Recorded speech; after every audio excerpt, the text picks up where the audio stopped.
Good afternoon. My apologies for being 2.5 minutes late, colleagues. We are Senate Finance and welcome to all of you. Today is Thursday, February 23rd, 2023. We have 11 bills for consideration this afternoon, and we will hear them in the following order. Senate Bill 498, Senate Bill 404, Senate Bill 2, 420, 345, 455, 355, 453, 413, 361, and 387. For our guest, we want to let you know that many of our members are presenting their legislation in other committees. So if you see members leaving the committee room, they mean no disrespect to the subject matter you're testifying on. They likely have a bill in another committee and they'll return at the conclusion of their hearing in the other committee. We're going to start our proceedings today with Senate Bill 498, Rural Health Collaborative Pilot Repeal and Mid-Shore Health Improvement Coalition Funding. Senator Hershey, and if you have a panel, they're welcome to join you. Me as well. Good afternoon. Thank you very much for getting these gentlemen in and out of committee so they can get back to their counties where they're doing great work as our health officers. For the record, Senator Steve Hershey here to present Senate Bill 498, which allows the Mid-Shore Health Improvement Coalition to continue the important work of the Rural Health Care Collaborative that was initiated by this committee in 2018. At that time, the Maryland Department of Health Work Group recommended a collaborative to develop and support a rural health complex or community-based healthcare services for the Mid-Shore. Senate Bill 1056 at the time tasked the collaborative with advancing health initiatives of rural health care delivery for the 5 counties of the Mid-Shore, which are Caroline, Dorchester, Kent, Queen Anne's, and Talbot County. The collaborative and now the Mid-Shore Health Coalition has helped to address the disparities and lack of healthcare coverage for the Mid-Shore. In 2019, the governor provided annual funding in the amount of $150,000 for the implementation of these rural health initiatives. Today's bill simply continues that funding through the Mid-Shore Health Improvement Coalition to continue these very important efforts. And Madam Chair, as I mentioned, this bill has been before us for many years. In 2016, when we discussed freestanding medical facilities, we were looking at a hospital in Cambridge. And we got to the conversation about how are we best delivering healthcare in rural areas. And we were able to create a work group to study rural healthcare delivery broadly. In 2018, Senate Bill 1056 defined that a little bit further, and we created the Rural Healthcare Collaborative Pilot. And as I mentioned with Dave, our analyst, it's unfortunate that this bill has to actually delete all of that in order to make this happen, but it's been very, very important legislation that I and all the citizens of the Mid-Eastern Shore thank not only this committee, but the General Assembly for helping us out with. So with that, Madam Chair, I have healthcare officers from Kent and Queen Anne's County, Dr. Ciatola and Mr. Kerr, who will be presenting as well too. Thank you. Okay. Okay.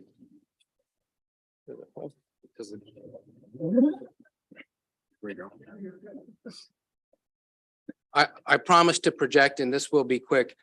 Thank you, Senator Hershey, for the introduction. Much of what I was going to say, you briefed the community on the committee already. My name is William Webb. I am the health officer for Kent County at the Kent County Health Department. I would like to just reiterate that the Healthcare Collaborative did important work to study how we can best deliver rural health in the community. One of the primary recommendations was the rural health complex, and I'm happy to report that in Chestertown, the University of Maryland Hospital was designated as a rural access hospital, and that is currently the state's only rural access hospital. And it is a direct outgrowth of the collaborative. The other thing that I would like to mention, the Midshore Health Improvement Coalition is currently focused on 6 primary, focuses. They are interested in the social determinants of health, the disease of diabetes and diabetes prevention, tobacco and cancer, health literacy, workforce provider recruitment and retention, and the continuance of telehealth services. In closing, I'll just say, please vote in favor of this bill. It will allow us to continue to pilot innovative strategies to improve the health of all rural and underserved communities. We have a track record of success, and this funding will permit us to continue to move forward. Thank you.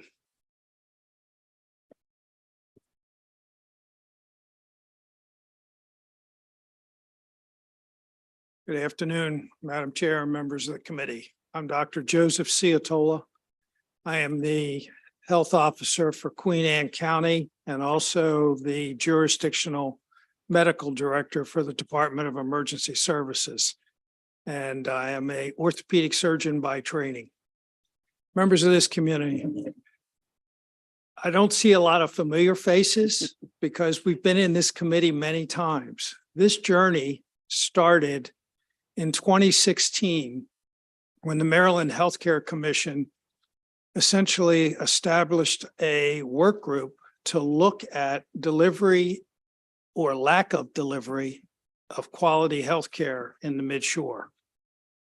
I had the privilege, along with Deb Mazur, to be the co-chairs of that work group, which started its work in July of 2017. And it was all inclusive. Hospitals, both Shore Regional Health, Department of Health, Anne Arundel Medical Group, delegates, senators. I had the privilege to work with Senator Middleton on that work group. And out of that work group came Senate Bill 1056, which we testified here for. And that bill led to the development of the Rural Health Collaborative. The Rural Health Collaborative has representation from all of the 5 Midshore jurisdictions. And with those recommendations, we looked at the socioeconomic factors affecting health and understand one thing. The 5 jurisdictions of the Midshore include Dorchester, Caroline, and Kent, which have the lowest health ratings of their populations, similar to Baltimore City. 3 of the jurisdictions in the Midshore have no hospital. Queen Anne County has I ask you to please approve the bill. Thank you. I just have to say, I'm impressed that you remembered a bill number from back in 2016. I barely know mine today. Senator Ellis. Yeah, thank you, Madam Chair, and thank you, Senator Hershey, for this bill, and Dr. Colada. Ciatola. Ciatola. I don't know, someone mentioned the hospital that's a rural health hospital designation. What is that? And it sounds like it's something good, but could you tell us? Certainly. What it is? So a rural access hospital, I'm sorry. I apologize to everybody who's viewing remotely. A rural access hospital is a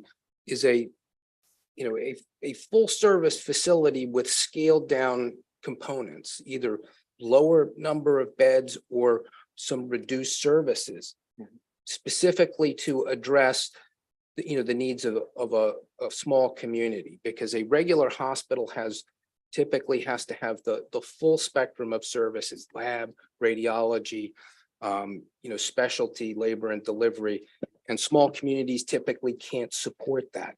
And what a rural access hospital allows us to do is to scale down the services so that there are some inpatient services, not necessarily all of it, not 24 hours operating rooms, but it allows the community to have a very important health resource with scaled down access. But it is, otherwise the health systems couldn't really support a hospital in small communities like Yeah, that. yeah, thank you for that, because, I'm from Charles County, designated rural community, and we have some of those similar issues. And so thank you for that. We'll be looking to see how we can maybe get something like this to some of our smaller communities in Charles County. So I thank you for your answer. Thank you, Madam Chair. Thank you, Senators. The Vice Chair has a question. Yeah, well, first of all, I think myself and Senator Hershey are the only two here that were on this committee way back when. But I just want to thank you for all your work and Senator Hershey for all of his work. Because you really do need that extra care down in your side of the bay. So I appreciate that. Did you finish, Dr. Ciatola, did you end up finishing your discussion on the collaborative? Were you finished? I can give you a few more points on it. Okay, just a couple, okay, Okay, I won't keep you long. okay. We've been known in the Midshore to be the pilots. We were the pilot for Mobile Integrated Health, which is a program which started in Queen Anne, which is a unified program between the paramedics of the Department of Emergency Services and the clinical nursing staff from the health department, and addressed social needs, housing needs, medical needs of those patients who have been discharged from the hospital, and telemedicine has been a critical piece of that work. We need telemedicine continued in this state because it gives better access to the primary care that we need. The other thing is, Queen Anne was the first freestanding emergency room in the state. We now have several freestandings. You now have Cambridge, Queen Anne, I believe Laurel's going to be coming on, and Aberdeen. So we've been used to piloting many programs. And what the Rural Health Collaborative has done is give a framework for the other rural communities in Maryland. Technically, 18 of the 20 jurisdictions in the state of Maryland are rural designations. So we're here to show you we have put the groundwork down. We are continuing, and we strongly recommend support. Thank you. Thanks. Thank you. I see no additional questions for the sponsor or the panel, and that is all. That will conclude Thank the you, hearing Madam on Chair. Senate Bill 498. Thank you very much. Thank you. Have a good afternoon. Colleagues will now turn to Senate Bill 404, which is hospitals, financial assistance, medical bill reimbursement process. Senator Hershey. And your panel. Yes, if you- ma'am. If I could bring up a panel, please.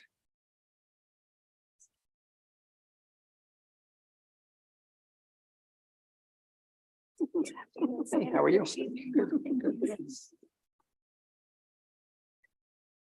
Thank you very much, Madam Chair, members of the committee. For the record, Senator Steve Hershey to present Senate Bill 404. For the new members in this committee, this is the fourth year that we have had legislation related to hospital financing, assistance, billing, and debt collection. As a background, a recent study conducted by the HSCRC found that in the years 2017 and 2018, Maryland nonprofit hospitals charged patients who are eligible for free health care. Last year, the Senate Finance Committee unanimously voted to pass House Bill 694, which required hospitals to refund low-income patients who paid hospital bills that they were wrongly charged for. In addition to requiring that patients be refunded, HB 694 also required that the HSCRC convene a work group of all stakeholders: the Maryland Hospital Association, the Comptroller's Office, the Attorney General's Office, the Department of Human Services, patient rights coalitions, and advocates for survivors of domestic violence, to figure out the best process for refunding patients in a way that is HIPAA compliant, protects patient privacy, and enables the necessary data sharing between state agencies to identify the patients who are eligible for refunds from the hospital. The HSCRC work group met throughout the fall of 2022 and found consensus on a process which will be implemented by this bill, Senate Bill 404. Madam Chair, we're very pleased that we were able to work collectively with everybody on this very important issue. I also want to thank last year's sponsor of the Senate bill, who's my co-sponsor on this, Senator Hayes, for working with us on this important issue and making sure that we can refund those that have been wrongly charged. So it's any questions, but happy to, or looking for your support and happy to answer any questions. Good afternoon, Chair, members of the committee. For the record, my name is Marceline White. I'm the Executive Director of Economic Action Maryland, formerly the Maryland Consumer Rights Coalition. We went through a rebrand, and Economic Action Maryland works on economic rights, equity, and housing justice through research, education, advocacy, and direct service. We're here in strong support of Senate Bill 404, and I want to thank Senator Hershey and Senator Hayes for their sponsorship of this bill. Senator Hershey covered the background of how we got here to this bill. I was privileged to serve on the work group with the Maryland Hospital Association and the hospital systems and others to work out the process. And in fact, Senate Bill 404 simply establishes the process for how patients will be paid back, identified, and the data sharing is protected and addresses concerns of the domestic violence advocates. So I want to spend a minute just telling you about why this process is needed. A few days ago, the Washington Post had an article about credit scores.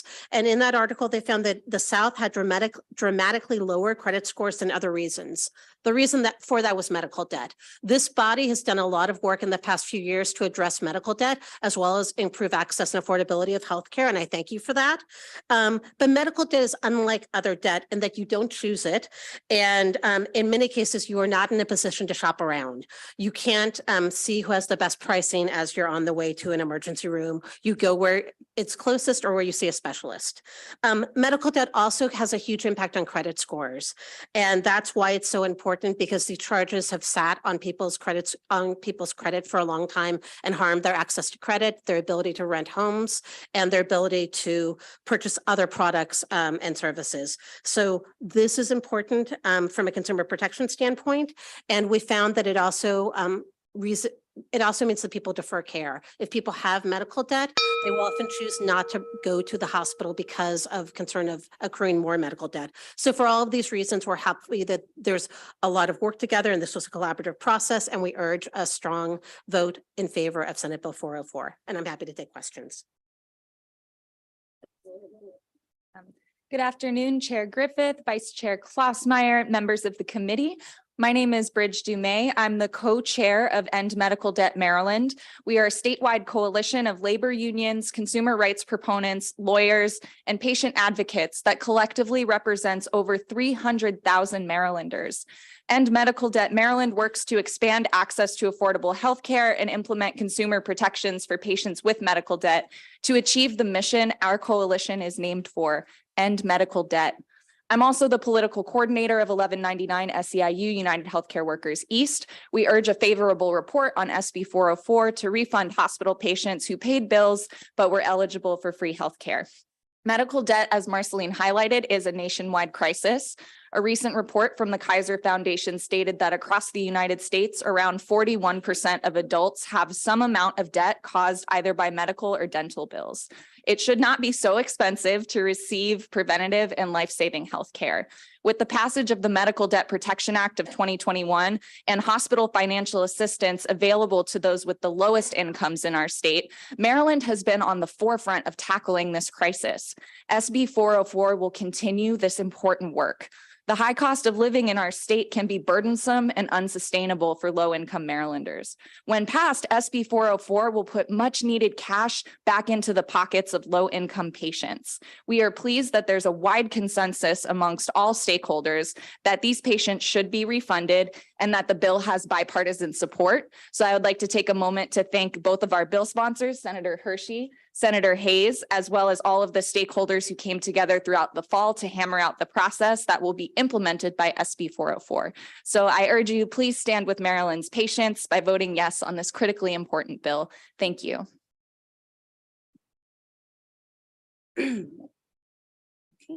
Good afternoon, committee members. My name is Ashley Black. I'm the lead attorney for the Health and Benefits Equity Project at the Public Justice Center. We strongly support SB 404 as a necessary step in refunding hospital patients who qualified for charity care but were wrongfully charged by nonprofit hospitals. SB 404 is a technical fix to legislation that this committee passed last year, as you've heard, which is now law. And we thank this committee and the stakeholders like HSCRC, Maryland's hospitals, domestic violence survivors, and patients' rights advocates who met in the interim to work through data sharing and patient notification concerns. Collaboration between Maryland's hospitals, the Comptroller's Office, and DHS is essential to identifying every Marylander who should have received free care between 2017 and 2021, but paid their bill. SB 404 would allow those entities to collaborate in carrying out the refund process smoothly without violating existing patient privacy laws. We cannot finish the work that we set out to do last year without this legislation. For many patients and families who were wrongfully billed, trying to pay off a hospital bill that they never should have received may have been financially destabilizing and put them in a position of having to go without basic needs. When we think about social determinants of health, we typically think of food and nutrition, housing, transportation access, and other environmental conditions. But medical debt can worsen social determinants of health by making it harder for a household to achieve financial stability. And for low-income patients, it can also have a chilling effect on them seeking medical care in the future. This can exacerbate health inequities, especially between different socioeconomic statuses. Charity care is an important tool in addressing health inequities in low-income communities and helping us build a healthier Maryland. Simply put, SB 404 allows us to support patients in accessing care, and it also supports hospitals in ensuring that they meet their obligations to provide charity care. Thank you, and we urge a favorable report. Thank you very much for your testimony. Senator, I saw in the folder there was some reference to amendments. I didn't know if those were amendments you had seen or. Madam Chair, the amendments came from the House and we are still working through those, but we will keep council up to date Perfect. on how that's proceeding. Perfect. Thank you very much. Are there any other questions for the sponsor or his panel? Okay, thank you very much. We have some additional witnesses signed up on the bill. Nicole Stallings and Heather Forsythe. You can come forward. Signed up, Nicole signed up in support of the bill and Heather signed up favorable with amendments. You can proceed as soon as you're settled. Thank you. Good afternoon, Madam Chair, members of the Senate Finance Committee. I'm Heather Forsythe, and I'm here in support of Senate Bill 404 on behalf of the Health Education and Advocacy Unit at the Attorney General's Office. In 2021, the Health Services Cost Review Commission, HSCRC, produced a report that identified in hospital submitted data a problem. It appeared hospitals had billed and collected payments from patients who were under 200% of FPL, federal poverty level. And this is significant because the hospitals are required by statute to provide free care for patients under that income level. And just to provide you a frame of reference, because sometimes we throw out these FPL numbers, 200% of FPL is less than about $25,000 a year for a household of one.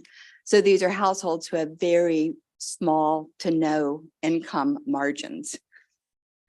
Last year, in related legislation, the General Assembly directed a stakeholder work group to convene and try to develop a process to identify these patients specifically and to create a process to get the refunds back to them. The work group met and developed 4 options, actually, and one of those is the one represented in SB 404. And this is the option that we feel best supports a process that reduces administrative burden and streamlines refunds. And I do want to take a minute to thank both the sponsors here in the Senate and Delegate Charkoudian, who's sponsoring the bill in the House. And also thanks for the very sincere engagement by the stakeholders, including the Maryland Hospital Association and their clients and the HSCRC in finding a solution to this issue.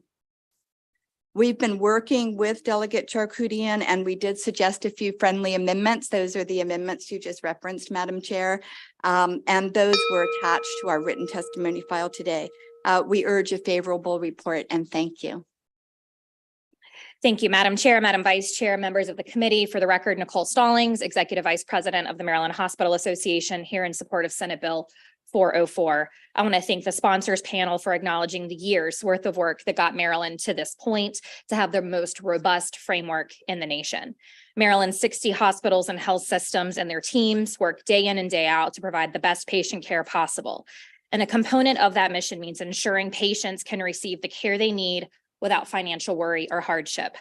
An attachment in our testimony outlines how hospitals communicate the availability of financial assistance to all patients.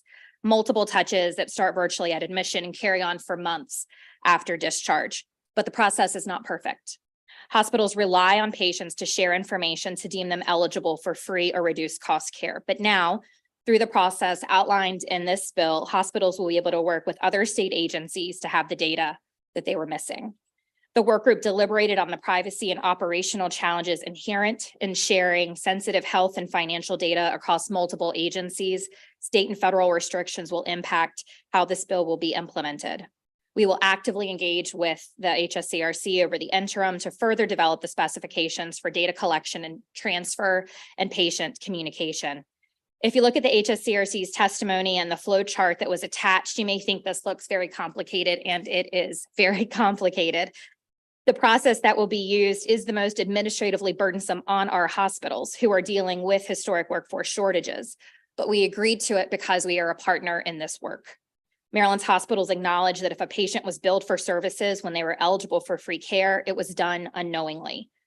This bill will facilitate data sharing to identify these patients. If a patient paid a bill that they should not have received, they will be refunded.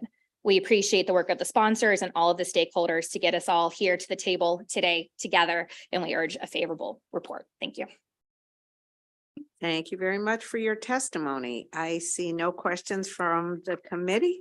So thank you very much. Have a good afternoon. Thank you. Thank you. That will conclude the hearing on Senate Bill 404.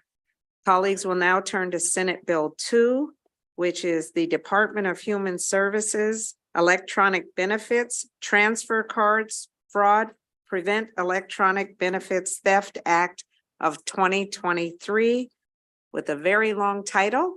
We just say good afternoon to Senator Hester. You have a panel. Feel free to bring them up with you. Thank you so much.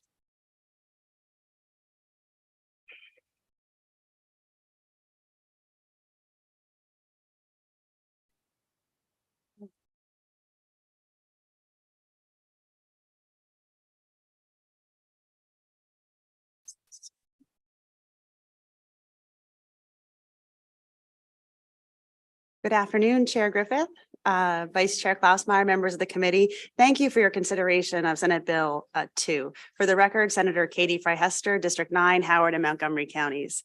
I especially want to give an early shout out to Senator Kramer, who filed Senate Bill 401. We've taken much of his bill and incorporated it into Senate Bill 2. So what you have before you as an amendment in your system folder is the consensus draft. $1.6 million, colleagues.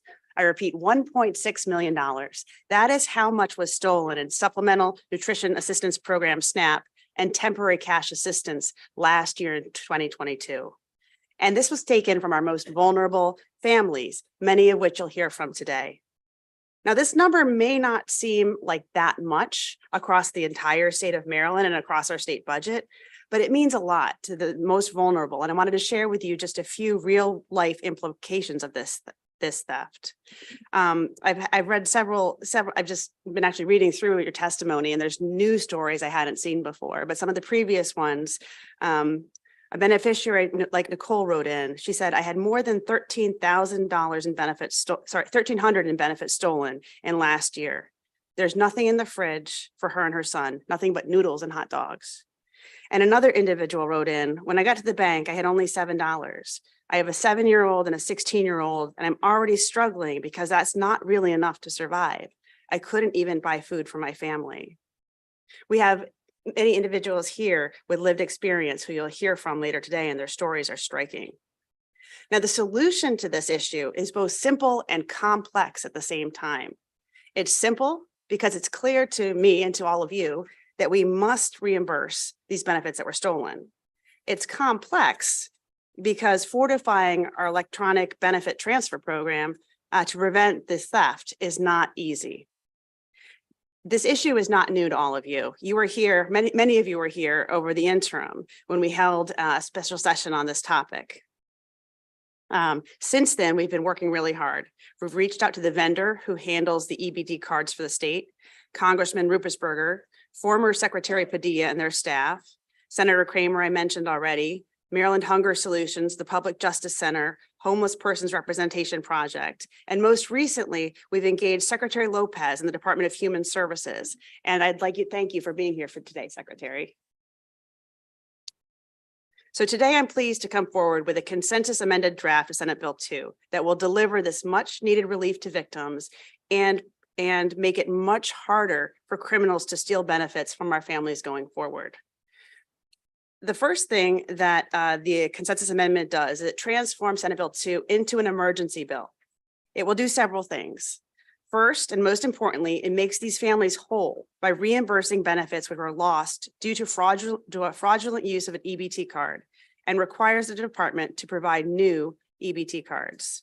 Now, some of these benefits will be reimbursed using federal funds first, as permitted by USDA and our state plan dating back to October of 2022.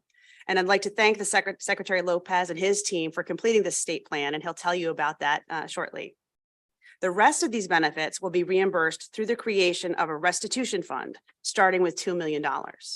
So when you look at the fiscal note, colleagues, please notice that they did not take into account the fact that the federal government has decided to repay these benefits beginning October of 2022.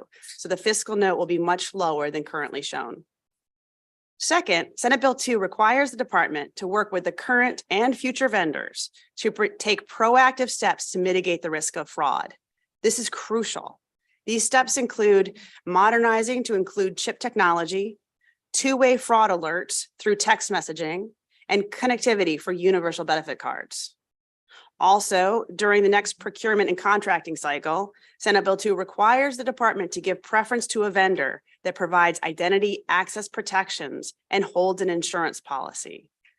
Colleagues, let me underscore that this is identical to how our major financial institutions operate. This is what you and I expect from our major banks, and we shouldn't expect anything less from the beneficiaries here in the state of Maryland.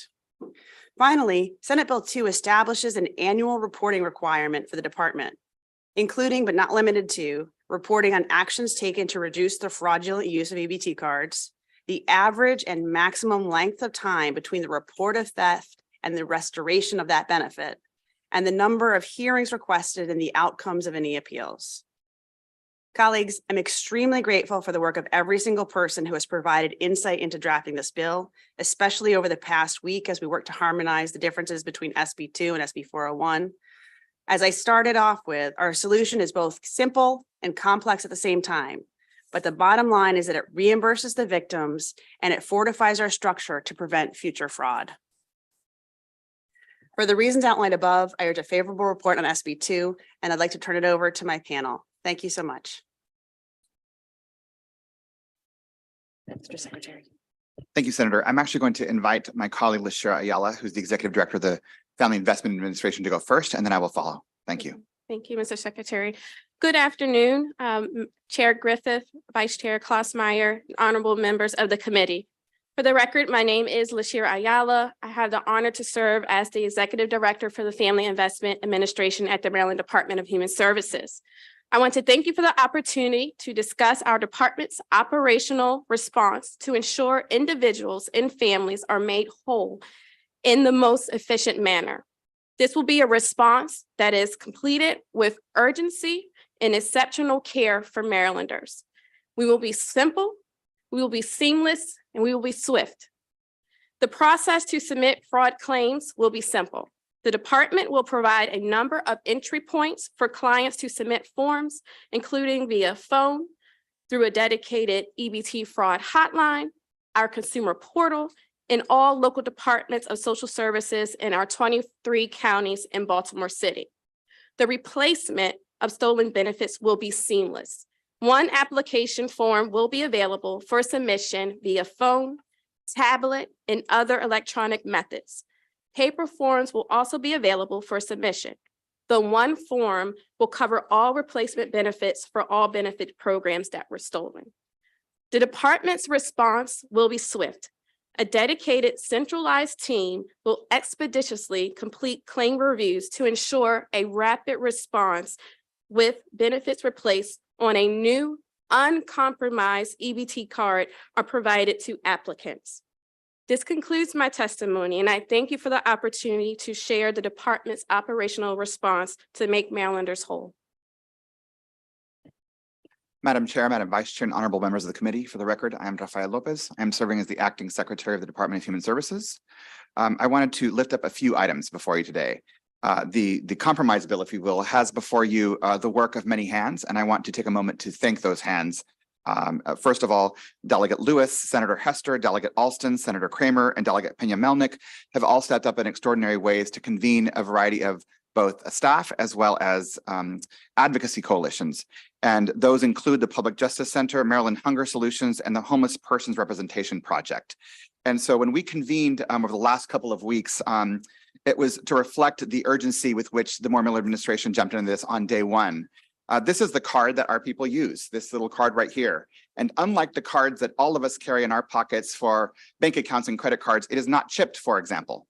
And the way in which we expect text to arrive in our phones or in our emails when someone has stolen our card, which happened to me 3 times last year. I immediately got a text in my phone, I got an email, and I got a call. That kind of urgency we should expect nationally for the way in which we treat and engage people who are coming to us for help.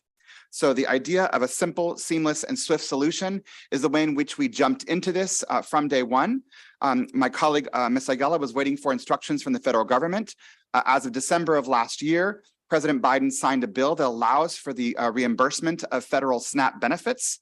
In addition, dating back to the fall of 2022, we wanted to make sure that we were proactive, and we did so by modeling and submitting the first plan in the entire nation.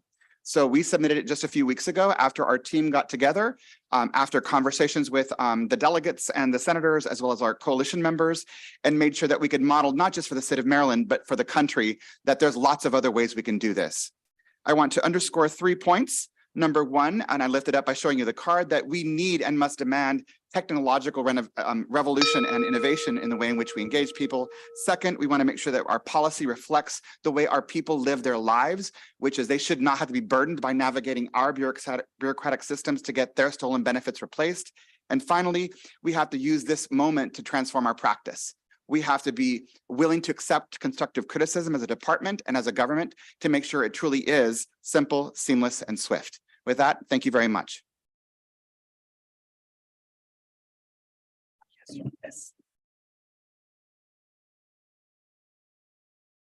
Good afternoon and greetings, Chair Griffith and members of the committee. My name is Cornelia Bright Gordon, and I'm the Director of Advocacy for Administrative Law at Maryland Legal Aid. Maryland Legal Aid strongly supports Senate Bill 2 as amended. The bill addresses current statewide increase in the theft of electronically issued government benefits. It requires the Department of Human Services to reimburse a person who is a beneficiary of government funds and who has suffered a loss due to fraudulently stolen benefits from their EBT account. And I'm here to tell you that this has occurred. I'm sure you've seen the articles. This has occurred rampantly in Maryland and across the nation. It's been well documented that the theft of the benefits through various devices have increased substantially both in Maryland and nationwide through skimming devices and other sorts of fraudulent activities. These funds are deposited on account by DHS on approval for programs that are designed to stabilize older adults, low-income families, and disabled persons. SNAP provides assistance to purchase food. TCA supplements family income and provides health insurance as well. TDAP issues a small amount of funds as cash for disabled adults. You've heard the testimony about the new bill that was HR 2617 signed into law by President Biden. The federal bill requires states to use their SNAP allocation to replace benefits that are determined to be stolen through card skimming, card cloning, or other fraudulent methods. So Senate Bill 2 will address the inherent impropriety of proven acts of theft and federal benefits from the most vulnerable of Maryland residents. The theft presents real dangers to Maryland citizens. Reimbursement can help our low-income neighbors remain housed and will assure that they have healthy food on their table. Maryland Legal Aid supports Senate Bill 2 and urges a favorable report and the passage of the bill as amended. Thank you. Thank you. Senator Kramer. Thank you, Madam Chair, and good afternoon to the panel. First, Madam Chair, I would like to thank Senator Hester for all the work and time and effort she has put in to making sure that not only was the issue brought to the attention of the committee, but that it was addressed.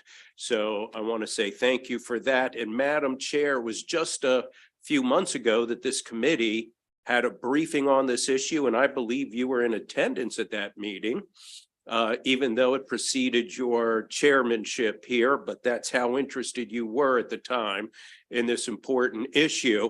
And Madam Chair, I just have to say thank you to the secretary and the administration, because what a refreshing change in the attitude around this problem. A few months ago, and this isn't being political, it's just being honest, we were hearing a lot of stonewalling about this issue and a resistance to even have a conversation about it, much less get it straightened out and corrected. So I am really excited to have this good bill before us and the support of the administration. It really is refreshing. And thank you for your willingness, Mr. Secretary, to jump right on into this and work with the legislature to fix this significant problem. Good stuff. Thank you, Madam Chair. Thank you, Senator. Senator Reedy. Thank you, Madam Chair. And yes, this is an important issue, and I'm really glad that we're working on it. The great job with the bill and with being so active to get us to a place where we can do something. I was curious looking at the bill. I think I may have found it. I've been looking through it while I was listening. So our goal is to hopefully to have these cards have two-factor authentication if at all possible. There's nothing that really keeps us from doing that from a law perspective at the federal level, correct? It's just a question of making it happen. Thank you for the question, Senator. You are correct. There's nothing that stops us, which is why I showed it, which is why is it that we will expect that all of us who have credit cards or bank cards have two-factor authentication, but the people who need the protection most do not. So I think it's a matter of will. Good. That's good. And then the other thing I like about the bill is that it's trying to help folks who they might have an aversion to calling. Maybe they didn't know who to talk to. Is that correct? I mean, people didn't really know if they felt like their card had been compromised or stolen. They didn't really know who to call. Correct? I mean, do you call the police? Do you call? I mean, was that an issue that people didn't even know? And this is going to provide them an avenue. Sure, you want to answer that first? Sure, go ahead. My clients did call, and they called the agency and they called the police. What we found is that some police departments aren't willing to take, reports on this issue. And the department wasn't at the time willing to engage in conversations about the return and refused. And then many of my clients filed appeals and went all the way to the Office of Administrative Hearings and got decisions. And the department still did not reimburse because the department felt that it could not. It's different now. Okay. Thank you. That's good. I just want to underscore that from a non-political perspective, which is that at this moment in time, my colleague is exactly right, which is one of the lifts we have to do at Department of Human Services is to course correct the way in which people engage us, whether by phone or in person or on the streets. People should not feel ashamed or be shamed or be judged because they need help. And when they reach out for help on the phone or in an email or through a hearing, they should feel like they are being treated fairly and with respect and dignity. We will have some bumps in the road when we launch this. This coalition is going to try to bring this to life in a first ever way for Maryland. We will need every single one of you, your social media accounts, your email, your friends, to send out a blast message that there isn't a single jurisdiction in the state of Maryland that doesn't need help. All of us need help sometimes. So how we engage our people and how we answer this question, to the senator's point of what we can do, not because the law says we should, but because it's the right thing to do. Thank you very much. It's a good comprehensive bill, and I look forward to us working on it and moving it. Thank you. Thank you. Are there any other questions from the committee?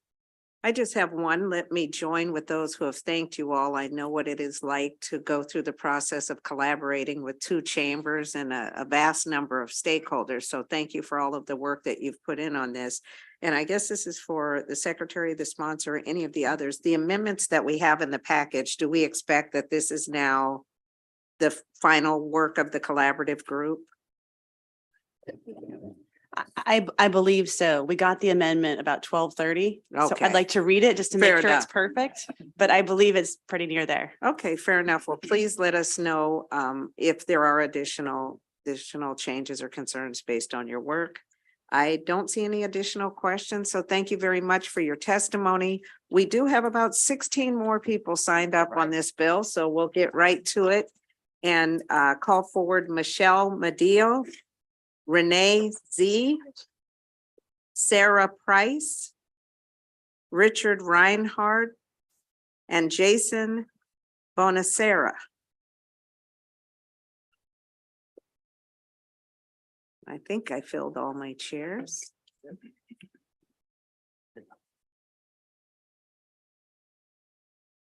Ashley Black, if you're here, you can come forward as well. There's another chair on the other end. All right, you can start as soon as you're settled, and please introduce yourself so we know who you are as you're speaking. Thank you. Thank you, Madam Chair, Madam Vice Chair, members of the committee. My name is Michelle Medeo. I'm Director of Economic Justice at the Homeless Persons Representation Project. We come in strong support of SB 2 because we know all too well from talking with families for the last year of the harm, the grave harm that this is causing. You'll hear from people who have lived this and know this issue better than any of us later today. I will share some stories of folks who haven't been able to be here. The purpose of these anti-poverty programs, food and cash assistance, is to help low-income families when there's no other support. So you have to already have very low income to qualify. And the majority of recipients have children, are living with disabilities. English might be a second language. We know that Black and Latinx families are disproportionately impacted by hunger due to systemic inequities. And so when the benefits that a family is eligible to receive are wiped off the card through no fault of the family, and I'll just pause to highlight that the families we've worked with have had no knowledge that this has happened until they go to use their card. So they'll be at the ATM to make a withdrawal and the balance is zero, or they'll be in line with their kids on their hip or in their hand and all the groceries that they need for that week, just to find out from the retailer that there's nothing on their card. And unfortunately, when they go to the department, they're told there's nothing they can do. They're left to figure out how to survive for the rest of the month. They've always maintained exclusive possession of their EBT card, have never shared their PIN with anyone. This is a very sophisticated crime. It deserves a sophisticated response and immediate action, which is why we strongly support SB 2 with amendments. We think the enhancements of security will help curb the fraud, but we also really want to make families whole. Thank you.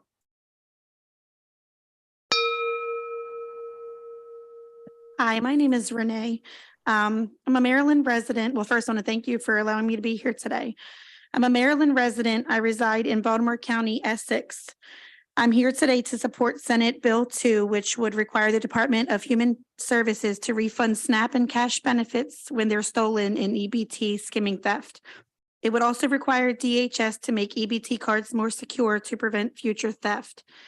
Back in August of last year, roughly $3,000 were stolen from my 3 children and I. I've literally contacted everyone from police, went to the police stations, social services, OIG, and even the Department of Agriculture to see what can be done, just to be told that unfortunately this is happening to a lot of families and that funds cannot and will not be reimbursed. I was devastated even after the store showed videos of the people that stole everything, including the tag numbers to their car. I was still informed that cannot be refunded of anything, even the back food stamps that I've waited so long to get, which was the $3,000. It was very hard for myself and my children. I'm a single mother, 3 kids. I work as a CNA, but just don't make enough to pay all the bills and pay for food. So we really depended on the monthly deposit of the food stamps each month.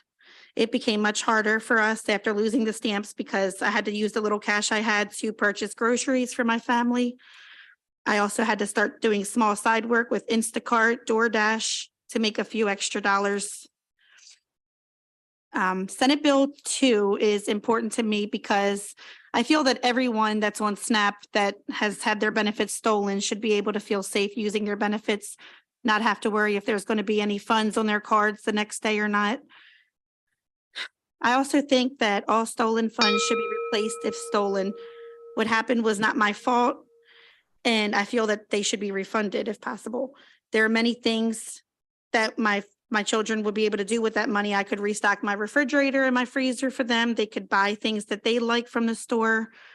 I just think that everyone that's had their cards skimmed and money stolen should be able to get their funds back. And I want to thank you guys for allowing me to be here today and to speak. I just urge the committee to please vote on Senate Bill 2 to make Marylanders like myself and many others who've had their benefits stolen whole again. Thank you. Oh, sorry. Good afternoon, Madam Chair, members of the committee. Nice to see you all again. For the record, my name is Richard Reinhardt. I work with Percy Public Affairs. With me today is Jason Bonacera from Varonis Systems. We'll talk a little bit about the reason why we're here and some of the technical amendments that we'd like to make. We want to first say thank you to both Senator Hester, the sponsor of the bill, and I'd like to also point out the work that Senator Kramer has done, particularly his comments during the fall briefing. Thank you very much for your comments. But we're here today to talk specifically about security. Everything this bill is doing is achieving the protection and returning and redressing the problems that we saw last year, but it really starts with the vendor first. We have to ensure that the identity access managed protections that is required by the vendor are in place. And that right now, as the bill stands, it says access protection to protect eligible beneficiaries against identity fraud and theft. Unfortunately, the bill does not go further to define what those access identity protections are. And that's why we're here today to present to you some additional amendments that actually clarify and hopefully codify what that vendor needs to do. Right now, the bill is ambiguous and it's leaving the interpretation of what those standards should be. And we don't want to see that happen. The vendor may say, well, here's what I think those identity access protections should be. The state may think differently. Right now, we're trying to make sure that we have uniformity so that both the vendor and the state are on the same wavelength and we have alignment. And so we are suggesting 4 or 5 additional potential amendments that help strengthen this part of the legislation. If we don't have the clarification, again, the ambiguous could lead to misinterpretation and the possibility that these attacks could potentially happen again. And it's something we don't want to see. So I'm going to turn it over to Jason real quick. He will talk a little bit about the identity access protections that we would like to see in the bill. And for that matter, I'd like to urge the committee for a favorable report with these amendments. Thank you. Madam Chairwoman, members of the committee, thank you for the time. For the record, my name is Jason Bonacera. I'm a director with Varonis Systems, Maryland resident. But our recommendations for the additions of this bill really relate back to a lot of the testimony that we've heard earlier, where we see credit card companies or other financial institutions have certain standards that they need to adhere to. And a lot of times that relates back to how the data of these beneficiaries should be protected. I know personally I have, and I'm sure many people in this room have received a letter in the mail saying your personal information has been part of a data breach and we're providing you with identity protection, right? And what we're recommending is that organizations that hold EBT beneficiary data have proper controls in place to ensure that this data is protected, that only the right people have access to it, right? And that if it is part of some sort of compromise, that they're able to detect and notify the appropriate authorities in time. And so it's not just about addressing the fraud, but also some of the foundational issues that lead to fraud, which is oftentimes this data falling into the wrong hands. So yeah, that's really our stance on that.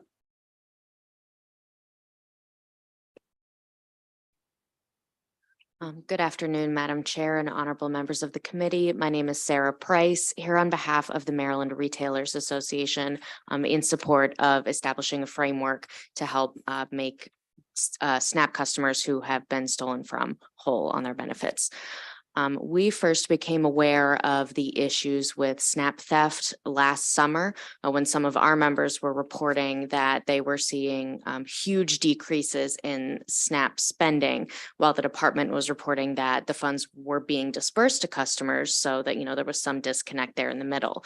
And this was particularly an issue for some of our grocery stores that 40% of their transactions are based on the use of SNAP benefits. So it was really important for we want to make sure that those stores are able to remain open to continue to serve those communities that depend on them so much. So we do very much support the reimbursement of those customers who've had their benefits stolen.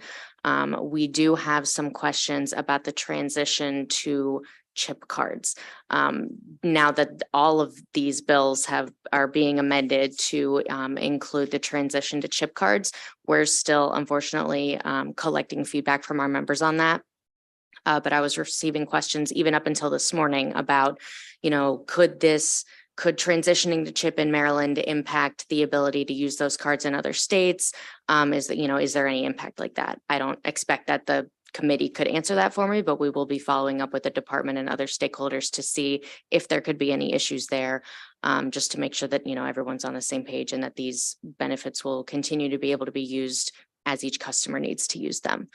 So with that, we would generally urge support, but we will be following up. So thank you.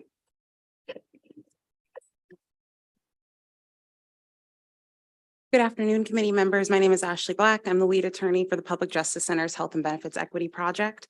You have our written testimony. We stand in strong support of Senate Bill 2 with the sponsor amendments to strengthen the bill and provide comprehensive relief and necessary protections for victims of EBT skimming theft. We thank Senators Hester, Kramer, and Delegates Lewis and Alston and Pena-Melnick for their passion and allyship on this important issue, and the DHS Secretary Lopez for working with advocates to get this right. EBT skimming theft has been happening since 2020 and has increased dramatically since then, victimizing more than 2,300 Maryland households in 2022 alone.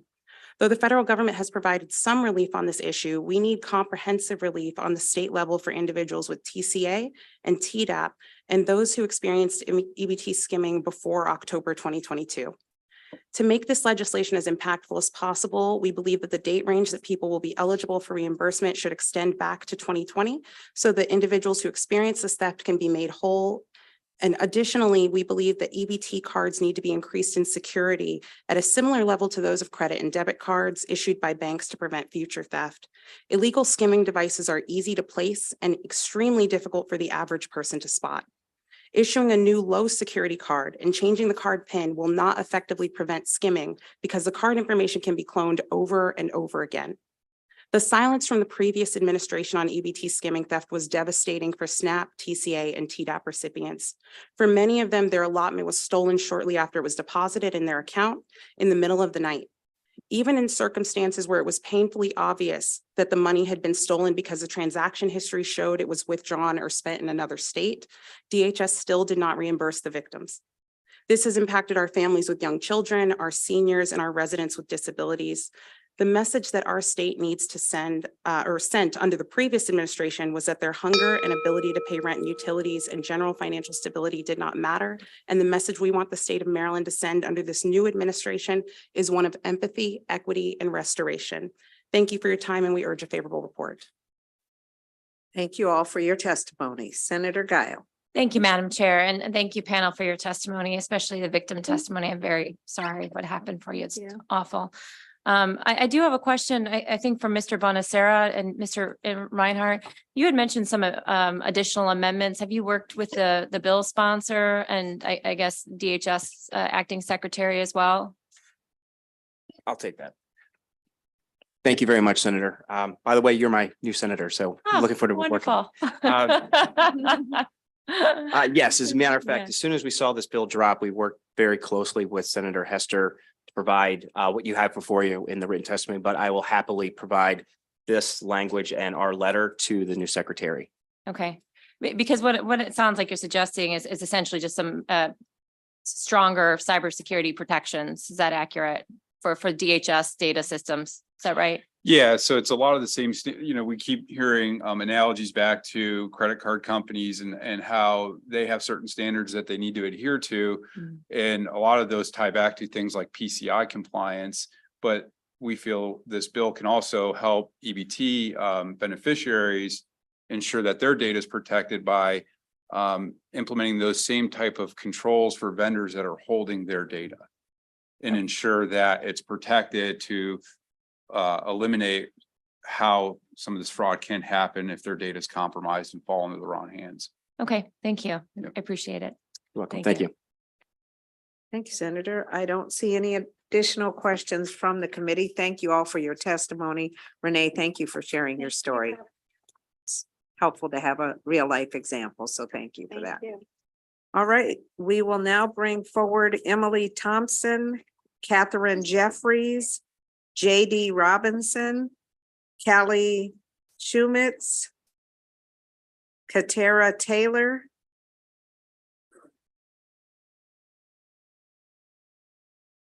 and Maya Brown. Might as well come on up. Good afternoon. Good afternoon. Feel free to get started when you're ready.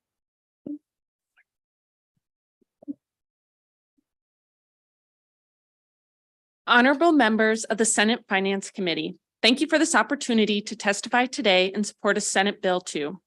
My name is Emily Thompson, and I'm a third-year law student at the University of Baltimore School of Law, where I'm enrolled as a Rule 19 student attorney in the Civil Advocacy Clinic. The clinic represents low-income individuals on a pro bono basis, many of whom rely on public benefits. This legislation is critical because it protects electronic benefit card users.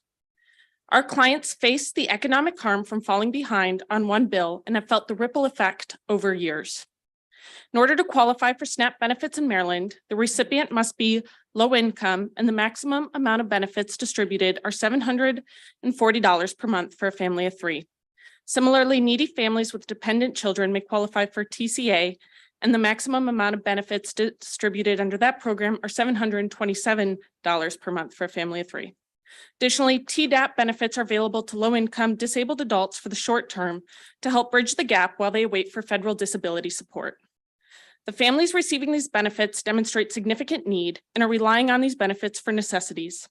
And when their benefits are stolen, these Marylanders are forced to go without heat or light, skip meals, or even face eviction. When they can't live without these life-sustaining necessities, they incur late fees, which may prevent them from ever recovering financially. Landlords in Maryland can charge up to 5% of the rent amount in late fees, which is money these victims simply do not have. A brief example of this domino effect is illustrated by Courtney Gillespie, as she told Fox News. Ms. Gillespie is a mother of 4 boys who lives in West Baltimore and was a victim of EBT theft. As a result of having her benefits stolen, Ms. Gillespie was unable to pay her rent, insurance, or utility bills and had to incur late fees on all these payments.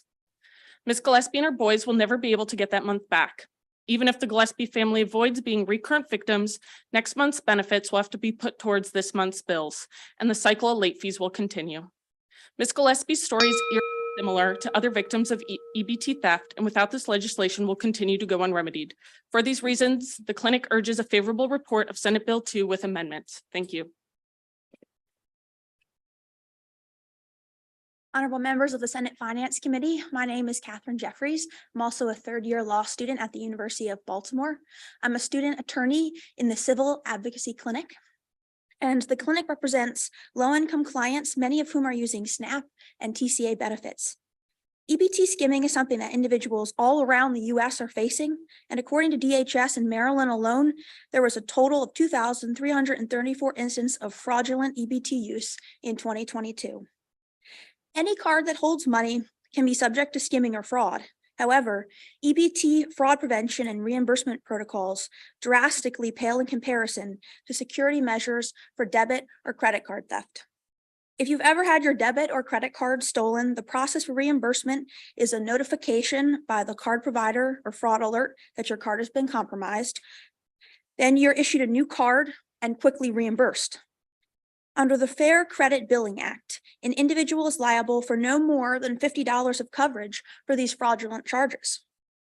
By contrast, if you have an EBT card that is skimmed, like my clients, they must report the fraud to DHS themselves, and the department freezes or cancels the card, advises the individual to change their PIN, and then at some point sends a new one. There are no channels for EBT reimbursement, and in the interim, the person loses valuable life-sustaining benefits. We have the technology and the means to have the same robust and efficient fraud prevention system that is currently in place for other cards. The fact that we don't have these protections in place for EBT cardholders creates a second class of consumers. The bottom line is the people that need the most protections are getting the least. Senate Bill 2 narrows this gap by replacing a beneficiary's card and beginning the reimbursement process within 1 week of fraud, educating cardholders about fraud, and notifying them if fraud is suspected. And for these reasons, the clinic strongly urges a favorable report on Senate Bill 2 with amendments. Thank you. Good afternoon, Chair Griffith and members of the Senate Finance Committee. My name is JD Robinson, and I am the Program Associate for SNAP at Maryland Hunger Solutions. I want to start by thanking the Department of Human Services, Senator Kramer and Senator Hester for their dedicated commitment to this legislation and this issue. For over 10 years, we have assisted anyone in the state of Maryland with applying for the SNAP program and renewing their benefits. It is through this work that we hear firsthand how harmful the unexpected loss of benefits can be for families. We've all seen the drastic rise in the cost of food at the grocery store. Studies have shown that last year it rose nearly 12%. The year before that, nearly 11%. The United States Department of Agriculture expects an additional 8% increase over the course of this year alone. Thankfully, during the pandemic, a federal waiver was established called emergency allotments that maximize the benefit for each household on SNAP. A household of one received $281 a month. A household of four received $939 a month. That's how much families were expecting to be able to use at the grocery store or the farmer's market or the corner store when they found out that nothing was left because their benefits were stolen. That waiver will be ending on March 1st, and all SNAP recipients will soon see a decrease as benefits stop being maximized. On average, households will see a drop of $90 a month, but some families could stand to lose hundreds. You may have heard this be referred to as an incoming benefit cliff that is going to affect all SNAP households. But for families that have had their benefits stolen, they've already fallen off this cliff. Restoring these benefits swiftly and across all programs is the first step in making sure that these families are whole. The next step is ensuring that theft never happens again by leveraging all security options available, such as chip cards, locking mechanisms, and other authentication processes.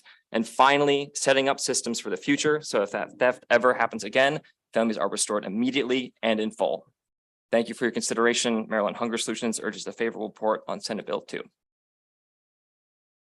Thank you, Chair Griffith, members of the Finance Committee. My name is Callie Shumitz. I'm with the Maryland Center on Economic Policy, here in strong support of Senate Bill 2 with the sponsor amendments that were outlined earlier. I'll try and be brief because you've heard a lot about the benefits of the bill from others, but we really believe this is an important measure to protect economic securities for families that use income supports to make ends meet. These vulnerable Maryland families should not be further punished by the state for being victims of theft. The approach outlined in SB 2 is in line with national recommendations and best practices. And we really see restoring the stolen benefits is essential for ensuring families have enough to eat, can pay their bills. We know that's not only good for those families, but that also supports the local businesses where people purchase things. And one other point I just wanted to touch on, in addition to the SNAP waiver that is mentioned, there is broad flexibility of the federal TANF block grant, which permits the use of those funds to restore TCA benefits that were stolen. DC was one jurisdiction that has done this. So there's another option for using federal funds to cover the cost of reimbursing stolen benefits. We currently have a significant TANF balance available that could cover the cost.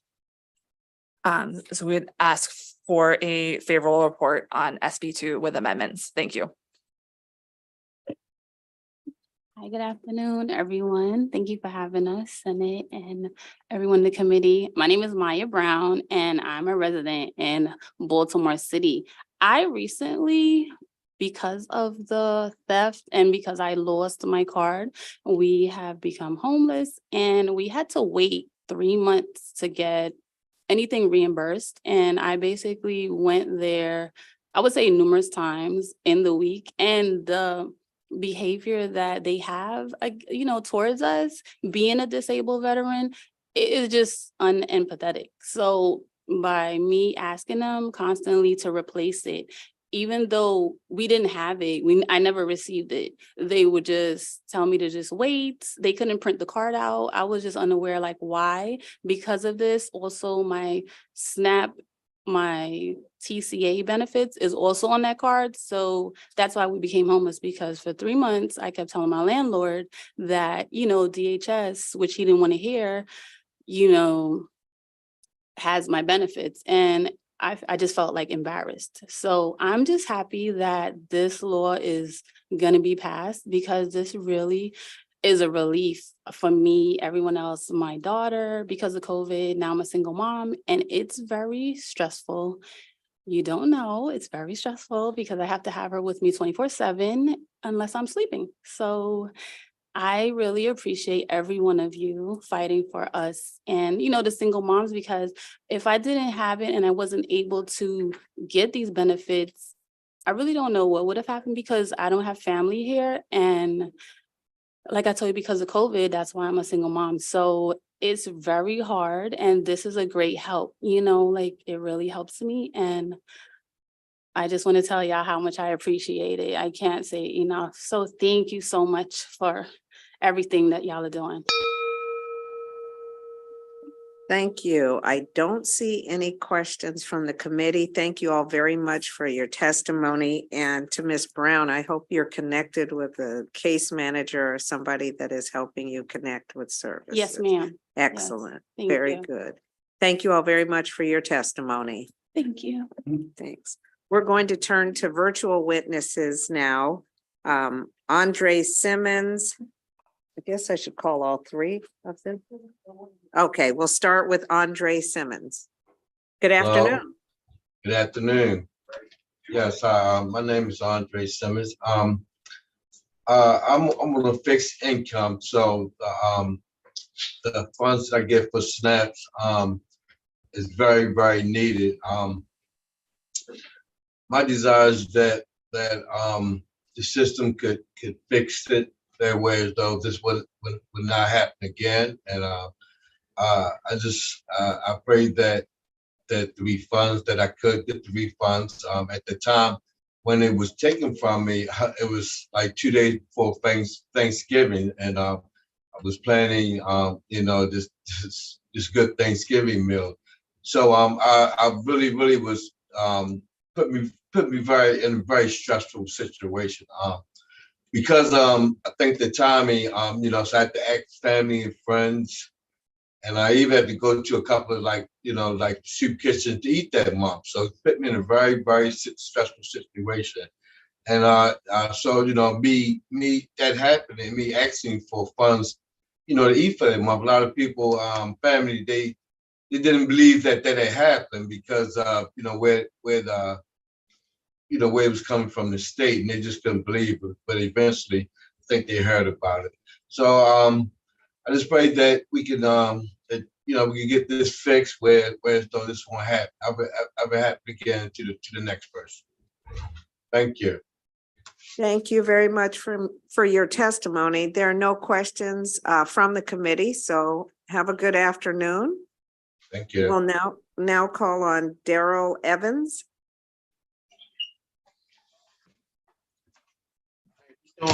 Committee. My name is Daryl Evans, and I'm speaking on my TDAP has been taken 2 times. It's giving me real high anxiety by it happened at 2 times. First time I was able to get over it. I went to social service to tell them that it happened. What was going on, that the money was being taken from somewhere in Florida twice. One time in Tampa Bay, one time in Little Havana, Florida. I go tell them, but there's no way that they could refund the money. So I go around trying to see that if I could make my, like, me surviving the month when it happened, like burn from maybe family members or friends or something, to make it through the month.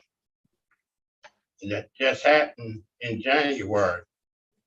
So I wasn't able to pay my rent. I'm hoping that y'all can somehow correct what's going on. Thank you very much for sharing your story. Sorry to hear about your experiences. There are no questions from the committee, so you can bring forward Philip Osborne. Yeah. Hey, good afternoon. Good afternoon. Yeah, I had my TDAP stolen also. And you know, when I went to withdraw my money, I actually thought somebody had stolen my card or something had happened. And I had to go around and explain to all my people that I owed money to, you know, my phone bill and others, you know, and just like what the other guy said, you know, they didn't believe me because they didn't believe that state funds, you know, that are given to people were being stolen because it wasn't, you know, it wasn't widely known that this was going on.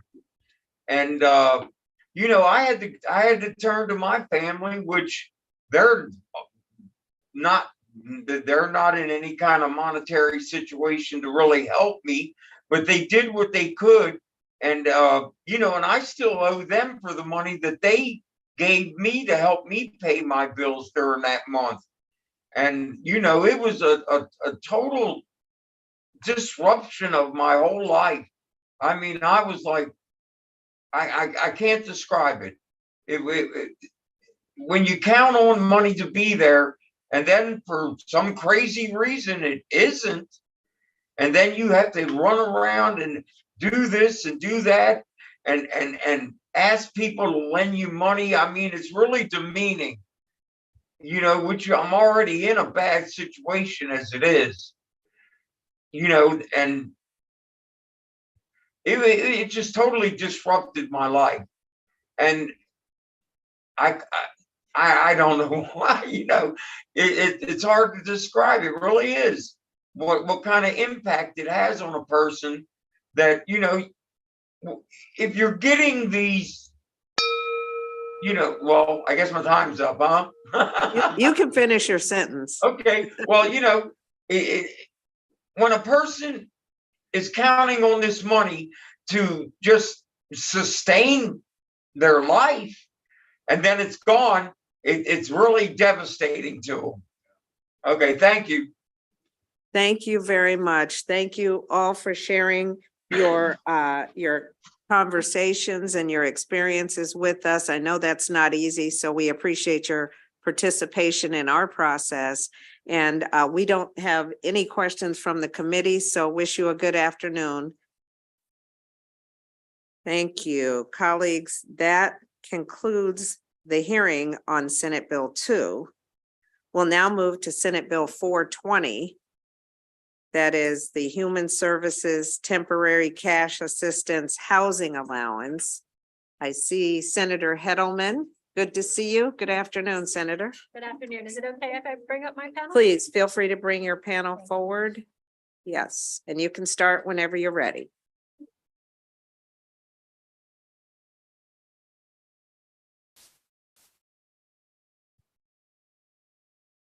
Thank you very much, Madam Chair, members of the Finance Committee. I'm very happy to be here today. My name is Shelley Hedelman, and I'm here to present Senate Bill 420.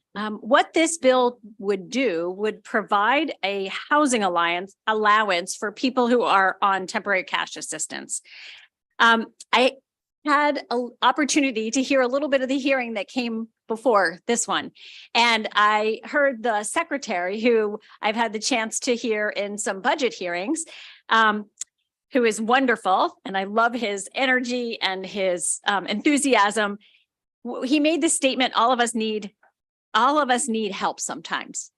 And I think that's incredibly accurate, both applicable to the bill that you just heard, as well as applicable to this bill. This bill is about providing a housing allowance to people who are on temporary cash assistance.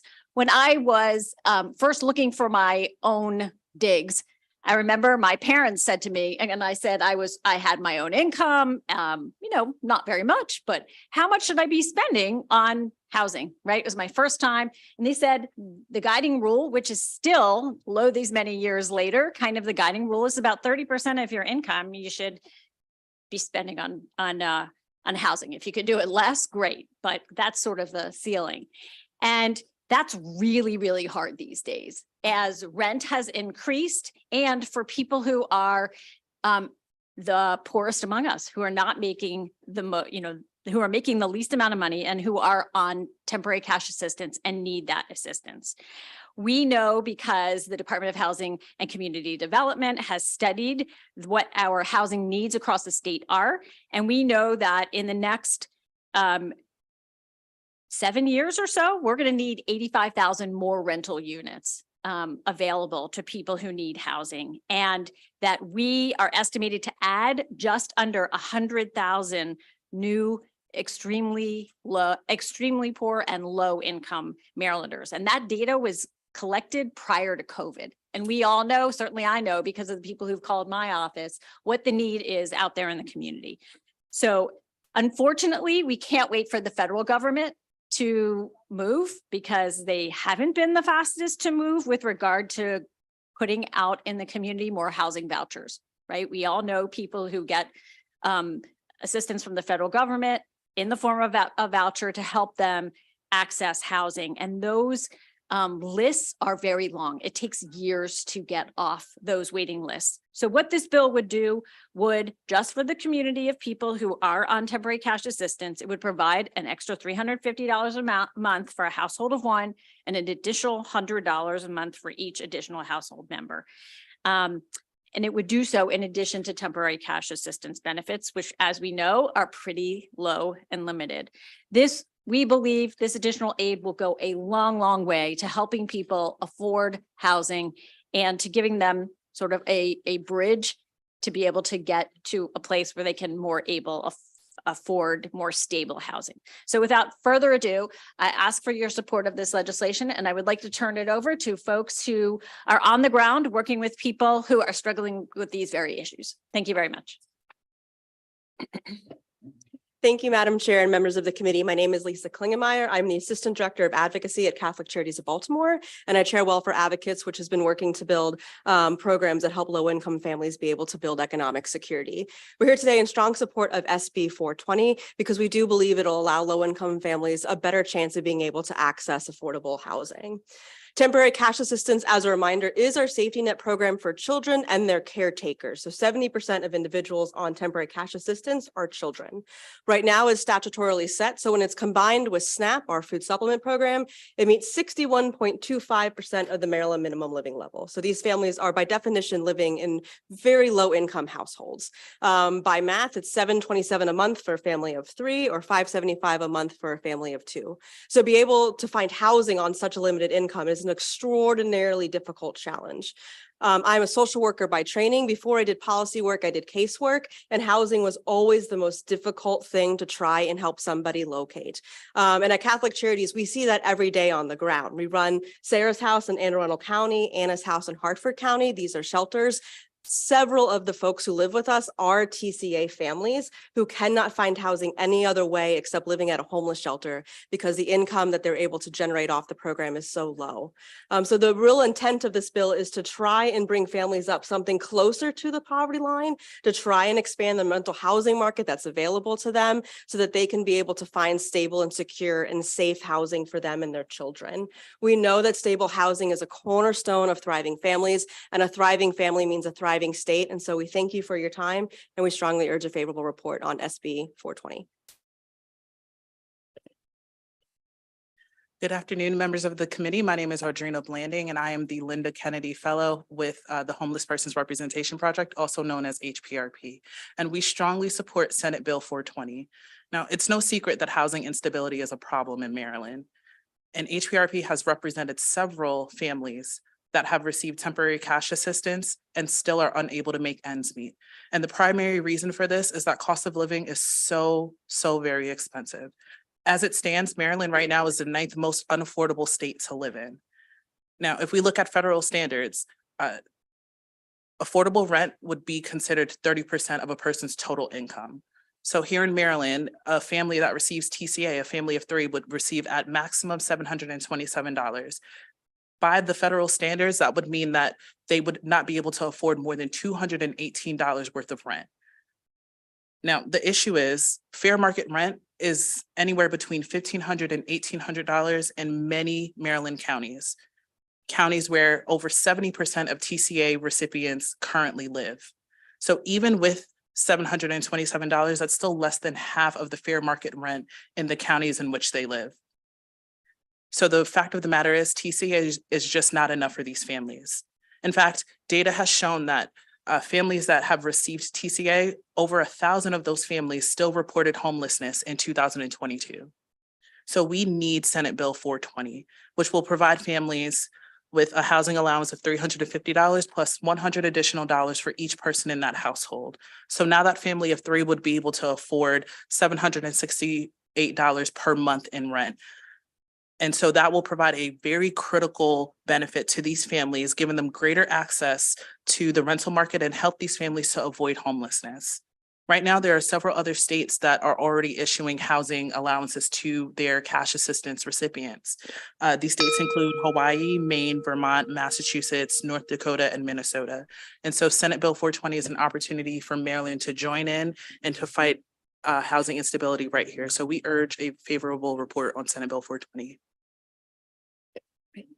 Thank you, Chair Griffith and members of the committee. Once again, my name is Callie Shumitz with the Maryland Center on Economic Policy, here in strong support of Senate Bill 420. People receiving temporary cash assistance are among the lowest income Marylanders. And as you have heard, it's incredibly challenging for people receiving TCA to afford market rate housing. Looking at the cost of housing in Maryland, the average cost for a 2-bedroom apartment, someone working minimum wage would have to work 78 hours a week in order to be able to afford the average rent in Maryland. That is far more expensive than the $727 a month which is the maximum that a TCA family would receive.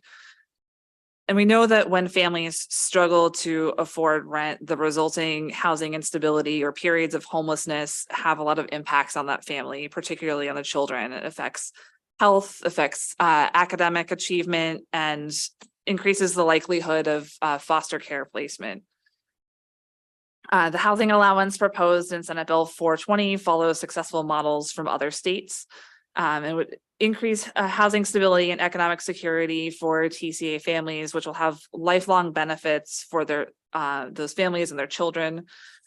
And as I was stating on the prior bill, with these programs, they also benefit communities and local businesses. When families are more economically secure, they have money to spend on local businesses as they're purchasing necessities. So we would ask for a favorable report on Senate Bill 420. Good afternoon, Chair Griffith and members of the committee. My name is Yusra Al Khalifa. I'm a staff attorney at Maryland Legal Aid. Maryland Legal Aid is a nonprofit civil firm with 12 offices across the state. We provide free legal services to low-income and vulnerable residents. Maryland Legal Aid asks that the committee issue a favorable report on Senate Bill 420 without amendment. SB 420 establishes a housing allowance for eligible households that receive temporary cash assistance or TCA. Households that receive TCA are those with dependent children. Currently, there is a shortage of affordable rental homes available for low-income households. It's estimated that 72% of low-income households suffer from severe cost burdens, which means they spend 50 or more percent of their monthly income on rent. We just heard that the magic number is 30% or less. SB 420 would provide a monthly housing allowance for households that qualify for TCA, but do not receive any other housing subsidy. SB 420 requires that the Department of Social Services screen all TCA recipients for housing allowance eligibility. This bill provides that DSS cannot count a family's housing allowance when determining the amount of TCA that the household will receive. This important provision will ensure that families that receive a housing allowance under this bill will not have their TCA reduced simply by qualifying for the housing allowance. TCA is offered for a limited time. This bill would allow for the allowance to continue for 6 months after the termination of TCA if the household is eligible. SB 420 will prevent low-income households from having to make the terrible choice between buying food or paying for healthcare and paying for rent. Maryland Legal Aid urges the committee to issue a favorable report on SB 420. Thank you very much. I'll go to Senator Guile, followed by Senator Reedy. Thank you, Madam Chair. Thank you for the bill sponsor for this. It's a very important issue, but I guess I'm trying to understand the interplay between this and between the federal housing voucher program. So is this because the waiting list is so long for the housing voucher program, and this would help provide that? You're nodding your head. I take that as a yes. Yes. So in a Okay. lot of jurisdictions in Maryland, you actually can't even get on the wait list for housing vouchers. They've been Oh. closed for years. And so only about 25% of low-income families can ever access some kind of affordable housing assistance, be it a voucher or public housing. So the mass majority of families are either on waiting lists that are years long, or the waiting lists are closed and they're just left with no really other resource for housing. So you can't even get on the waiting list right now for the federal housing voucher program in Maryland? In some jurisdictions. So some some jurisdictions are accepting folks for wait lists and some jurisdictions have closed their wait list. We can get you a list of which ones are open and which ones are closed, That's but okay. Yeah, okay. Well, thank you. I appreciate that. And thank you, Madam Chair. Thank you, Senator Reedy. Thank you. I was wondering if maybe someone on the panel could answer this question. A couple of you are talking about the income levels and when you get TANF or not. So sometimes it's been phrased though, like that's the income that they have. That's not intended to be their only income, obviously, correct? So remind me, what's the level that you're eligible at TANF for TANF? How high of an income or how high on the scale can you go? so there's a disregard, an income disregard, but it's generally below the poverty line. So if somebody is working, they wouldn't get the full TCA benefit, but they might get a portion of it. But once you reach, like if you're making $727 a month at your job, you're not likely going to be able to get TCA on top of that. So there is a disregard, and we can get you the list of what the actual disregard is, so you can see like what someone's monthly income is when they fall off TCA entirely. But for the majority of individuals, if you're anywhere above the poverty line, you would not qualify for temporary cash assistance. And this bill is not about SNAP, but where does SNAP cut off? So SNAP cuts off, there's some income disregards similarly too, but once you do all of this stuff, your net income would be the poverty line as well. So they might be a little bit above that. And there's some things, the way SNAP's calculated, that come off. So normally if someone's close to like 135% of the federal poverty line, they might qualify for SNAP at a gross income. But not for TCA. But not for TCA. Yeah. TCA has a lower income. And you can get threshold. both, but again, you have to meet both criteria. Correct. Okay. Question about this. I mean, obviously you've seen the fiscal note, Senator, so obviously it's a challenge to figure out the pricing of it. But you mentioned about the availability of housing. So how does that play together, whether we have enough available I mean, people are living somewhere right now, but there is an issue with housing. I don't know if you could speak about, does this bill help with that, or is it gonna, I mean, or are those unrelated? Well, I think they are related some, but it's a separate issue too, that many of Well, us are supply trying to work makes the on. price go supply. up, lack of Right. supply. Right. And we are in other avenues trying to address that. It's access and affordability, right? And this is certainly the affordability piece, and we need to broaden access, but I was using those figures as a demonstration Sure, of what sure. the need is out there. Do you have some thoughts on how we could maybe get this fiscal note down or address it, or are we? It's a good question. The one thing that's unique about TCA in particular is that we do get a federal TANF block grant. So it doesn't necessarily have to come out of general funds. Like we do get a block grant, and currently that's will actually be talked about tomorrow in family investments budget is only 28% of those dollars go to cash benefits. We spend as a state most of that money elsewhere. So if the state were to reinvest that money back into the TCA program, there could potentially be a bucket of money to use. Yeah, I'd like to know where, learning about these issues, I'd like to know where that other 72%. I mean, I'm sure there's good things it's doing, but Yes, yeah. where else that's going? And, but as someone who's put in tax relief bills before, I sympathize with tough fiscal notes. So, Thank you. thank you, And Madam Chair. Actually, I mean, somewhat coincidentally, I'm on the subcommittee that's going to be hearing that budget analysis, so I will be happy to report back to you about that. Thank you. I don't see any additional questions for the sponsor or this panel. Thank you all very much for your testimony. Thank you. I have one more witness signed up in favor of the bill, Maya Brown.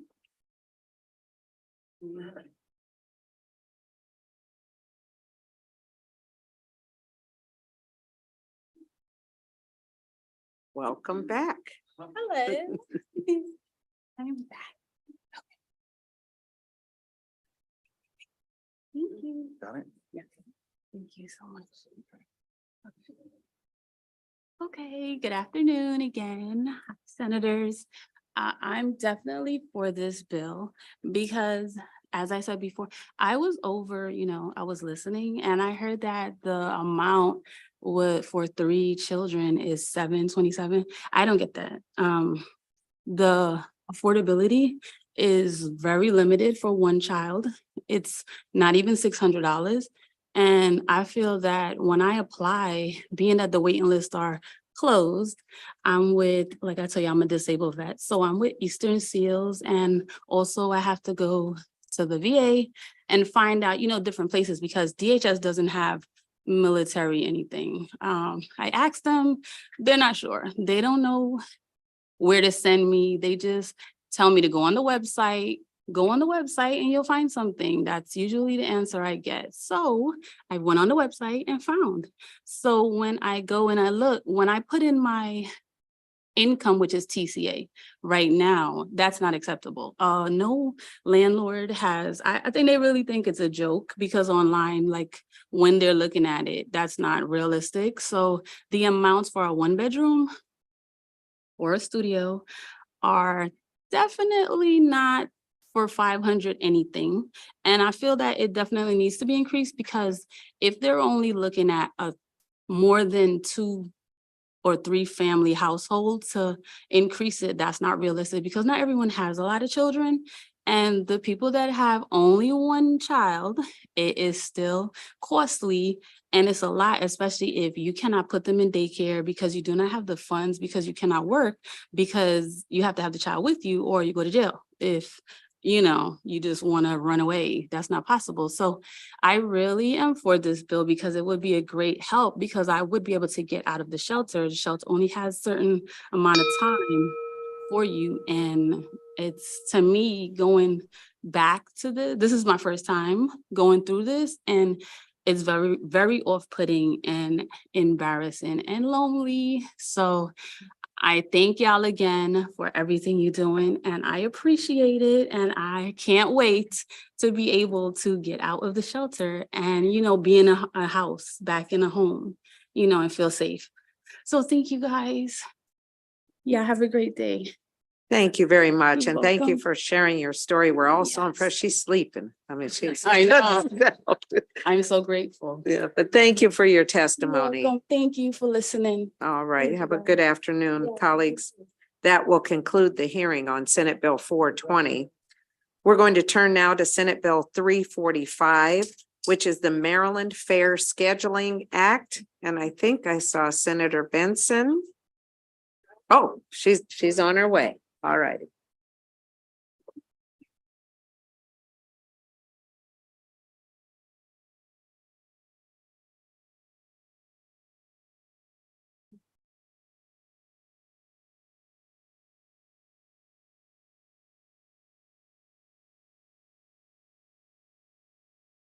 Good afternoon, Senator Benson. Afternoon, Madam Chair, Madam Vice Chair.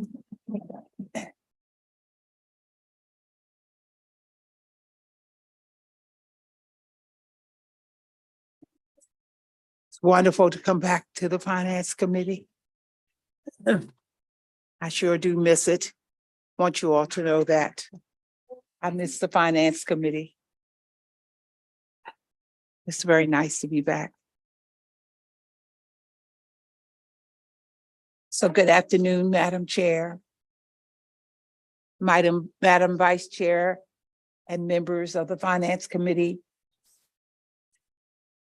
I am here to present Senate Bill 345, the Maryland Fair Scheduling Act. This legislation, which is crucial to so many of us in our state, addresses growing concerns and indeed a growing crisis among working families. American workers increasingly need to balance employment with other responsibilities. But to what extent does the workplace accommodate these needs? The non-work responsibilities of the typical American worker have changed dramatically over the past 50 years. With the notion of COVID-19 still looming and rising inflation, the common everyday necessities are becoming more scarce for middle to low-class workers. As a result, the fraction of households where all parents work full-time has nearly doubled, and the percentage of full-time workers who are parents in full-time working families has increased substantially. Due to the increase in inflation, there are more responsibilities to be had upon workers who are parents, especially regarding the increase in elderly life expectancy, while also dealing with the responsibility of children. This bill's purpose is to require employers who employ individuals in a food service facility or retail establishment to pay certain employees at a certain rate of pay for certain shifts of work, except under certain circumstances. This bill helps the working residents not to become inconvenienced by short-term notices from their employer regarding scheduling. By allowing employers to freely and unwarrantedly manipulate employees' schedules, you disadvantage the employee who may have certain commitments or responsibilities, and in the end, do not have appropriate compensation. These commitments can include family, events, or even something as simple as travel time and money for employees to navigate their way to work. This is why it is important to grant compensation for the worker when they are asked to come into work unexpectedly to cover for any inconveniences the scheduling has caused. We, as senators of this great state of Maryland, have a time when we arrive at work that is set in stone for the majority of our time serving. Retail workers and food service workers should be held to the same standard. When these unpredictable schedules are put in place, it makes it difficult for parents to meet their job and carrying responsibilities. Furthermore, these practices are especially harmful to single parents. The collateral damage of this is we then have children, mainly the eldest sibling, if a part of a large household, who has become the secondary caretaker of their younger siblings while the parent is still out fulfilling a role that was inconveniently placed upon them. The child's responsibility thus increases, and a multitude of other things can be begin to occur, such as poor grades in school due to home life and increased stress. When hourly workers have workplace flexibility, productivity increases and absenteeism decreases. Productivity, retention, and reduced cost are important metrics for all businesses. The new era of workers and families will not stand for the inequity given by employers, which is why we have recent events such as the 2020 Great Resignation, in which employees have been resigning from their jobs in the masses, just recently reaching record numbers. Long-standing dissatisfaction is one of the primary causes of this movement. Therefore, we must provide workplace flexibility and paid leave to strengthen our families, our businesses, and economy. Therefore, I'm respectfully urging and asking this committee to issue a favorable report for Senate Bill 345. Oh, go ahead. Yes. Good afternoon, Chair Griffith, Vice Chair Klausmeier, members of the Senate Finance Committee. My name is Kayla Mock. I'm with the United Food and Commercial Workers Union Local 400. We represent over 10,000 members in Maryland who have worked on the front lines and have been essential employees in grocery, retail, food distribution, law enforcement, healthcare, and cannabis. Through collective bargaining, our members raise the workplace standards of wages, benefits, safety, and retirement for all workers. And we appreciate Senator Benson for bringing this legislation forward that would do the same and improve the working conditions of all of Marylanders. We strongly support SB 345. As the senator mentioned, there's currently a low level of labor force participation. Some folks call this the Great Resignation. However, I think evidence points to this instead being the Great Jobs Upgrade. Workers are leaving jobs frustrated by low wages, irregular hours, or difficult or unsafe working conditions. According to the U.S. Department of Labor, only 26% of leisure and hospitality workers know their work schedule is less than 1 week in advance. That number drops to 23% for service occupation employees. And that's why once the schedule is created, stability is important. Fair scheduling also is beneficial for businesses. Multiple studies find that businesses who implement predictable scheduling have a decrease in worker turnover, have simpler time tracking on payroll, and increase their worker productivity. The Harvard Kennedy School Shift Project found that fair scheduling increased worker happiness and sleep quality, reduced material hardship, and allowed workers to schedule and pay for medical care. Lastly, I want to reemphasize that this is not a radical idea or notion. Most of our UFCW represented facilities have fair scheduling in their contracts. I myself worked under fair scheduling at Giant Food for 12 years. It gave me flexibility and also the opportunity to work my way through school. And so for those reasons and many more, we urge a favorable report. Good afternoon, Madam Chair, Madam Vice Chair, and members of the committee. I'm Donna Edwards. I'm president of the Maryland State and District of Columbia AFL-CIO. You have our written comments and strong support of this bill. I want to just point out that technology exists that allows businesses to track sales and customer data. Most of the businesses use algorithms based on predictive customer traffic to maintain the most minimal possible scheduling for workers at minimal hours, and therefore keep their workers tethered to them by saying, you'll be on call for the last minute, or if they come in and there's less traffic, customer traffic, they send them home with absolutely no compensation for the time that they do. These workers were asking that they're tethered to a job that is not giving them pay for being totally on call. There is a lot of predictive scheduling products out there, ADP, Paycheck, et cetera, has all of these tools because the business magazines for retail and for restaurants is saying predictive scheduling is coming. So the background to help them do this, it has already been developed. It's not new. I mean, states all around are considering this.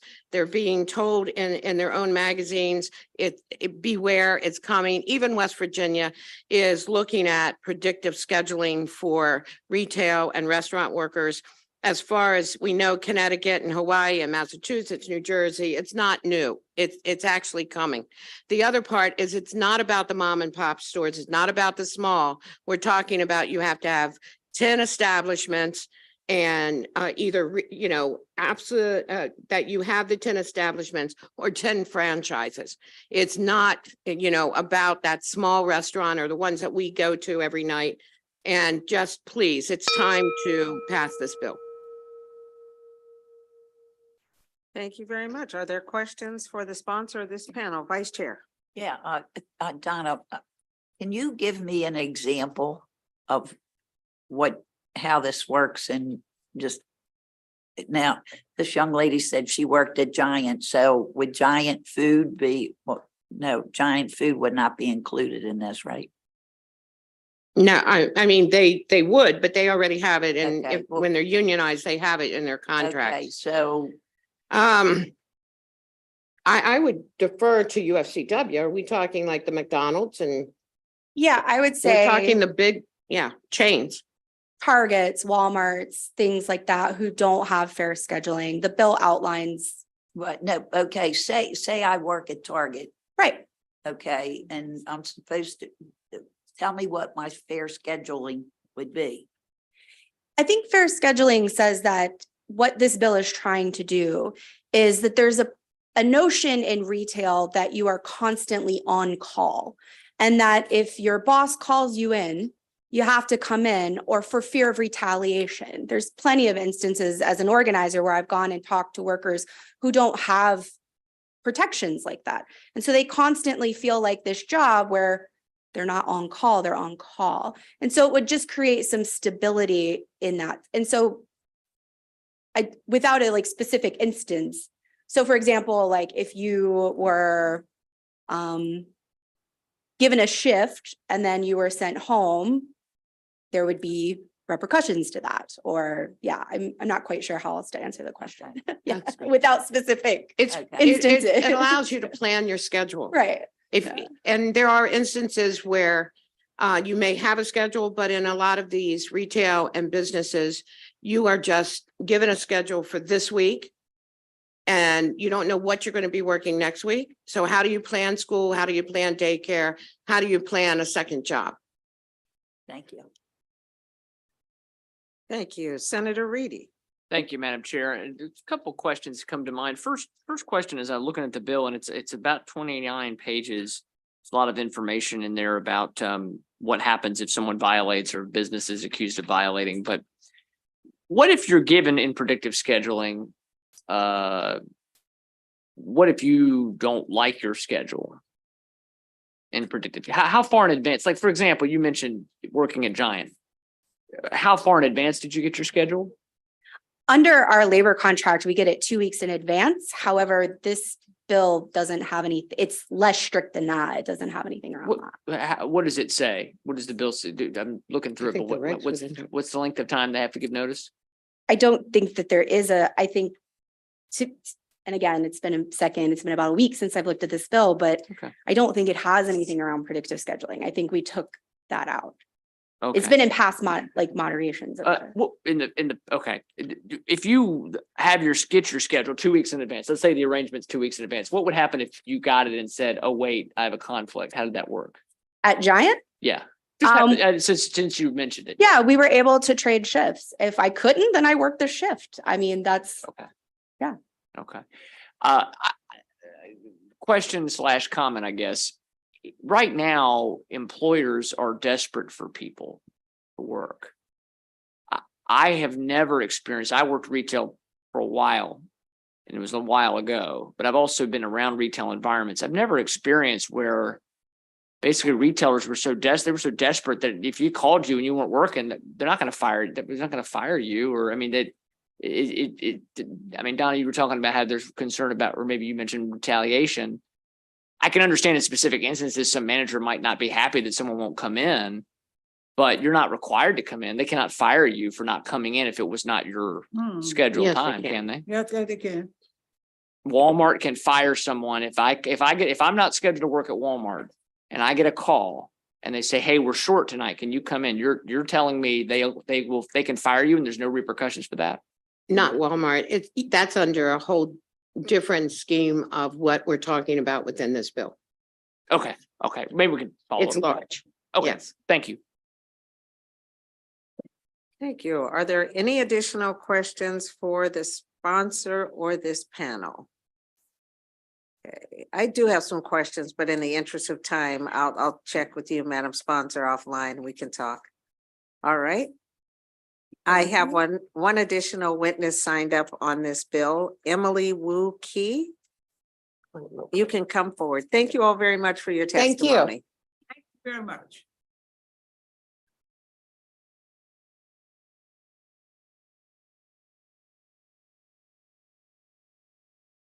Good afternoon. Afternoon. Okay.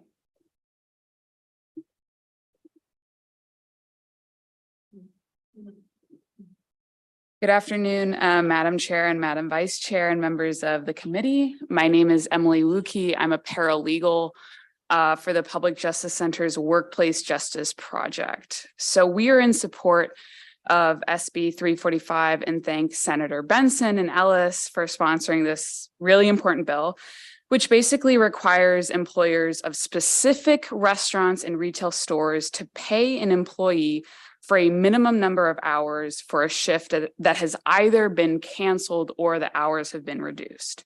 So SB 345 is an attempt at institutionalizing fair scheduling. So what is fair scheduling?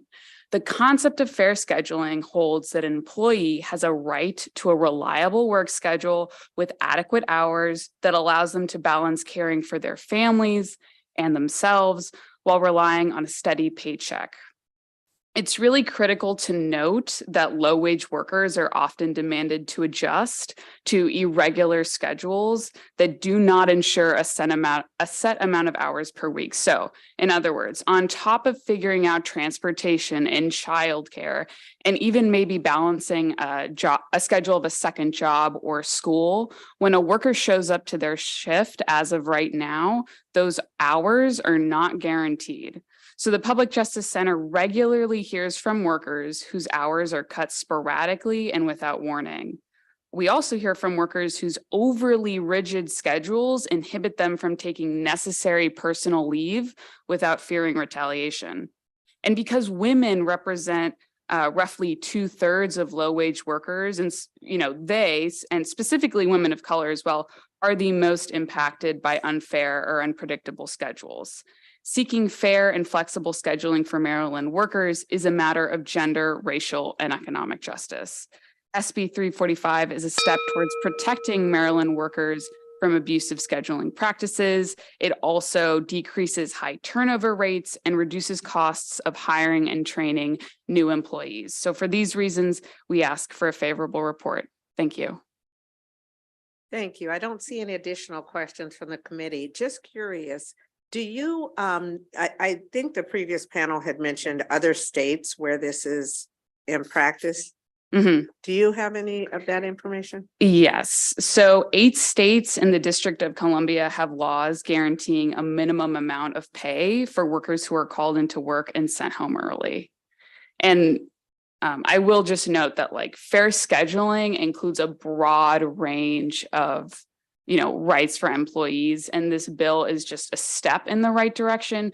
We're not even talking about additional pay for a split shift or giving workers a right to request alternative work schedules. No, you answered my question. I just Got want it. to know the other states that have this provision. Yeah. And I did see some things about legal fees and things like that in the bill. So thank you very much for Thank your you. testimony. All right, colleagues, that concludes. Oops, I have another panel on this bill. I was getting ready to go off to the races.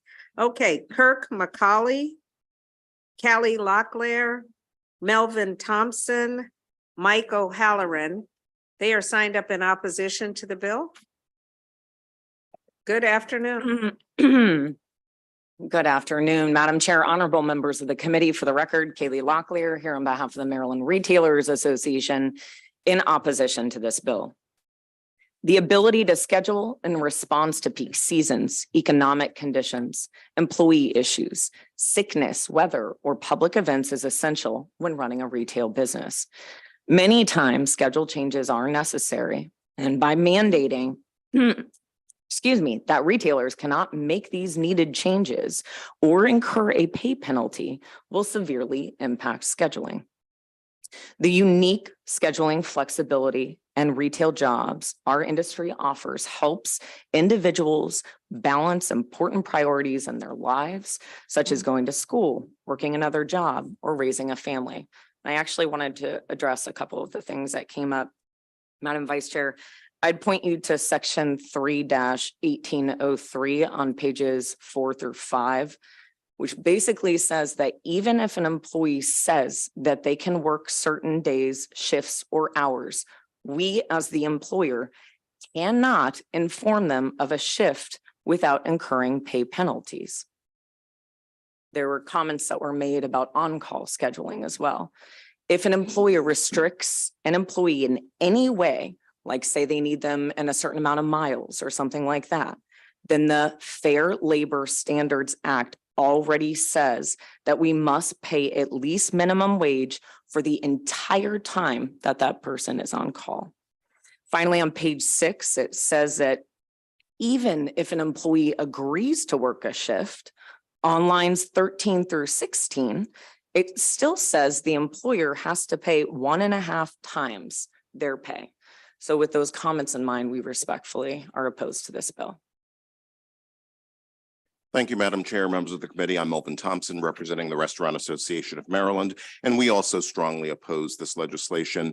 Many employees work in our industry because of the flexible scheduling that we provide, and the restrictions proposed by this legislation would simply be unworkable for the restaurant industry because we schedule employees according to customer volume, which is subject to change at any time and for any reason. The restrictions posed by this legislation would be problems when customer traffic slows, which can happen at any time. And restaurants simply cannot afford to pay employees for shifts during times when there's simply not enough customer sales revenue to pay for those labor costs. And the nature of the food service business requires that employers schedule accordingly and to adjust as needed. And employees who require more predictable work schedules typically find employment in other business sectors. And this legislation also includes some additional and burdensome record keeping and documentation requirements. And as the fiscal note mentions, this bill could cause some misunderstandings regarding shift changes. And for those reasons, we strongly oppose this legislation and request an unfavorable report. Thank you. Madam Chair and Vice Chair, members of the committee. My name is Kurt McCauley. I work for WMDA restaurants, service stations, convenience stores, and repair facilities. Probably about half our members of 800 members, probably 350 of them operate convenience stores. This bill, first place, none of our people require someone to be on standby. They might call somebody and ask them if they'd like to come in because someone else hadn't showed up, but they're not required to. And if I'd be the first to agree, if someone was on standby, they ought to be paid for being standby because they might as well be working if you're on standby. Can't do anything else. So we agree with that. But 11 hours, you can't work within 11 hours of a previous shift, or you got to pay time and a half. That just doesn't make any sense at all. It's just, the employee doesn't have to work it. They work it if they do work within 11 hours because they want to work it. They might want to work basically 2 shifts at a day's time to get 4 days, 40 hours in 4 days. Gives them a 3-day holiday. Or they might want to get some overtime if they work that 5th day. So it works for the employees, it allows that flexibility for them to do what they want. Other than that, the heavy fines in it, the right of action, private action, the rebuttal presumption, it just, the fines are over the top. And like the fiscal note says, that can be very confusing who this applies to. A lot of my places that have one Subway or one type of food service, but it's an individual. That might be a chain across the country, but that individual to that business, and it's that business owner's thing. So we urge an unfavorable report. Thank you. Good afternoon, Madam Chair, members of the Senate Finance Committee. For the record, my name is Mike O'Halloran, here today representing NFIB and MAPTA. I don't have much to add to my colleague's testimony, save for the fact that proponents would have you believe that this does not impact small businesses. And I'm here to tell you that it would. The franchisees that own and operate businesses, albeit they do have trademark names, but those are not trademark companies. Those are your small mom and pop shops who've made the capital investments, made the time investment to operate these restaurants, these retail shops, hardware stores. So it does impact them. There may be, again, many companies throughout the country that share the same name, but it's not the same ownership. So with that, we do respectfully request an unfavorable report. Thank you very much. Senator Ellis. Yeah, thank you, Madam Chair. Thank you for your perspective. I really do appreciate it. Not long ago, I went into a major establishment, national establishment, and someone said to me, an employee said, a couple weeks ago, I received a pay invoice and she owed her employer money because she was hired to be a full-time person and they kept calling her, don't come in today, don't come in today. And so being full-time would benefit in her contribution. There was no money, no paycheck to take her contribution for benefits out. So basically to keep your benefits going, her benefits going, she had to cut them a check.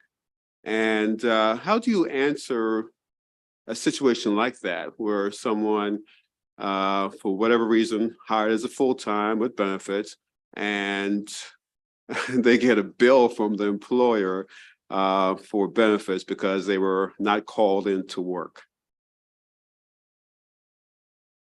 Anyone can take it. I think it sounds, again, and I'm kind of relying on growing up in restaurants, working in restaurants all my life. It sounds, I would imagine this was a restaurant worker that you're referencing. Was it a retailer? Was it like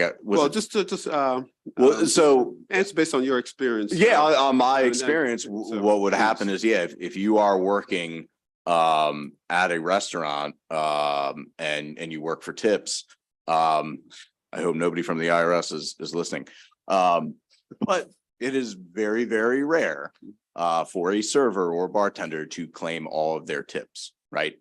Because they don't want to get taxed on them. However, when they do receive, if they are benefit position, if that restaurant they work for offers benefits, I have heard of to pay the employee portion of those benefits. Yes, they will get a pay stub that is negative, so therefore you would owe money.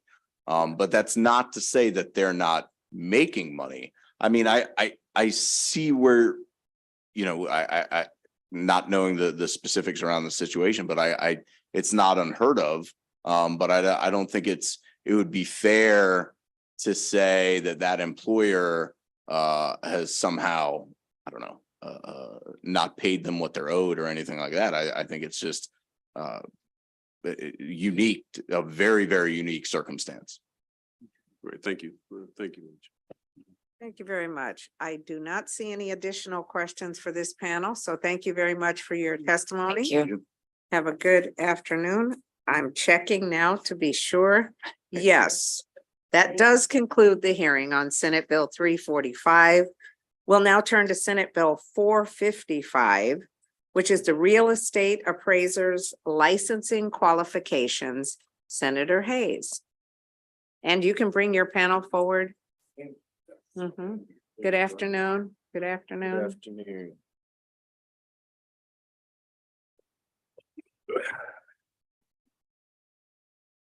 Good afternoon, Madam Chair, Madam Vice Chair, members of the Senate Finance Committee.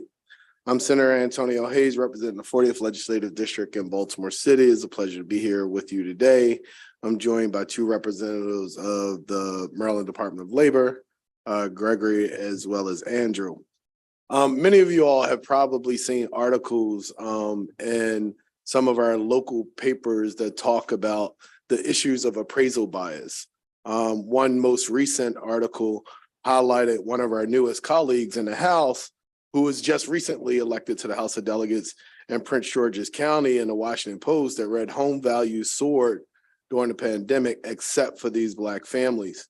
The story tells, the article tells a story of our newly elected colleague who appraisal was $500,000 less than what she had paid for her home. And so it's stories that continue on in this way.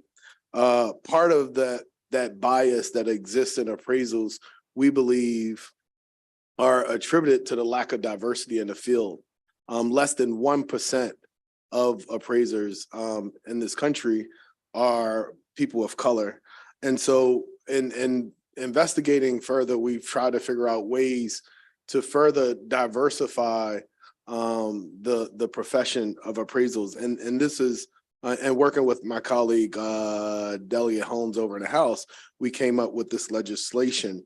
The Appraisal Foundation, who sets the guidelines and qualifications on how to become appraisal, I believe 2 years ago, established what they now refer to as PAREA, Practical Applications of Real Estate Appraisal Program. It essentially gives an alternative, and I apologize, I just passed out to you guys, but is a 2-sheet page that explains exactly what PAREA is. But one of the most common barriers to becoming an appraiser is you need someone to supervise you for tremendous, at the lowest level, you need 1,000 hours of supervision. And so you have to have somebody that agree to provide you the supervision. And oftentimes those individuals aren't paid for their time in that case. The next level of an appraiser is a certified residential appraiser. For that, you need 1,500 hours under supervision. And then for the highest level of appraiser, you need 3,000 hours of supervision. And this has become more and more of a barrier for people to choose this profession. And so what the Appraisal Foundation has done, they have allowed an opportunity to take an alternative course of action in order to become an appraiser. And they have established this program where there can be online classes that give you a more practical experience at being an appraiser, and thereby you're not reliant on having that supervisor expertise. And so that is the bill in a nutshell, essentially asking that Maryland join many other states in the union that have accepted this as an alternative practice and pathway to become an appraiser. And we hope that this will provide greater opportunities for diversity in the field. And so with that, colleagues, I urge a favorable report on Senate Bill 455.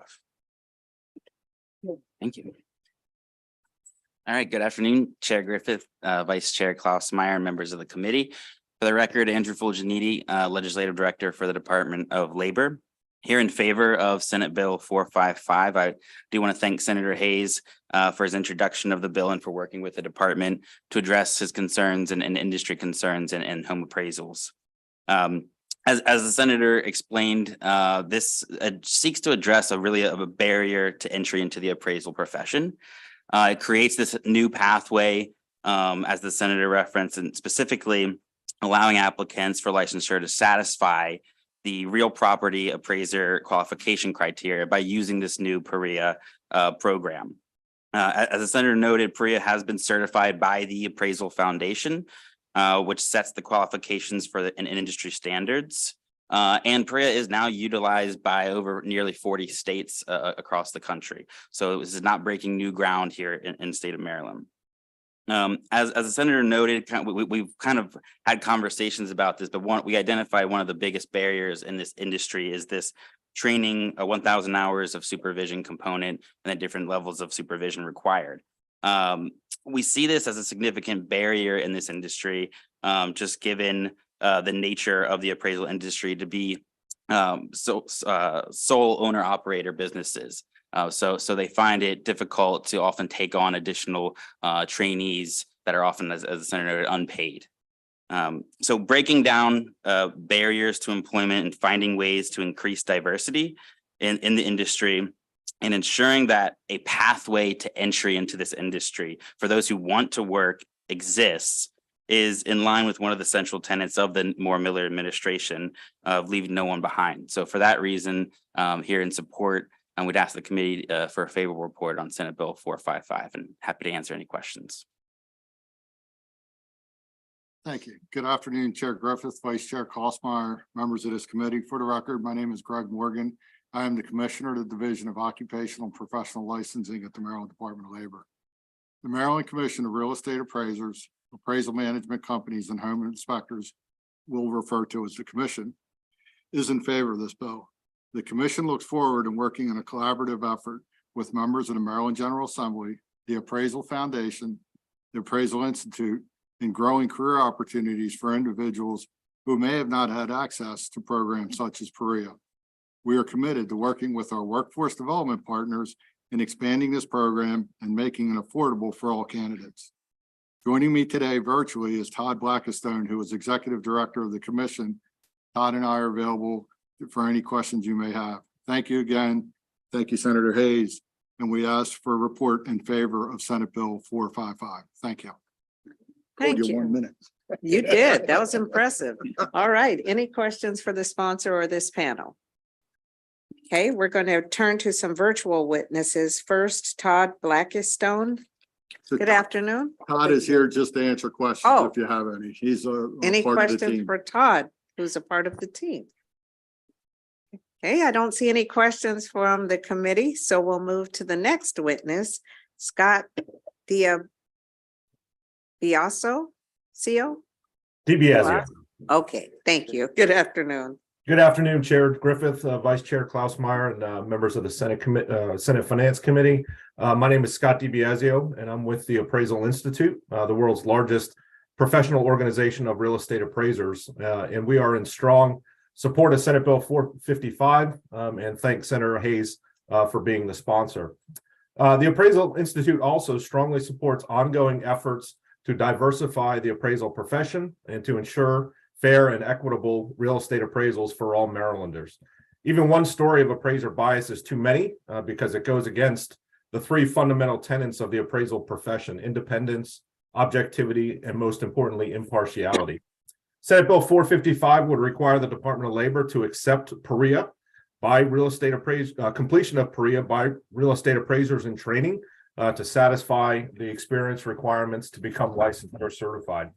PREA is a technology-based alternative to the traditional in-person supervisor trainee method of obtaining the required practical experience.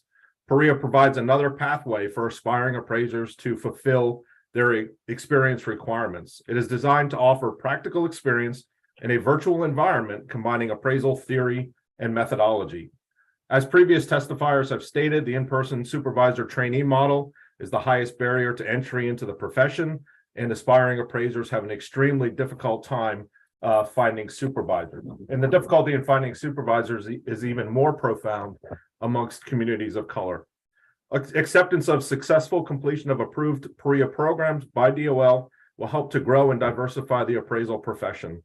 The Appraisal Institute respectfully requests the Finance Committee to report Senate Bill 455 with one amendment to allow certified residential appraisers to also complete PREA programs. Thank you very much for the opportunity to be here with you today, and I'd be happy to stand for any questions. Thank you very much. I was going to ask you, you were signed up favorable as amended, and I was going to ask you what that amendment was, and you got that in under the wire. So thank you very much. I don't see any other questions from the committee. No, and the only thing, Madam Chair, and I forgot to mention in my remarks, so I thank Scott for bringing it up, but I've already had a sponsor amendment drafted in that regard to reflect the amendments that he's proposed, which I'll have distributed to the committee. There may be one additional amendment, but we can talk about that later. You got it. Thank you No very problem. much. All right. All right, seeing no other questions, that will conclude the hearing on Senate Bill 455. We'll now move to Senate Bill 355, which is occupational safety and health, public buildings, indoor air quality. Senator Beidle.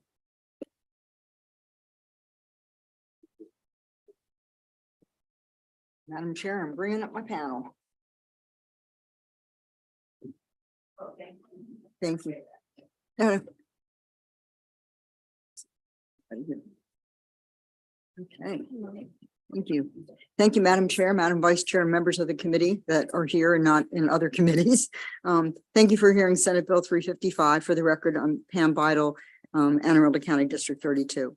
Thank you for the opportunity to present Senate Bill 355, Occupational Safety and Health, Public Buildings, Indoor Air Quality.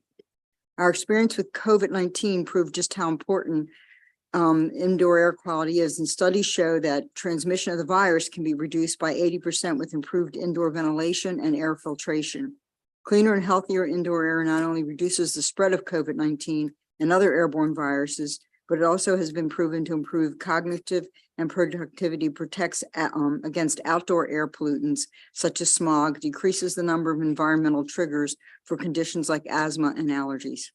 Senate Bill 355 requires that on or before October 31st, 2025, the Maryland Occupational Safety and Health Administration, we know it as MOSHA, promulgate a comprehensive indoor air quality IAQ standard that applies to all public employers who employ individuals that are required to work in public buildings.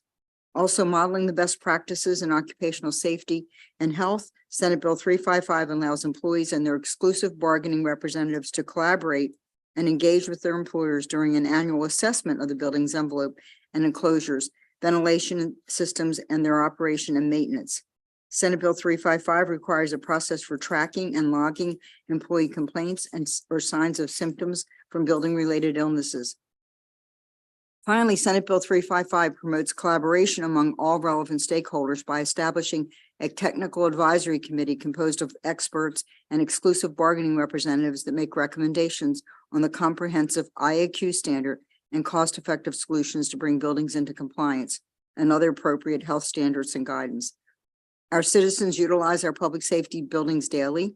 At the MVA, our public schools, courthouses, university, even when they come here to testify. Hundreds of thousands of workers call our public buildings their work site every day.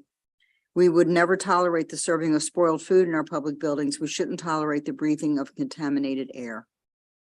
Senate Bill 355 takes a measured and practical approach to improving indoor air quality in public buildings by utilizing the occupational safety and health model.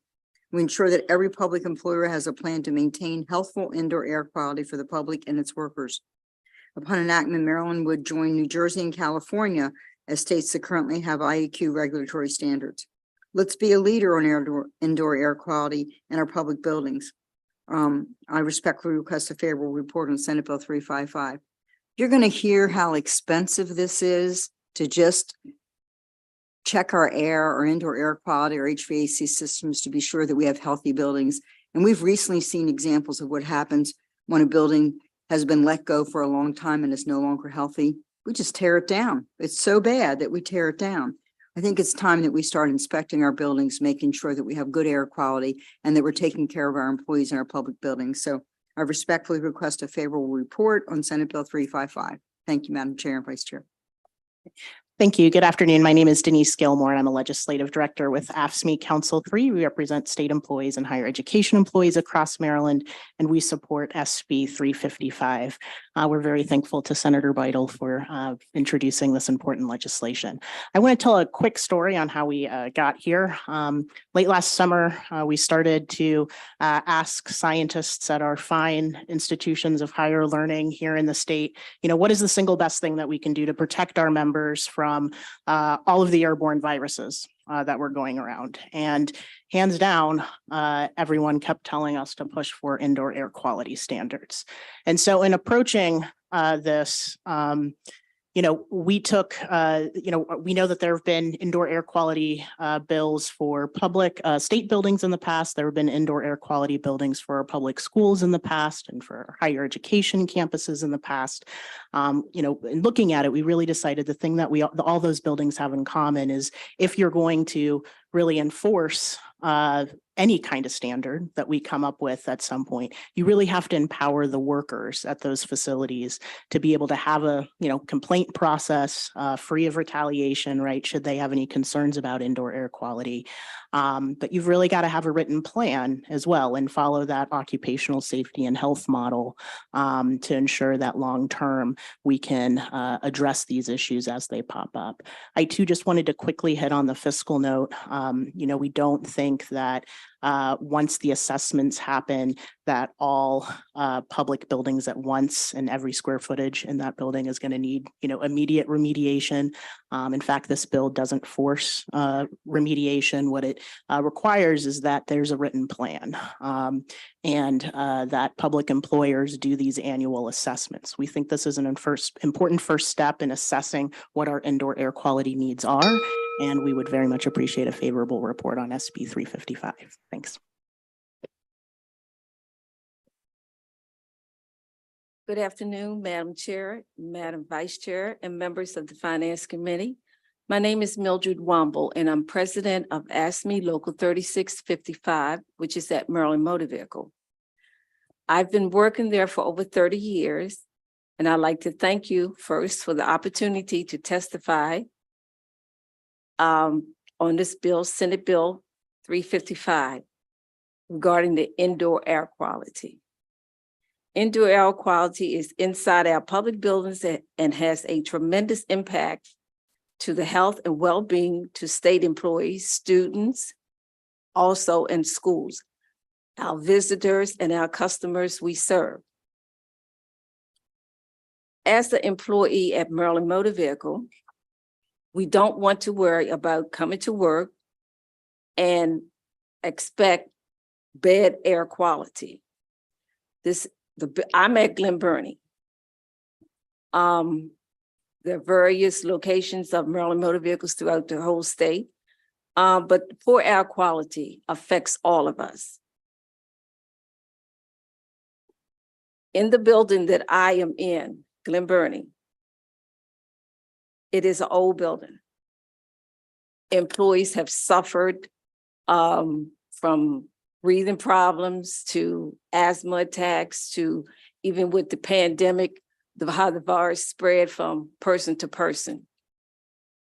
One of my coworkers, Janet Estrado, was supposed to come here today to testify.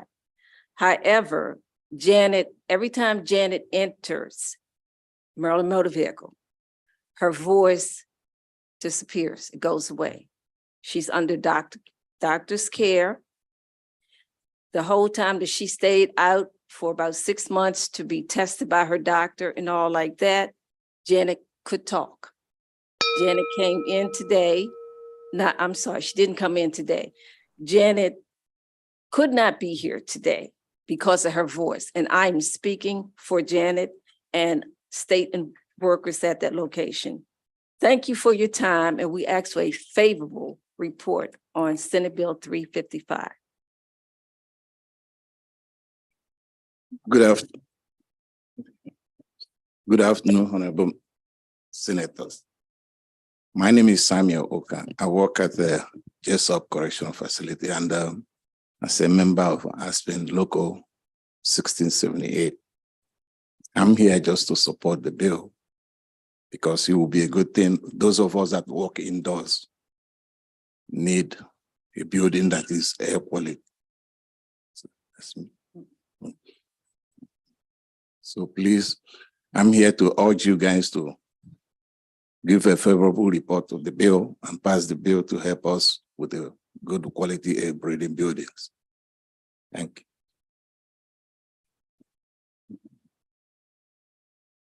you. Good afternoon, Madam Chair and Vice Chair and members of the committee. I'm Dr. Kathleen McFall, an Associate Research Professor at the University of Maryland School of Public Health. I have over 30 years' experience taking care of workers with health complaints, teaching occupational health, and conducting research. Senate Bill 355, which I strongly support, reads like a homeowner's manual to me and includes all the things that the government should already be doing regarding building envelope and HVAC assessment, maintenance, and monitoring of their buildings. It also provides access to building air quality information like we already have for our outdoor air and our drinking water. By passing this bill, Maryland will be in alignment with the White House Clean Air Challenge. The White House recognizes that safe buildings are a critical component to future pandemic preparedness, and our buildings were not ready to serve our economy, our public, or our workforce during COVID-19, not even close. Furthermore, we know there are dire human health of poor indoor air, including cognitive impairment, respiratory and cardiovascular diseases, and of course, airborne infectious diseases. Finally, I will close by saying I built my own room air filter in for my office and for my classroom, which are in state buildings, and I carry my own CO2 monitor, which is what that is, to assess ventilation wherever I go. This bill does not ask MOSH to inspect every building every year, but it requires the state to be a good homeowner and take care of our buildings for the citizens and for the employees. In my written testimony, I leave you resources from the White House, which has given us some wonderful information for indoor air quality, and also information about the expertise at the University of Maryland School of Public Health and School of Engineering. And I thank you for your time. Madam Chair, Madam Vice Chair, members of the committee, thank you for the opportunity to speak on Senate Bill 355, which can help more than 975,000 educators and students learn, thrive, and breathe in Maryland. My name is Eunice Salcedo. I am a senior health and safety specialist at the National Education Association, the nation's largest union of more than 3 million educators. In my role at NEA, I have the privilege of working across the country to assess indoor air quality issues and advise school leaders on how to best protect their students and educators. I am here today to urge your committee to become champions for school health and to cement Maryland as a leader in protecting its students from pollutants, pathogens, and disease. It is vital to understand the breadth of the indoor air quality crisis we face across all of America's schools. More than 14 million students and school staff are breathing polluted air every single day. Without any enforceable federal standards from OSHA on indoor air quality, school ventilation systems continue to fail and toxic building materials remain. Whether it's spikes in asthma cases or developing cancer, the consequences of poor indoor air quality are real. These health risks are compounded even further in communities with more Black, brown, rural, and economically disadvantaged students. This is a health issue with lifelong implications, but this isn't just about health. A study of 100 U.S. schools found a direct association between student academic achievement and classroom ventilation rates, and that there was a measurable progress in math and reading scores when indoor air quality was improved. On the other side of the equation, more than 10.5 million school days are lost every year due to asthma, making it the leading cause of absenteeism in this country. The 3 million members of the NEA are behind this important legislation and applaud both the sponsors of this bill and the committee members here today for their willingness to invest in the students and educators of Maryland. Thank you. Thank you very much. I do not see any questions for the sponsor or the panel. Thank you all very much for your testimony. We have another witness signed up in support of the bill, Jackie Caldwell. Jackie unfortunately was not able to make it. Okay, then we'll move to a virtual witness signed up in opposition to the bill, Brianna January. Good afternoon. Good afternoon, Madam Chair, Madam Vice Chair, esteemed committee. For the record, Brianna January representing MACO in respectful opposition of SB 355. Committee, counties understand the intent of the bill and we agree with its goals. However, we do have concerns about the prescriptive nature of the bill, which would be duplicative of our existing routine facility maintenance. Counties are experts in the management of their own facilities, and we strive to provide the safest buildings for the staff they employ and for the public they serve. And counties have managed public facilities and the health and safety within them successfully, and I'll note in many cases far above the state's requirements. Under SB 355, counties would be forced to adhere to a uniform one-size-fits-all policy that in many ways would force them to duplicate the many existing facility evaluation and maintenance policies that we already have in place. Additionally, we have concerns that this bill treats all public buildings the same without any considerations or flexibility for older historic buildings. Essentially, a building built in 2020 is treated the exact same as one built in 1920. This is not practical nor reasonable. And I'll note that while our friends over at the Maryland Municipal League could not be here in person today to testify, they did encourage me to add a me too from them and to direct you to their written testimony. With that, thank you for your consideration of MACO's opposition, and we urge an unfavorable report. Thank you very much. There are no questions from the committee, so thank you for your testimony. Have a good afternoon. And colleagues, that will conclude the hearing on Senate Bill 355. We'll now turn to Senate Bill 453, State and Private Construction Contracts, Prompt Payment Requirements. Senator Kramer, good afternoon, and you can bring your panel forward.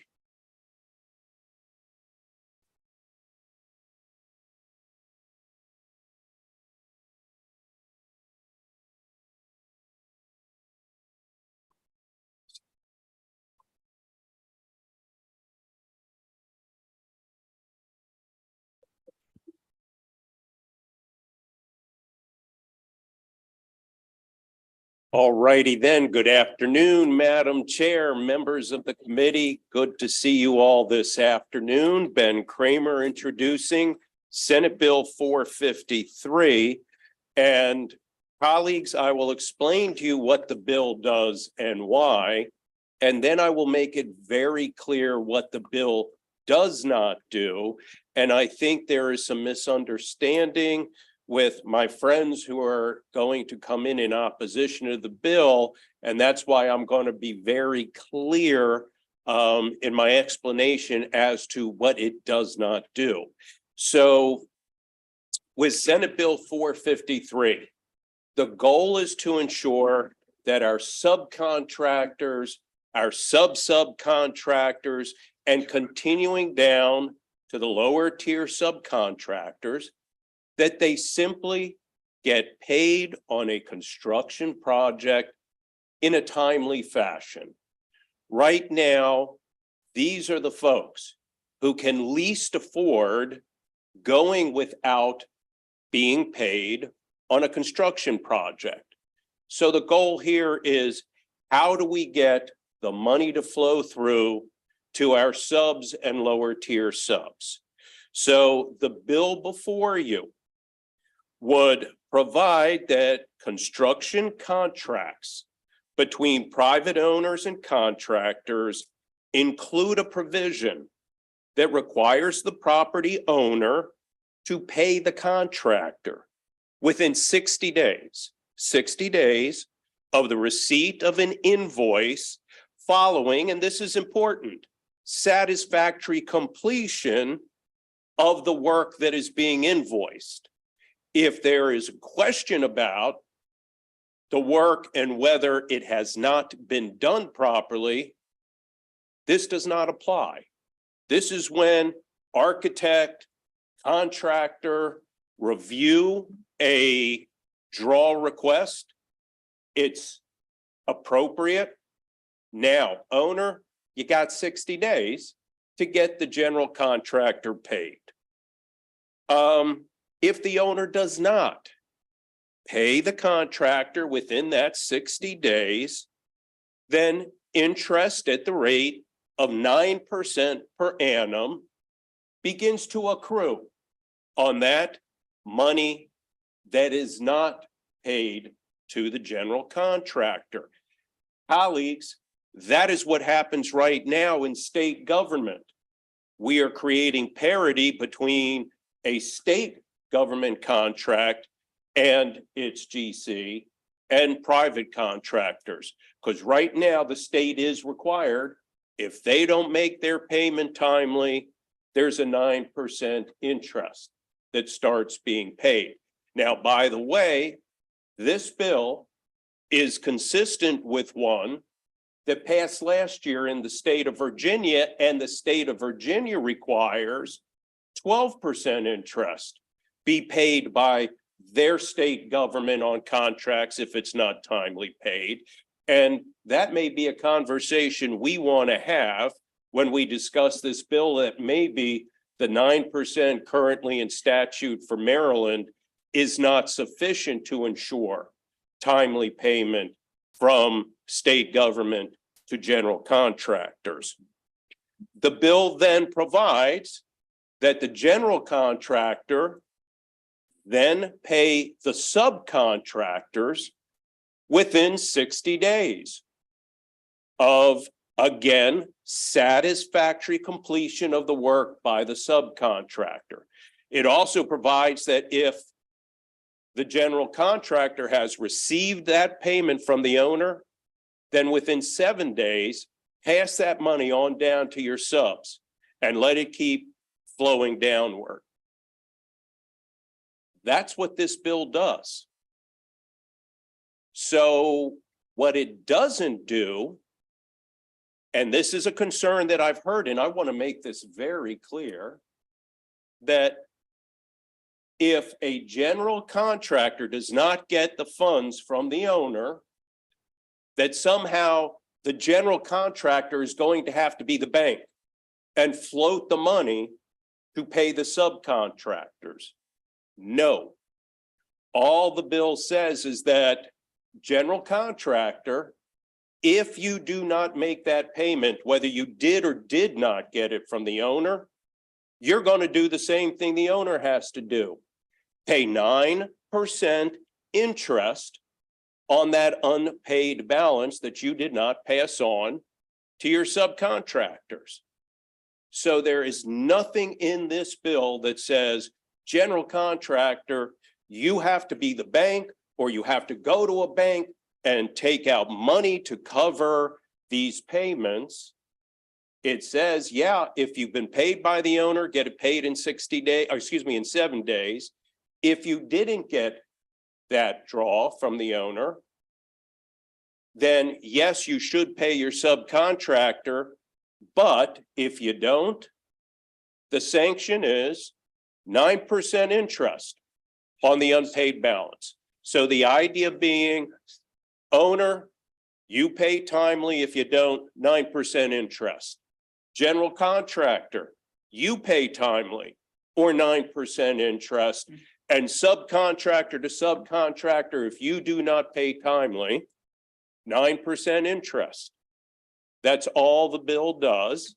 And the goal here is to expedite getting those hardworking folks in the lower tiers of a construction project who can least afford to go without payment, the payment that they are due. So again, I want to emphasize that this bill is not going to put any general contractors out of business. It is actually being done in multiple states in a very similar fashion, the most recent one being Virginia. And with that, I would certainly welcome any comments, questions, or turn it over to the panel, Madam Chair.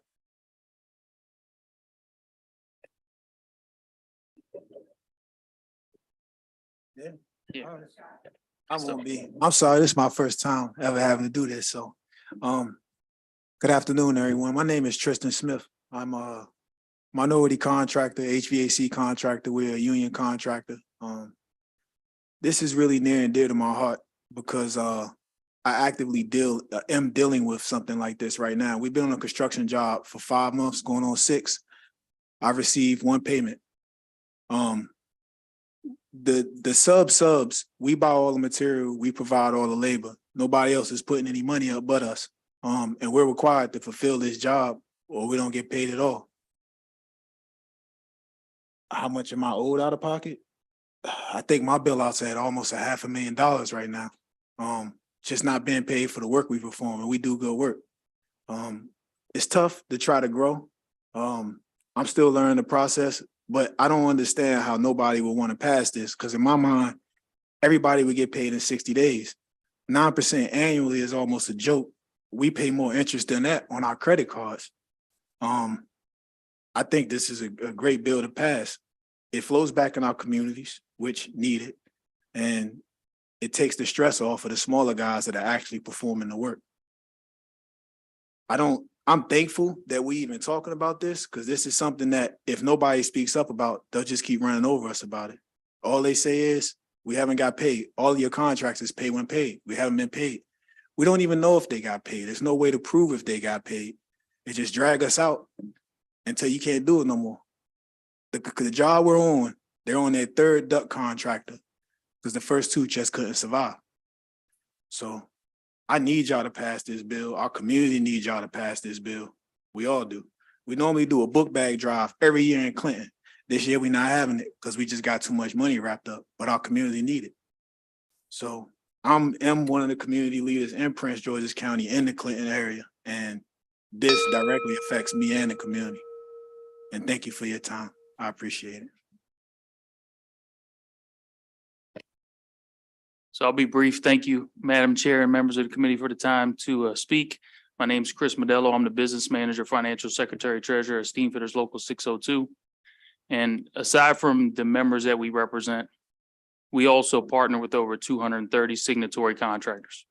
This is important to us because smaller contractors like Tristan and Logan Mechanical that are trying to break into the construction industry have a hard time sustaining when they have to take jobs from larger contractors because they're not big enough to take those contracts directly with the customer yet.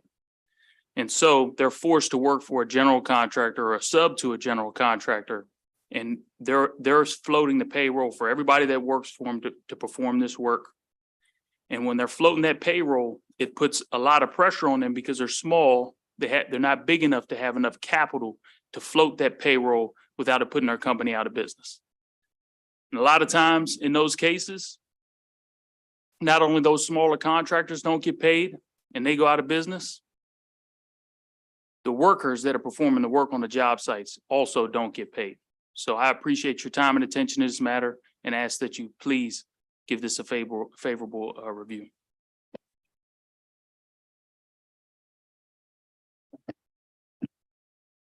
Good evening. I appreciate the time. My name is T. Smalls. I'm the business manager, financial secretary, and treasurer, Plumbers and Gasfitters Local number 5. I, like Chris, I represent close to 2,000 members, a lot of dependents. But this bill is one that's near and dear to my heart because, like Tristan spoke about earlier, it's really sad that we're trying to promote workers, we're trying to promote workers' right, but the individuals who are chasing the American dream of opening their own business and having a profitable business are treated like trash, basically. We'll pay you when we get paid. That's the answer. I am constantly promoting minority contractors to go into business in the construction industry, an industry that is been looked at as a third option in life, which it is not. It's a very profitable business. It's a very good business. It puts food on my table. It puts food on a lot of my members' table. Great retirement and benefits. And this bill only ensures for those individuals who are chasing that American dream to step out and own their own company that they will get paid in a timely manner, and they will get their due when they're supposed to get their due, and they can keep their lights on, they can keep their business open and get to that dream of being a larger contractor and doing the things that they really want to do in life. This really places responsibility on all those that have responsibility on the project. So with that, I really do ask that you take strong consideration of all the points that'll be brought up today, all the points that have been put before you in writing, and give this a favorable consideration.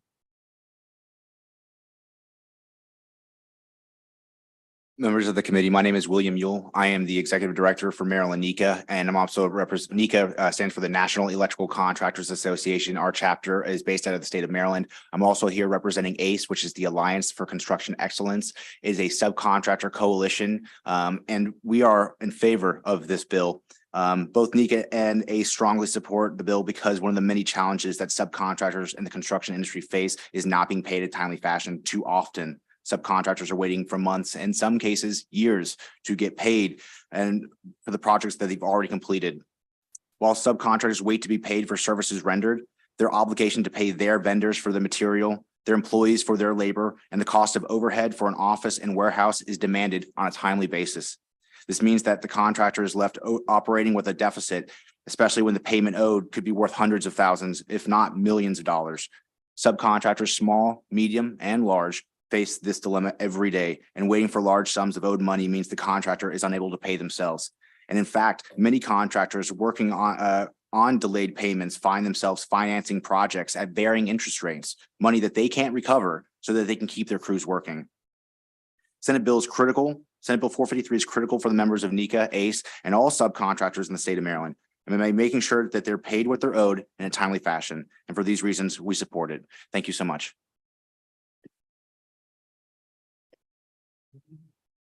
Thank you, Madam Chair, members of the committee. Roger Mano on behalf of Plumbers and Gas Fitters Local 5, Steam Fitters Local 602, and the Mechanical Contractors Association of Metro Washington.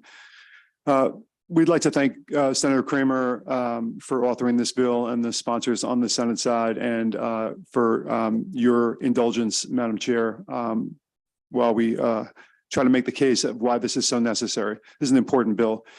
And it's also a very simple bill. It requires that everyone in the construction stream, from the owner, government or non-government, to the prime contractor, the general contractor, to the subcontractors and the downstream subs from there, be paid within 60 days. The only caveat is the current statute requires government acting as an owner when the state of Maryland builds a road, hires Senator Ellis to build a road. The government has to pay Senator Ellis in 30 days. And if it does not, it pays 9%. So everybody in the chain, public and private, has to pay 9%. That sort of levels the playing field for everybody and sets the terms of the entire construction chain. I would say, just in terms of some of the opponents' arguments, I was privileged to serve down here for many years. It always bothered me when good bills die because people didn't understand what they did, or because when, let's just say, inadvertently, the bill was misrepresented. This is a good bill. It's necessary. And it doesn't do, as you may have been told, any of the following. It doesn't make anyone a bank. Nothing in this bill requires anyone in the construction stream to extend a line of credit to anyone, to carry somebody else's water, to require somebody to do something that they're supposed to do. It simply sets the terms of the entire construction contractual arrangements, and it's a good bill. With that, I'd ask for a favorable report. Thank you so much.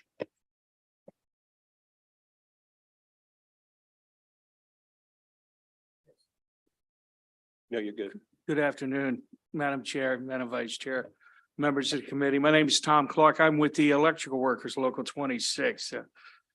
Usually, we 30, 40 years ago, we used to argue with our contractors all the time.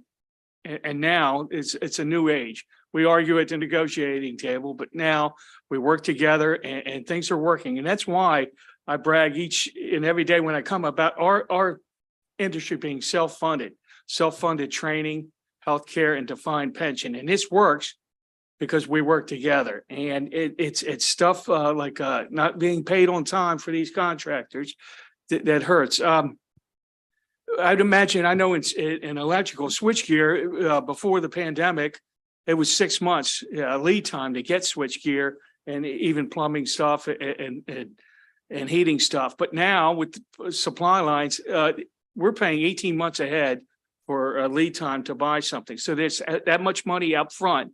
And these contractors really get hurt when they don't get paid on time.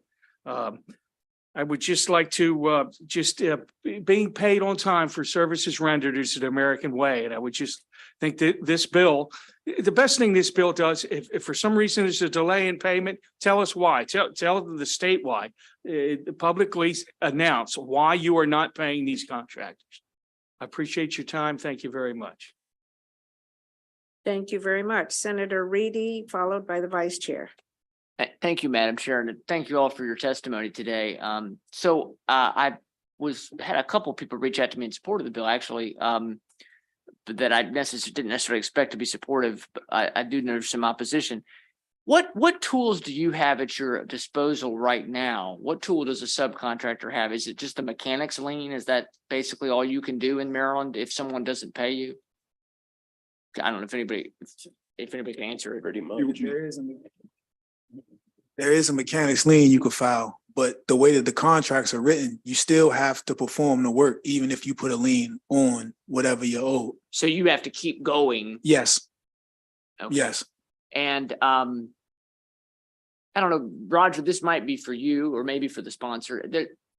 Somebody mentioned to me the idea. One concern I have when I look at the bill is you're adding a whole bunch of stuff to the statute. I mean, it's like expanding the statute pretty dramatically. And I understand, and I've worked for a company that sometimes does subcontractual work and is fighting with people to pay them. I'm in sales, but you don't get paid commission if they don't pay the bill. So I'm sympathetic. Like Delaware and some other states have like an anti-indemnity law. That the person that contacted me that I trust is a very smart person and I trust their opinion, was saying that could be an alternative to this. But does that ring a bell to anybody or not particularly? Excuse me, I'm not familiar with that, Senator. I'm sorry. Fine. That's fine. I didn't mean to put you on the spot. And then lastly, I guess. Well, can I real fast? So you were talking about it expands the statute quite a bit. What you're seeing is repetitive language. It's really just a little small change, but because it says, owner, you will do this for the GC. GC, you will do this for the subcontractor. And so it keeps repeating the exact same language over and over. And then we get into where it relates to state government.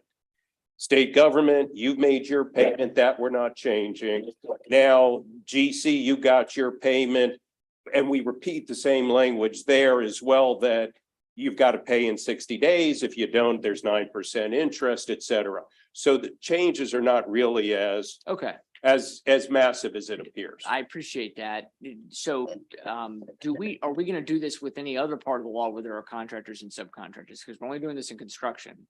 So, and I know construction is probably the place it's most stark. I understand, but I mean, do you look at other industries, or is this just, do you think the main? No, our intent and focus is within the construction industry.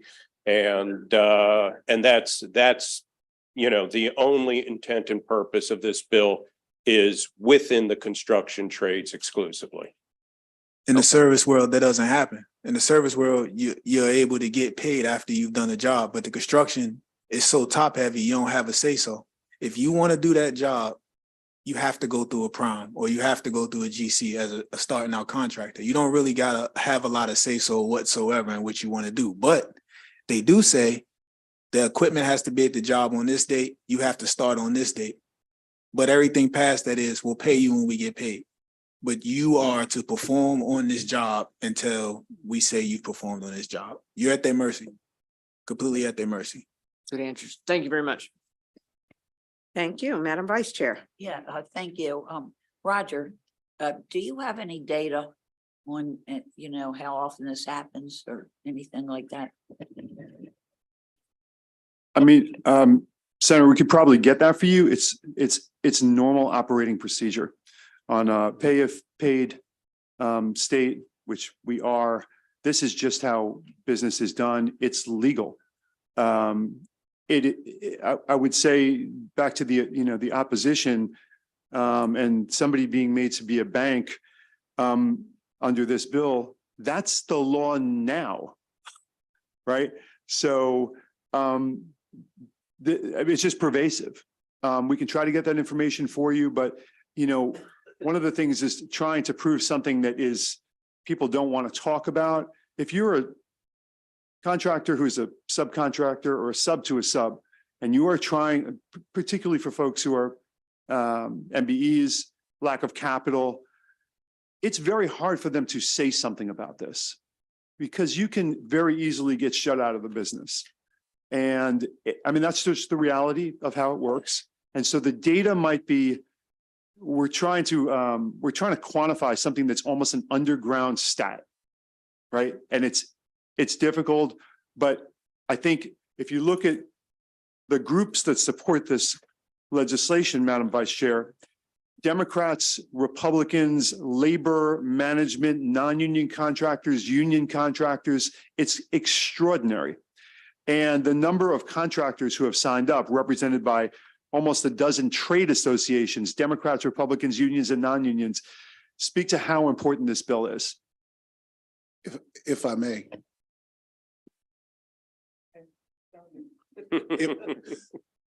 In regards to numbers, I represent 69 of the contractors that we're talking about today. Currently, I have 15 contractors that are delinquent more than 3 months that have all been in business for quite some time. Some that are brand new contractors, and the communication that I get constantly is we're delinquent. We're owed X amount of dollars.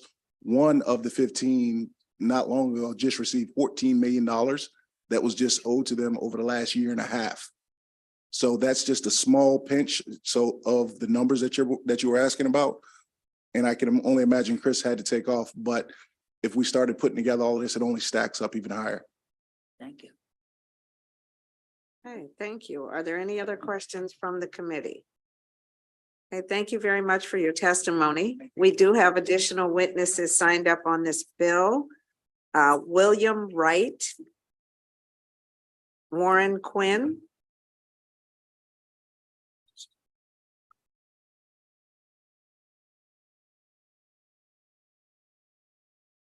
good afternoon. Good afternoon. How you doing? Good afternoon, Madam Chair, Vice Chair, and the committee. My name is William James Wright L. Jr. I'm the owner and operator of Pro Energy Electric. We are an electrical contractor located in Baltimore, Maryland. And this is a good bill for what I understand. I'm not a lawyer, I'm an electrician. And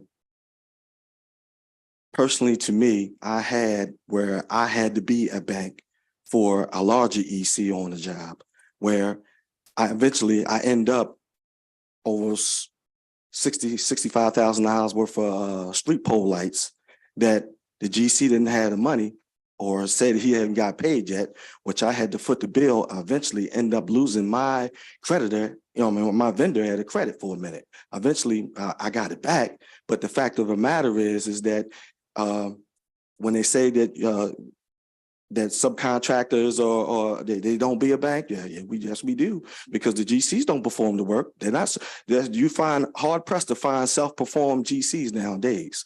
So me as a subcontractor, I am responsible for a few lives, of promoting their prosperity and their livelihood. So they depend on me to go out and get work, and they depend on me to pay them their wages. So, and in turn, this pay when paid, I think should be wiped out of it. And I also think, this is my personal opinion, as Pro Energy Electric, that if you got a credit card, everybody got a credit card, right? Everybody got a mortgage, right? I think it should be less than 60 days. It should be 30 days, because you pay your mortgage in 30 days, don't you? You pay your credit card in 30 days, right? So for me, if I do a good job, I expect to get my payment.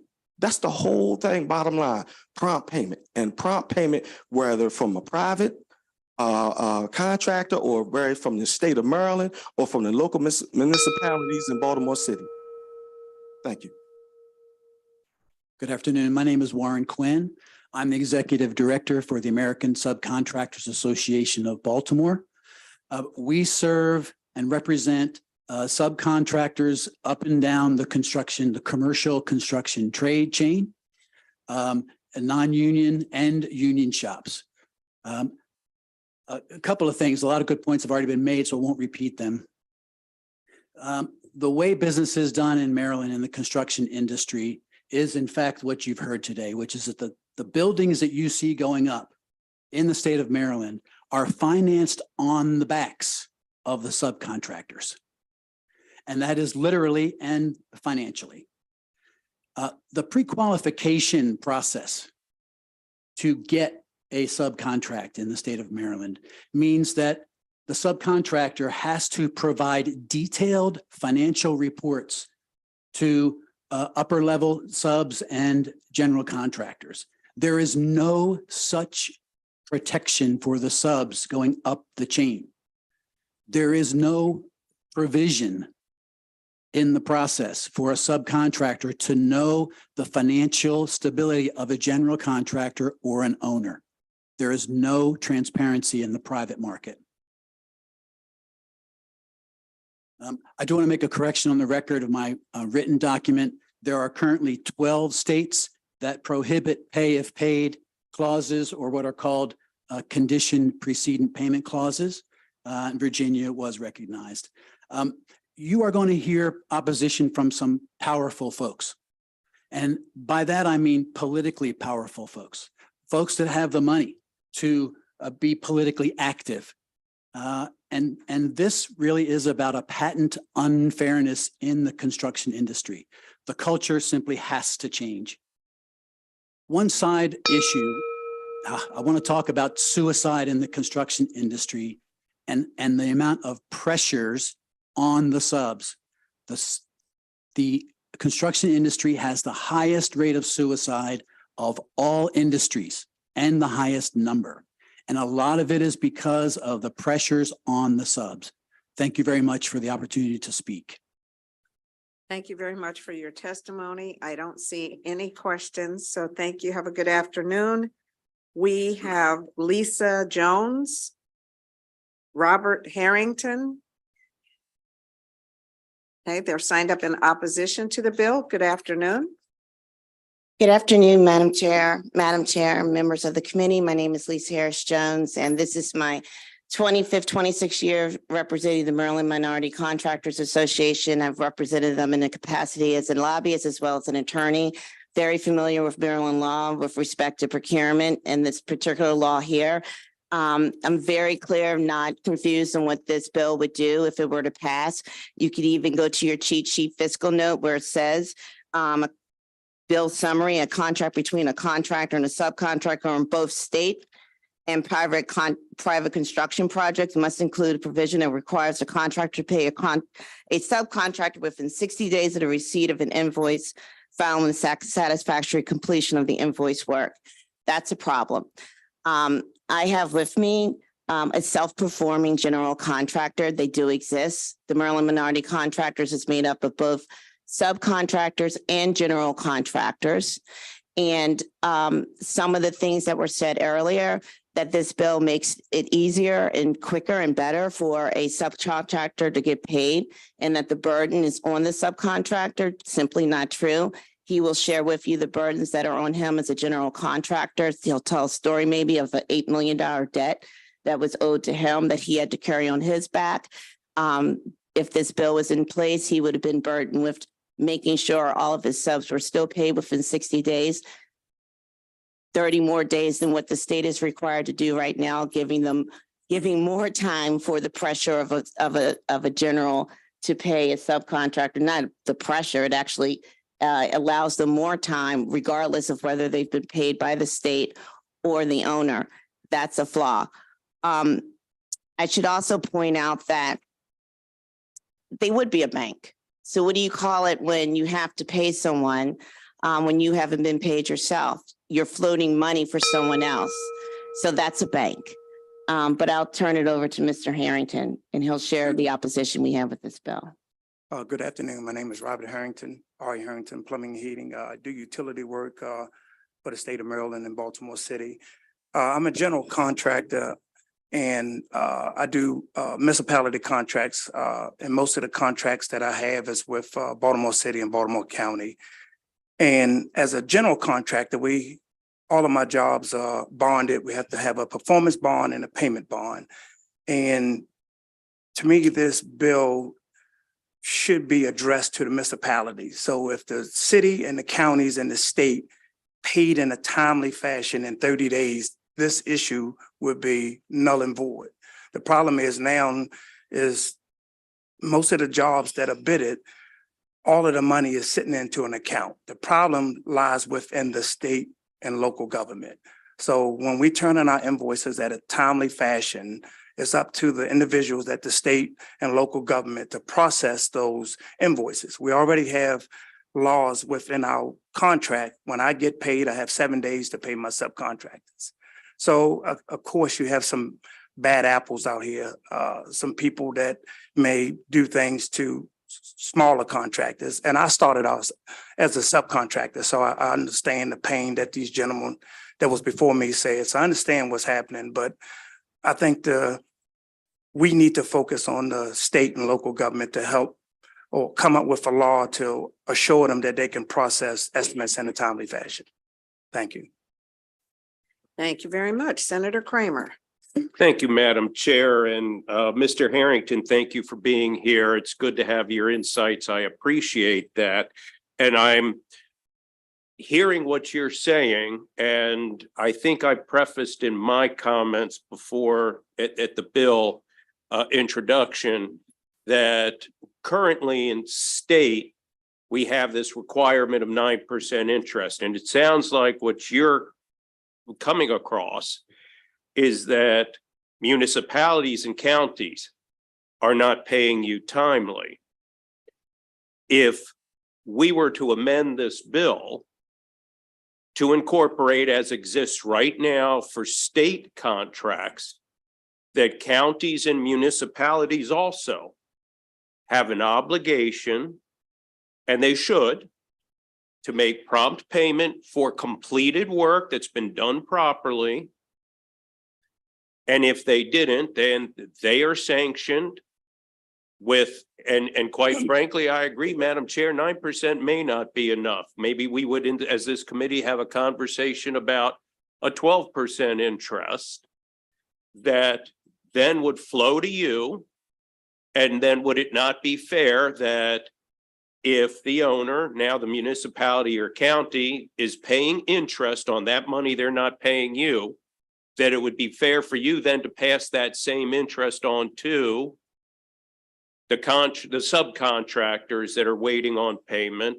And would that not create equity and fairness again down the chain so that there's an incentive for you to be paid by whoever that public entity is? They're incentivized.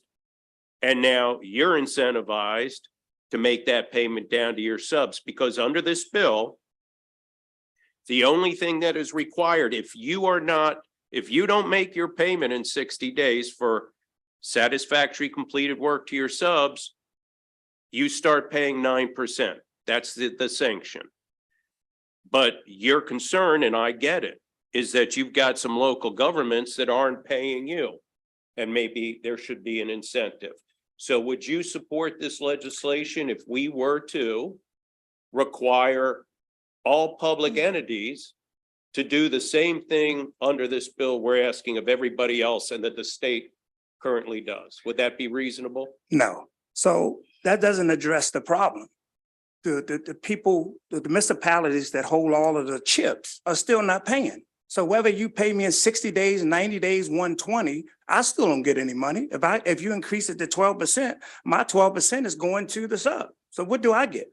That's what I'm saying. If we require the government entity to pay you that 12%, pay you 12% on the money that you're due and you're not paid, is it not fair then just keep it flowing down? The sanction for them was 12%, and now you're going to pay that same 12% to the contractors so that we ensure everybody gets covered properly. Is that? It's still not fixing the problem. The problem is with the state and local governments. So when you advertise a project for 50 million, that 50 million is sitting somewhere. You just don't put a job out without the money.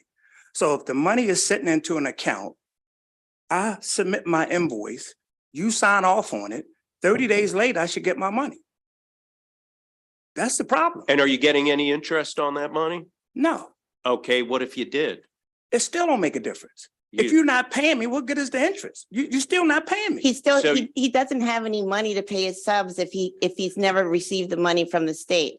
And right now, the state is already at 9%. There's no incentive from the state on the 9% to pay these generals and primes in a timely manner. So that hasn't shown to be the solution to it. The solution is enforcement, just like the governor just did with enforcing his agencies to report out what they're doing on MBE and WBE laws, if you saw the executive order. Then let That's me the ask you, what problem. other ideas do you think what would be incentive? Now, I'm thinking you have a high interest rate, that's an incentive. But what else? You're then? asking the wrong I'm- person on the incentive. You should be asking the state, what is your incentive state to pay your generals and primes as you're supposed to do contractually and under the law and under all the regs? You're asking the wrong person. You're again putting the burden on the general and the prime who's out there carrying the weight of a I'm project. asking to help us find a solution, and that I'm not hearing. All I'm You saying have the is, wrong person at the table to ask that question to. well, I think as a general contractor, he might have some great ideas as to how we could incentivize his getting paid. But if it is your assertion that he does not have. I'm the not speaking ability for to do him. My that. assertion is that you're asking him a question that you should be asking the state or municipality. He's not the state, nor is he the municipality. Got it. Okay, I thank you very tried. much. So it sounds like there may need to be some conversations offline on this bill. Yes. So we're gonna do that. We're gonna take this conversation offline and maybe have a work session to talk about this bill. Are there any other questions for this panel? I'm seeing none. Thank you very much for your testimony. We have one virtual witness signed up on the bill. Casey, good afternoon. Good afternoon, Madam Chair. I have listened to the last conversation and I agree with the contention that the state does not pay in a timely manner. That's a valid point. But the purpose in this legislation is not to get the state to pay it, it's to make the playing field level. So if things go wrong on a construction project in Maryland today, all of the risks flows down to the subcontractor. Nothing in this bill will make the general contractors finance construction. It doesn't happen that way in North Carolina. It's not going to happen that way in Virginia, and it won't happen that way in Maryland. The purpose in the bill is when payments stop, it doesn't just flow to the subcontractor. Everybody has skin in the game. Everybody's got to find a solution. The owner, the general contractor, as well as the subs. If the subs have already done the work and have invoiced properly, they should be paid promptly because they've put all their skin in the game. Thank you. Thank you. I don't see any questions for this witness. Thank you very much for your testimony. That will conclude the hearing on Senate Bill 343. Colleagues, we're now going to turn to Senate Bill 413, Apprenticeship 2030 Commission. Senator Rosapap, good afternoon. Thank you. Thank you. It's a pleasure to be back. Can you hold just one Sure. second, please? OIS did a revision. They said signed out, if you logged out, logged back in, you would be okay, but that is not your deal. They are working on it. So you all don't have copies of the bill.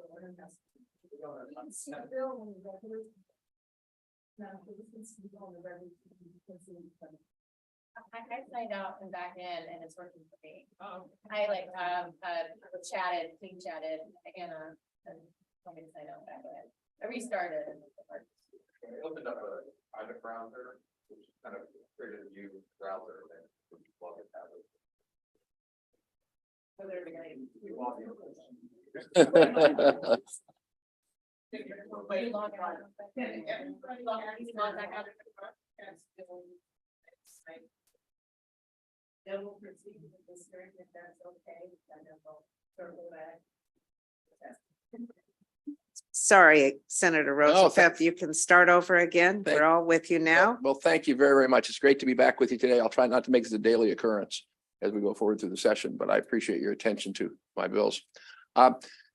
This is the bill to set up the Apprenticeship 2030 Commission. We passed a version of it last year that had some other provisions in it that got work done in the House, shall we say, and then vetoed by the governor, but that had nothing to do with setting up the commission. So the commission did not get set up last year. But we're back again. This is a major initiative that I've been working on with the president and with Senator Augustine.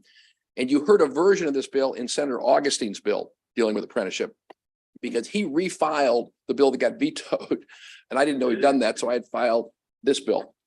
Big picture is that we have big skill shortages in the economy. Number one, we all know that. We have it in the government, we have it in the private sector. We don't have a workforce system in the state or in the country that solves that problem the way registered apprenticeships do in other countries. And we do in industries that have apprenticeship pathways. It ties in also with our education plans, because the blueprint for Maryland's future sets the goal that by 2031, at least 45% of our Maryland high school students will have completed the high school level of a registered apprenticeship. Right now, there are only about 12,500 apprentices in the state. To get to the Kirwan goal for the high school level of apprenticeships, which is the first level, we need at least 60,000. To get to the level that would be consistent with countries like Great Britain, Australia, and others that have very robust apprenticeship systems, we need 80,000 apprenticeships. What this bill does is simply says, let's put together a commission that includes business and labor, that includes House members and Senate members, that includes folks from the executive branch. And it was really President Ferguson's idea, sort of a mini Kirwan commission on standing up apprenticeship system, to have a deep dive study, well-staffed by DLS, bringing in expert consultants if we need them, to come forward with a plan for how do we get from 12,500 apprentices now to at least 60,000. In this draft, it says 80, but in the amendments we're going to propose, we're going to say 60, to where we need to be by 2030. As you'll see in the testimony, this is a very popular bill because people understand the problem and they want to be part of it. So there are a lot of organizations that want to be part of this commission. Again, together with the president, as we've tried to plot this out, we want to include everyone who wants to be involved in this and help, but we want the commission to be a manageable size. And so as drafted and as the amendment that Mr. Smolsky has will say, in addition to the House members, Senate members, executive branch folks, we're talking about 4 folks from organized labor and 4 folks from the employer community on the commission itself. But that does not mean that the commission will not set up advisory groups and invite everybody in who wants to make a contribution to this and wants to play a role. The last thing I'd say is conceptually, sometimes, particularly in the legislature, we think of apprenticeships in the construction industry, as you all were just describing, or talking about. The reality is that what other countries do is they can they can make apprentices out of any occupation. I talked, and you have testimony from the Accountants Association. They've set up a registered apprenticeship program because we need more accountants and financial managers. They have a nationally registered apprenticeship program. Teachers can apprentice. Nurses can apprentice. There are apprentices across the country in IT. So you got to think of it beyond the building trades. And that's what this commission would be intended to get everyone on the same page, learn what's going on, learn the best practices, and come up with a plan for Maryland. Thank you, Madam Chair. Thank you, Senator Kramer. Thank you, Madam Chair. Hello, Senator. Hi. Good to see you. You can hear me. I know. Always. I don't know whether you recall, but I'm guessing probably maybe about 6 years ago, Delegate Lewis Simmons in the Economic Matters Committee passed legislation that created a task force to study this exact same issue, how to increase and improve these kinds of apprenticeships, going well beyond the construction trade. It was, I mean, I remember that this task force met for a long time. They had people come from Europe, from Germany, talking about how they were doing this, feeding people right out of high school or hiring them actually in high school. Exactly. And pulling them in at Yep. that point. And by the time they graduated, they rolled right into a job working for an airline as mechanics, whatever it may be, feeding right into pharmacy work, those kinds of things. So are you familiar with, I mean, there was a report, there Yes, was. yes. Are you familiar with all of that? And Not as familiar as you are, Senator, but I read the report at the time. There've been a number of efforts like that over the years that will feed into this commission. We had Okay. that report. We also had the commission on drawing a blank on the name of the chairman of the commission in 2014. The legislature set up a commission on economic development. That one of its recommendations was creating the youth apprenticeship system that we have in the state right now. So there's been lots of study on this and lots of suggestions. What we haven't done is come up with a plan to get to scale. So the idea is to draw on that experience, draw on other and put together a real plan with real goals, with structures and money behind it. okay, thank you. Thank you. Madam Chair. Thank you. I see no additional questions for the sponsor. So we do have witnesses signed up on the bill. Great, thank you. If I may, Madam Chair, if I excuse myself, I apologize for leaving, but I've got to get back across the hall. All right. Thank you. Thank you. All right, Andrew Fulgeniti, Tom Hood, Iana Stoica.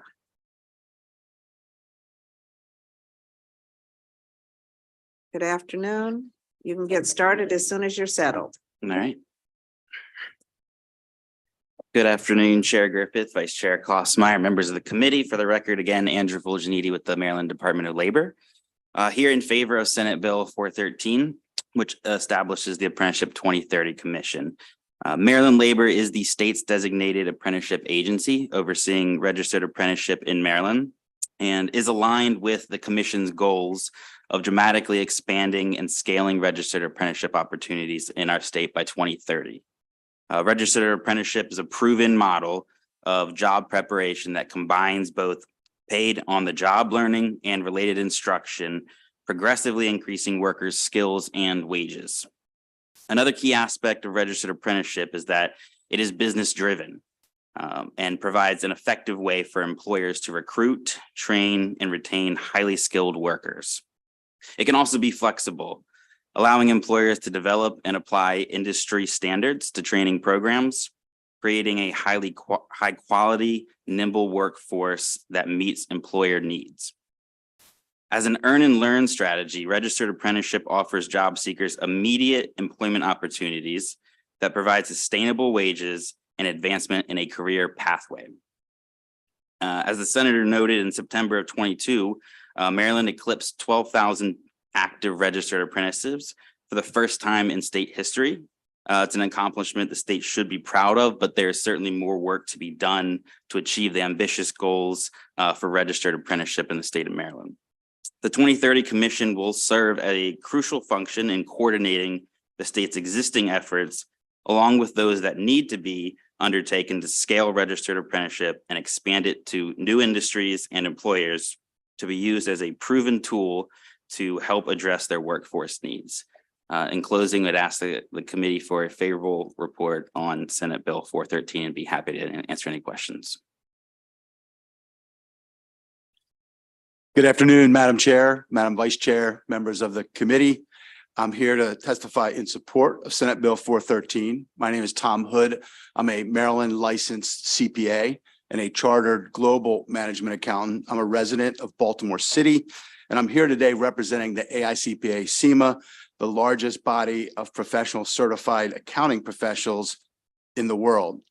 I'm also the former CEO of the Maryland Association of CPAs and presented numerous times before this body over the last 26 years. The reason we support this bill is the role that professional apprenticeships can play in helping with the severe shortage of accounting and finance professionals in Maryland and in the United States in general. That's outlined in my written testimony that we submitted ahead of this. We've filed the first registered apprenticeship for finance and accounting in the United States with the U.S. Department of Labor and the state of Maryland Department of Labor. At National Apprenticeship Week this past November, the First Lady, Dr. Jill Biden, and the U.S. Department of Labor Secretary Walsh acknowledged our apprenticeship as one of the 3 very innovative apprenticeships for the year, ushering in a new era of professional apprenticeships that add on to what the trades have been successful with for literally decades. So with this Earn While You Learn apprentice program, we can diversify accounting and finance and offer many a passport out of poverty and into good paying jobs in accounting and finance. I want to add my thanks to Senator Rosa Pepp and recognition to the Maryland Department of Labor Office of Apprenticeships, who have worked with us to establish this apprenticeship program in Maryland, including giving us a grant for the first 50 apprentices. So I urge you a favorable report for this bill. Thank you. Good afternoon, Chair Griffith, Vice Chair Klausmeyer, and members of the Finance Committee. And thank you to Senator Rosa Pepp for introducing this very important bill. My name is Ioana Stoica, and I am a policy advocate with the Job Opportunities Task Force, a nonprofit organization that works to advocate for low-income workers. In addition to our advocacy work, we also run a workforce training program in the trades of electrical, plumbing, and carpentry. We are here in emphatic support of this bill because we have seen in hundreds of cases over the past decades of running our workforce program, how apprenticeship and vocational training can bring individuals out of poverty and provide alternative pathways to job security and employment for so many. Our organization has used national data around expected growth to develop our program, which is why when we were founded in the late 1990s, we were focusing on the trades. However, we are now looking to expand our program. We're looking at possibly fields like healthcare, IT, transportation. But in the words of our governor, while we are led by our hearts in wanting to secure stable lives for our participants, we want to be driven by data. And this is what this bill does. It provides this data and this analysis. It will help organizations like ours identify the fastest growing fields over the next few decades in our state so that we can target our growing programs to preparing a workforce that is best suited to enter the Maryland job market. Also, I want to give a shout out as a former teacher for over a decade and a half to the bill's alignment with the blueprint goal of achieving 45% of high school students completing an apprenticeship or industry credential by 2030. The work undertaken by the Apprenticeship 2030 Commission will allow an investment in the future of our workforce and in our state's economy. So we urge a favorable report. Thank you. Thank you very much. Senator Ellis. Yeah, thank you, Madam Chair, and thank you, witnesses, and to Senator Rosa Pepp for this bill. And so our system is down where we can look at the testimony. So I just want to highlight for my colleagues, my good friend Tom Hood here, been president of the CP Association for a long time, as long as been around. You've been around at the state level and pretty much at the national level now. So I just want to say Tom has been ranked, let me see, named the second most influential person in accounting since 2011. So he's like the vice president of CPAs. So who's the first, I'm curious, who's the first person, Tom? It's actually my boss, the president of the AICPA. Okay. Siva, okay, great. Yeah, thank you, Madam Chair. Thank you very much. Are there any other questions for this panel? Very good. Thank you very much for your testimony. We have one virtual witness signed up in support of the bill, Brianna January. Good afternoon again. Good afternoon again, Madam Chair, Madam Vice Chair, honorable committee members. Brianna January again with the Maryland Association of Counties, this time in support of SB 413 with a small friendly amendment. Counties would like to thank the bill sponsor for not only introducing this bill, but truly for his tireless work and partnership with local government around advancing the trades and career and technical education. And counties are enthusiastic to support this bill. We are one of those supporters that Senator Rosa Pepp alluded to that would like a seat on the commission, whether that be for a county government official or a representative of a local workforce development board, either of which we feel would be appropriate. That said, counties look forward to our continued partnership with the senator and with the legislature on this and other similar initiatives, and we urge a favorable report with that small amendment. Thank you. Thank you very much for your testimony. There are no questions from the committee, so we will say have a good afternoon And that will conclude the hearing on Senate Bill 413. Just want to check in with members. My system's back up. Are you guys back on? Everybody's back online? Okay, excellent. So we'll now move to the hearing on Senate Bill 361, which is delivery employees reimbursement for mileage requirement. Senator Salling, good afternoon.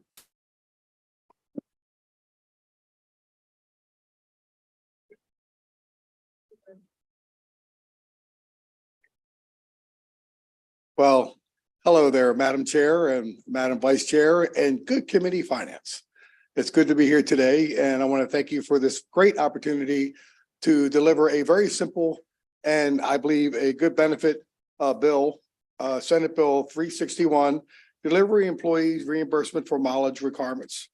For the record, I'm Senator Johnny Ray Salling. And while every year the legislation debates on minimum wage and reimbursement delivery is one of those things we overlook. Currently, a driver may receive a tip, a credit card tip, or something else of maybe of a bonus once in a while.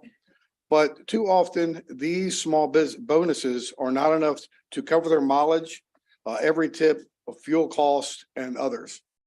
However, business owners receive roughly $3 to $5 in delivery fees, and a very small portion of that goes to delivery drivers. This bill would allow mileage to be computed using a recognized vendor such as Google Maps or others, while the employee take the responsibility for reimbursing, or the employer that is, takes responsibility for reimbursing the delivery person at an estimated rate by the IRS, which is about 62.5 cents per mile. I think all these small groups that do delivery, I just think we could help them out in some kind of way. And I hope and pray we can do a favorable report on this bill. And if you have any questions, I'm more than happy to answer. All right, Senator Guile. Thank you, Senator. I was really surprised that delivery drivers don't get paid. I mean, this would just be, this would exclude like the gig drivers, like, would they be included too? Like the DoorDash and things like that? Or is this contemplating more of like your typical pizza delivery guy that's using his own car?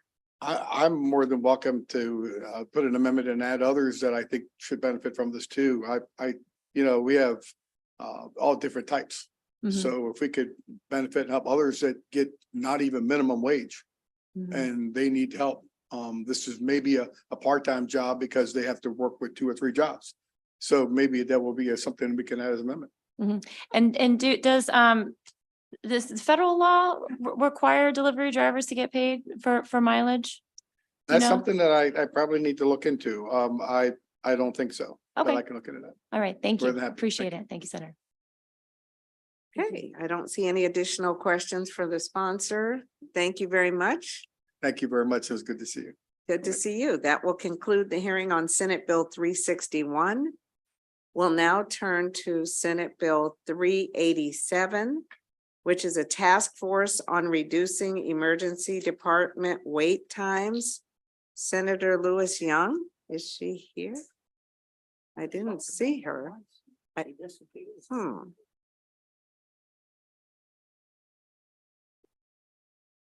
All right, well, we'll give her a minute.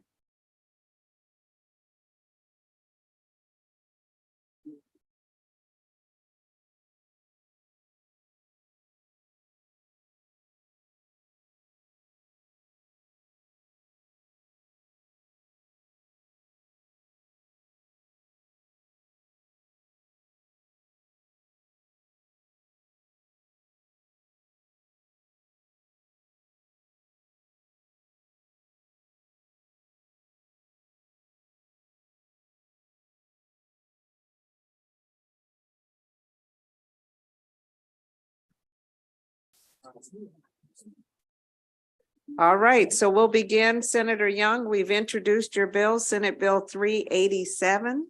So we'll give you a second to catch your breath. You can get started as soon as you're ready. If you have a panel, you can feel free to bring them up. Thank you now. very much, panel. Would you please join me? Good afternoon, Madam Chair, Madam Vice Chair, and Finance Committee. I am Senator Karen Lewis Young and delighted to be here for the first time. I have a bill that is Senate Bill 387. It's called Emergency Room Wait Times. Let me give you a little bit of background as to why I paid a lot of attention to this issue. Several years ago, I did a bill with one of the advocates here, Dr. Palmisano, on patient bill of rights for our hospitals in Maryland once you're admitted. And as we were doing our research, we discovered that Maryland hospital emergency rooms had the longest wait times in the nation. Another thing we discovered was that customer satisfaction, as identified by an organization called Leapfrog, also illustrated that Maryland had some of the ER rooms had some of the longest wait times in the nation. Or satisfaction scores in the nation, I would speculate those two are probably correlated.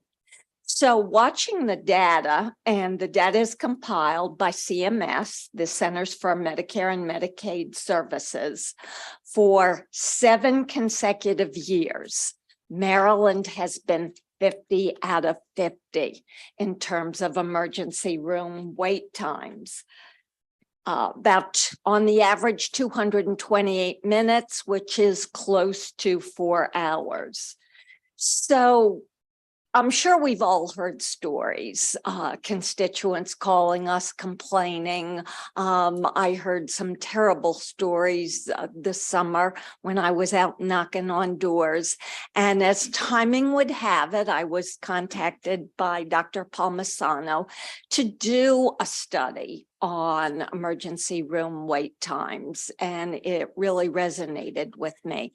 This is meant to be diagnostic. We need to better understand. You know, we've heard a lot of theories about why wait time is so long. Certainly hospitals, healthcare workers are understaffed. We have an aging population, a lot of patients who are mentally ill are in emergency rooms, and they shouldn't be. They should be treated elsewhere. And by the way, I'll have a bill on that next week. But these things are common among all of our sister states. So why does Maryland have a longer wait time than any of our other states? And that was the premise in putting together a study.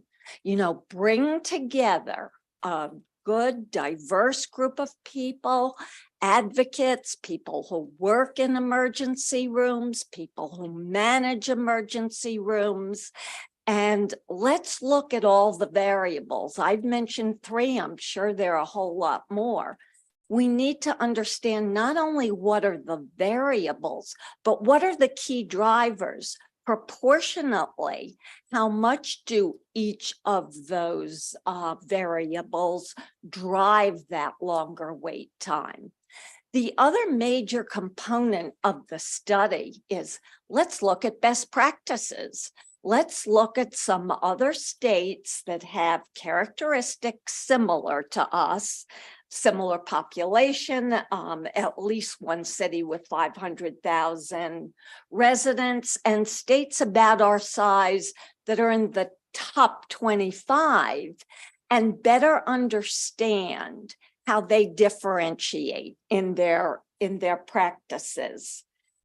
So it's, I think, a fairly simple concept. We are recommending both a 6-month support report and a report at the end of the year. I don't think there's really any opposition to this, but a lot of amendments because everybody wants to be at the table. So just a couple of suggestions. I'm not going to go over each of the favorable with amendments. Let's keep the task force size manageable. If it's too cumbersome, it will be hard to really recommend a methodology and then pursue it. Let's also keep it balanced. We don't want to stack the deck with any particular organization. We want representatives from all. We also want to keep people on it with direct knowledge of emergency room operations. And the final recommendation I would make before I turn it over to my very capable panel is let's not increase the scope of the study. You know, I'm sure there will be recommendations that emergency rooms are just a reflection of bigger health issues. I'm sure they are. And that perhaps is a study for another time. Let's keep this scope narrow so that we can get a handle on why are we 50 and how do we move up that list. Thank you so much for your time and attention.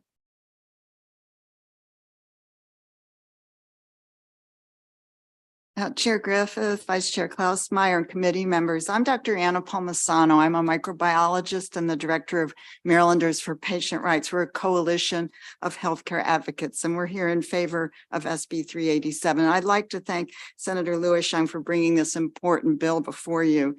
Many Maryland families have been impacted by long wait times in the ER. I've heard horror stories of patients in severe pain who waited over 24 hours in Maryland ERs. I personally experienced a 10-hour wait following an arrival in an ambulance, severely ill. So for the past 7 years, Maryland ER wait times have been ranked by CMS the worst in 50 states. So this started years before the pandemic, and an average wait time in Maryland has now reached almost 4 hours. ER patients are forced to undergo an endurance contest, or they leave the ER without getting any help. The big question is, why is Maryland the worst in ER wait time relative to other states? So this bill would establish a focused task force to determine best practices from other states of comparable size with much shorter wait times, such as Indiana or Wisconsin. The task force will target key parameters such as staffing, triage, bed availability. It will identify roadblocks and potential solutions, and it will make recommendations for reducing wait time. The task force will bring key stakeholders to the table: legislators, patient advocates, ER workers, the MHA, the Department of Health. System-wide problems in healthcare are complex, but we solve complex problems by breaking them into manageable pieces.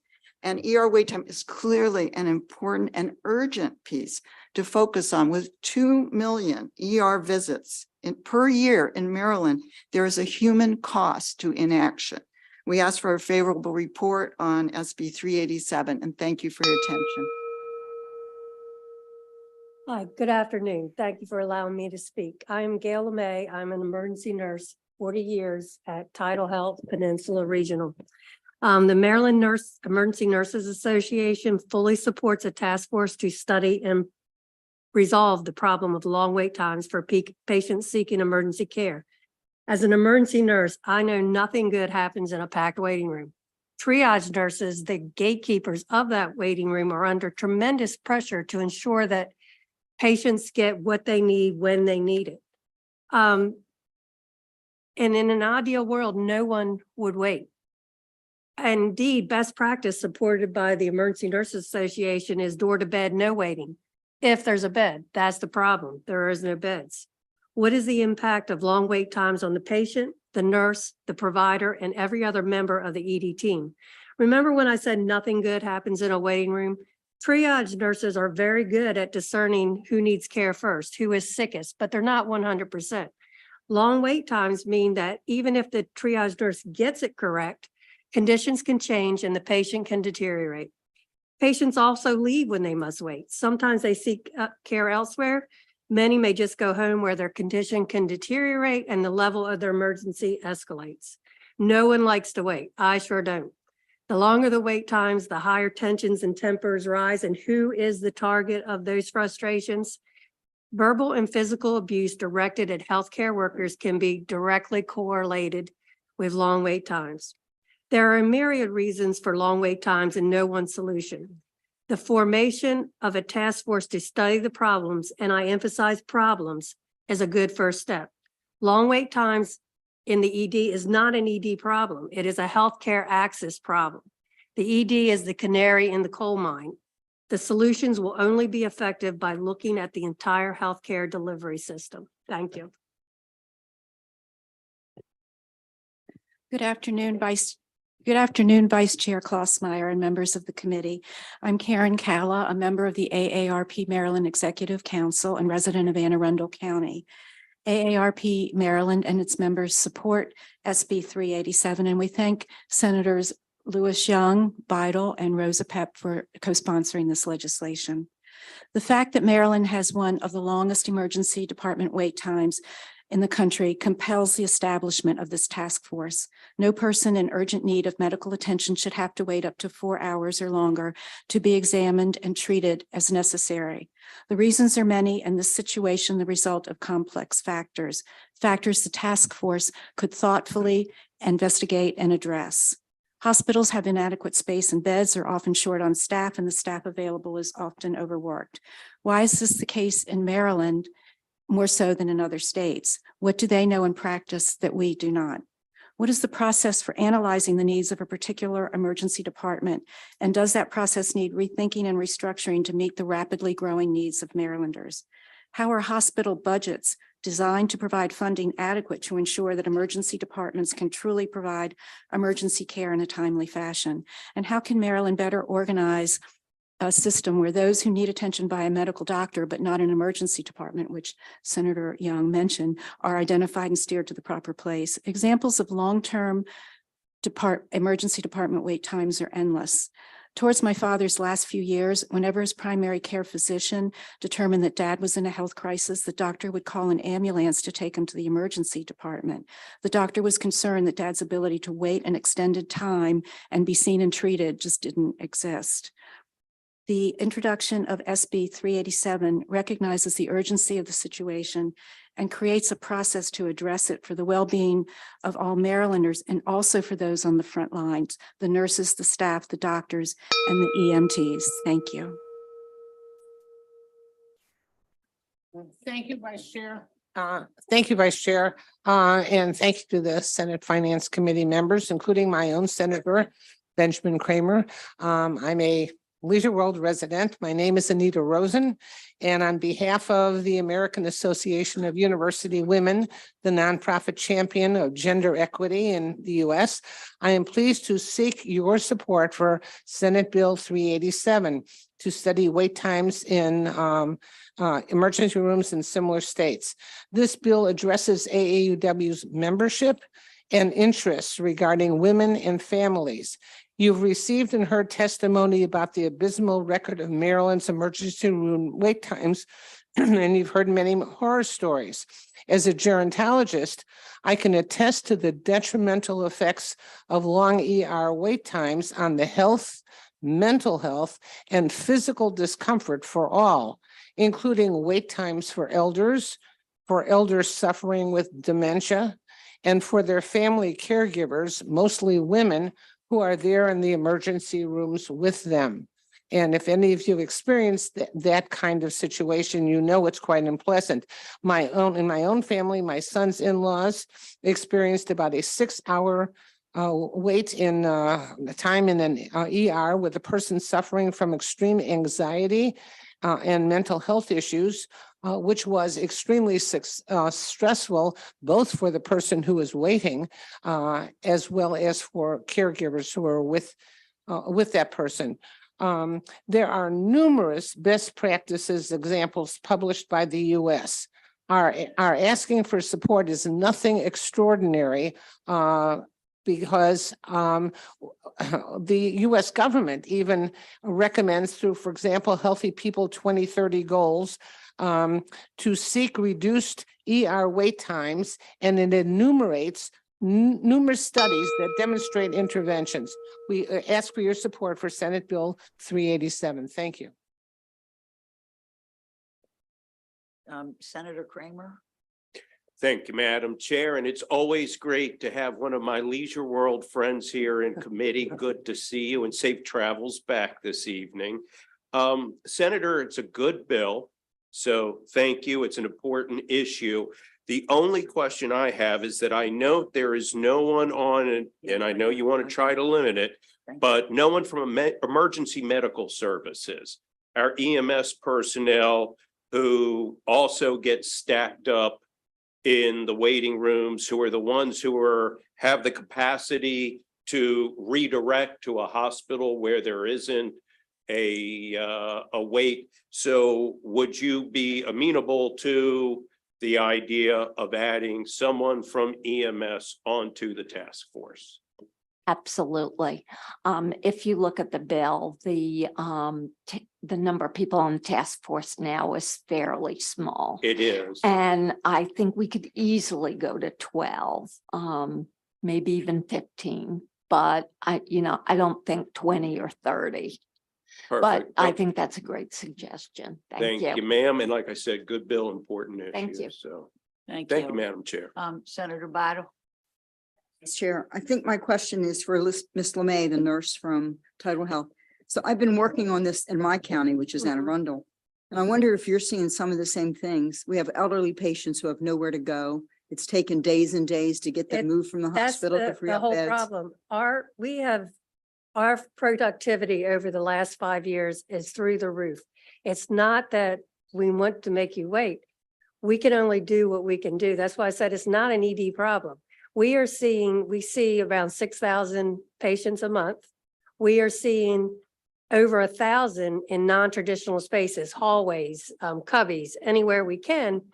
And we get those people out of there. But when you've got 20 people waiting for a bed upstairs and you've got 20 people in your waiting room, nothing moves. That's why we maximize our processes to do what we can to get the people in and out.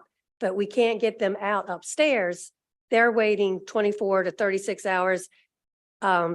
During November, they were probably waiting 48 hours. In October, when we had the RSV and flu with our pediatric population, trying to transfer those kids out, that was another, we were holding a lot of those. Our behavioral health patients, especially the adolescent behavioral health patients, they spend days, weeks, months in the ED waiting for placement if they need inpatient treatment. We have got a brand new adolescent inpatient behavioral health unit, 9 beds. We can't open it because we don't have a psychiatrist. All those patients in adult is the 2. I mean, and upstairs, they can't get patients out of the hospital into a nursing home if they need skilled nursing home. So we're seeing the same things on this Oh, side of yes, the bridge as you're definitely. seeing on your side. We're of the bridge. probably, I feel like we probably do a little bit better. I mean, with the offload times that you were referring to, and there's a gentleman here that wants to testify to that about EMS. We are like 6th in the state best of getting EMS in and out. So we pride ourselves on that. Thank you. Thank you for your work. Thank you. Other questions? So Senator Lamb. Thank you, Madam Chair. Thank you to the panel for being here. Obviously, a very important issue. Thank you to the sponsor for bringing this forward. I've heard a lot of constituents along with, I think, many of our colleagues up here. We have one community hospital, Howard County General, where we've consistently heard from a lot of folks that were concerned about wait times. And so, I had a few questions, and I guess the question to start with the sponsor is with you allude to the fact that you're open to amendments, but you didn't specify what type of amendments. Do you have certain amendments in your mind that you're open to? Yes, adding people to the panel. There were some good suggestions that came in the favorable with amendments, such as the one that Senator Kramer recommended. And I think it's worthwhile to look at some of those specific recommendations to make sure that we have the right people participating in the task force. Okay, so you're open to, I guess, consideration of membership on the panel? Yes.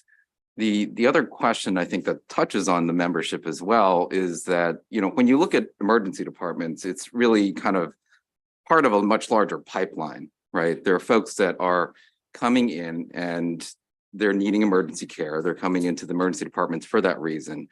Folks that are in the emergency department also need to be sent somewhere, whether they were admitted to other units of the hospital or kept for observation or discharged from the emergency department. It's all part of a larger pipeline. You know, and I guess my question is, and I agree not to expand the scope too far, but that when you look at only one part of the pipeline, it doesn't give the full picture of everything that's going on there. And would you be open to considerations of looking at what's also driving folks into the emergency department, whether that's access issues or, you know, kind of just the population that's being served there, those kinds of factors that could affect the people coming in and needing that care in the ED, as well as considerations afterwards, because people can get piled up in the emergency department too if there's not enough space or capacity in the hospital to be able to admit them, et cetera, et cetera. So you're looking at one constriction point, but it's actually a much larger pipeline of things. Absolutely. And I think that's a good suggestion. I don't see that as changing the scope of the study. My concern is there was a recommendation that we look at the bigger healthcare issue and then how does emergency room wait time or management fit into the bigger healthcare issue? And that's another reason why we recommended 2 phases in the study. There's one at 6 months and then one at the end of the year. I think that we really have to have a methodological recommendation within 6 months to scope it out, and an initial approach which will address an issue such as the one you just raised. Got it. Okay, so you're open to some of those considerations that we can look at as well. The other question that I had pertained to, we have different types of hospitals in the state too, right? And there are hospitals in very urban locations, some in more suburban locations, and some in very, very rural locations. And oftentimes the needs, the capacity, the population are very different coming into those types of hospitals and facilities. Would you be open to some broader representation that's more inclusive of some of those different types of facilities? Yes, and we actually have a chart. We didn't share it in the backup, the wait time at different hospitals throughout the state. And so there is some differentiation there. One of the recommendations made a suggestion for good selection by regions within the state, as well as the size of the communities. So I think we should have that kind of diversity. Okay, so you'd be open to that consideration, maybe some of those some membership modifications too, when it comes to that. Right. Yeah. Okay. You want to comment on that? Yeah, I mean, we think it is important to keep the size of the task force to a point where we can be nimble and responsive. And I think 12 to 15, as Senator Lewis Young mentioned, should be the cap. I mean, we're overwhelmed by the interest and the numbers of people who want to be on this task force. And all of them have, you know, very good reasons. But at some point, we're going to have to cap it. And we do want to make sure that we do have a focus, and we're not trying to tackle the entire system. We're trying to look at a piece of the problem, which is the emergency departments. And from there, we can grow this study to looking at a larger system.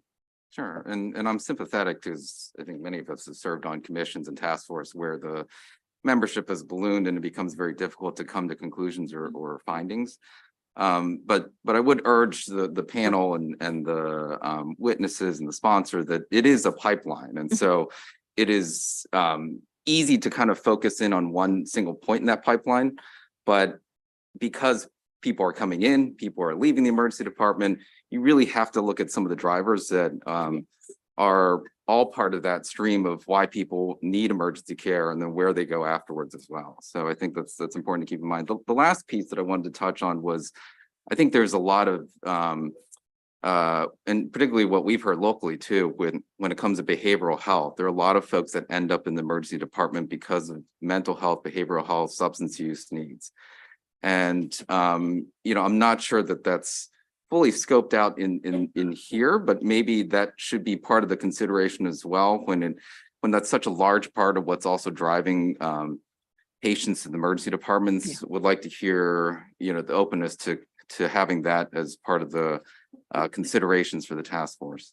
I think absolutely we have to look at that issue. As I mentioned, I have a bill before you next week that's addressed specifically to that. We have a lot of mental health patients that are not only in emergency rooms, but week after week, the same patients. There's a revolving door. Families are frustrated. They can't really do anything about it. Hospital workers are frustrated. Law enforcement is frustrated. So we know that's a piece of it. And elsewhere, I think you'll see numerous solutions or recommendations to that. Okay, well, that's helpful. And just in closing, I would say, again, urge you to keep a broad perspective, because when there's failure in the emergency departments, it's easy to point at the emergency department, but usually it's indicative of a larger systems level failure. And we do have to look at some of those broader systems and drivers that's causing that to occur. As I mentioned, this is meant to be diagnostic, not punitive. Right. But sometimes the diagnosis is the whole body concern and not just a single organ failure. Also, we need to know where we need to provide resources. Thank you. Okay. Very good points. Very good points. And you two can work together. Yeah, a little okay. bit. Thank So, you. Senator Mouse. Thank you, Chair. I just quickly want to mention, on the shore with our volunteer fire companies, we have paid paramedics. And we're having a situation with the counties. They're spending a lot of money for paramedics to deliver care in ambulances outside of emergency rooms. I just let you think about that, because I know counties are in a weird place where they want to be compensated for the care that would otherwise be given at the hospital. They haven't come out and done that formally, but 8 to 10 hour waits in an ambulance with the paramedics it's a serious issue there. And so maybe MACO, except it would have to be some representative of the areas that have the volunteer services for their first responders. So you got to be a little, that was brought up earlier about first responders, but that's something definitely to think about. It's a serious issue. Isn't that so? Yeah. Right. Rebuttal. Just real quick, Senator, did you see the comment from MDH that they don't really want to staff the workforce? They think an organization that's more intimately involved with day-to-day ED should staff it. Did you see that? I did see So we need to that. also maybe talk offline about staffing. I've already been doing some talking Okay. offline We'll about talk. that. Thank you. Thank you. Okay. Thank you. Seeing no more questions, I'll call the next panel up. Neil Bodhacker, Peter Hill, Jeff Sternlicht, Aaron Dorian.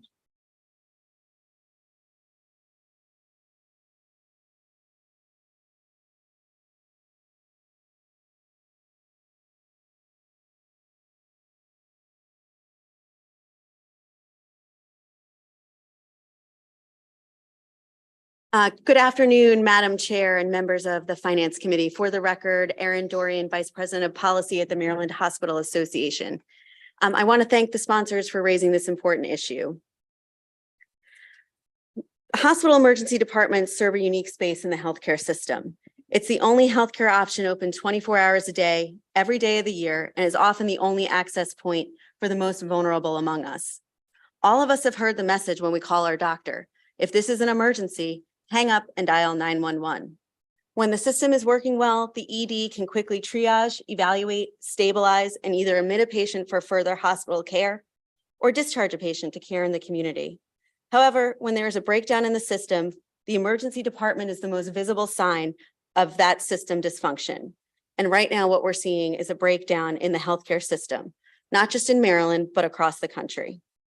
In a minute, you'll hear directly from the experts sitting beside me on the factors impacting emergency department wait times, including capacity across the care continuum, workforce shortages, rising patient acuity, regulatory challenges, and misaligned incentives.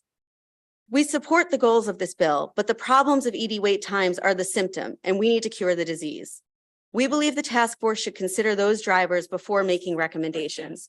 Those drivers should be put into context of states that are similar to ours in terms of the number of care options and utilization patterns.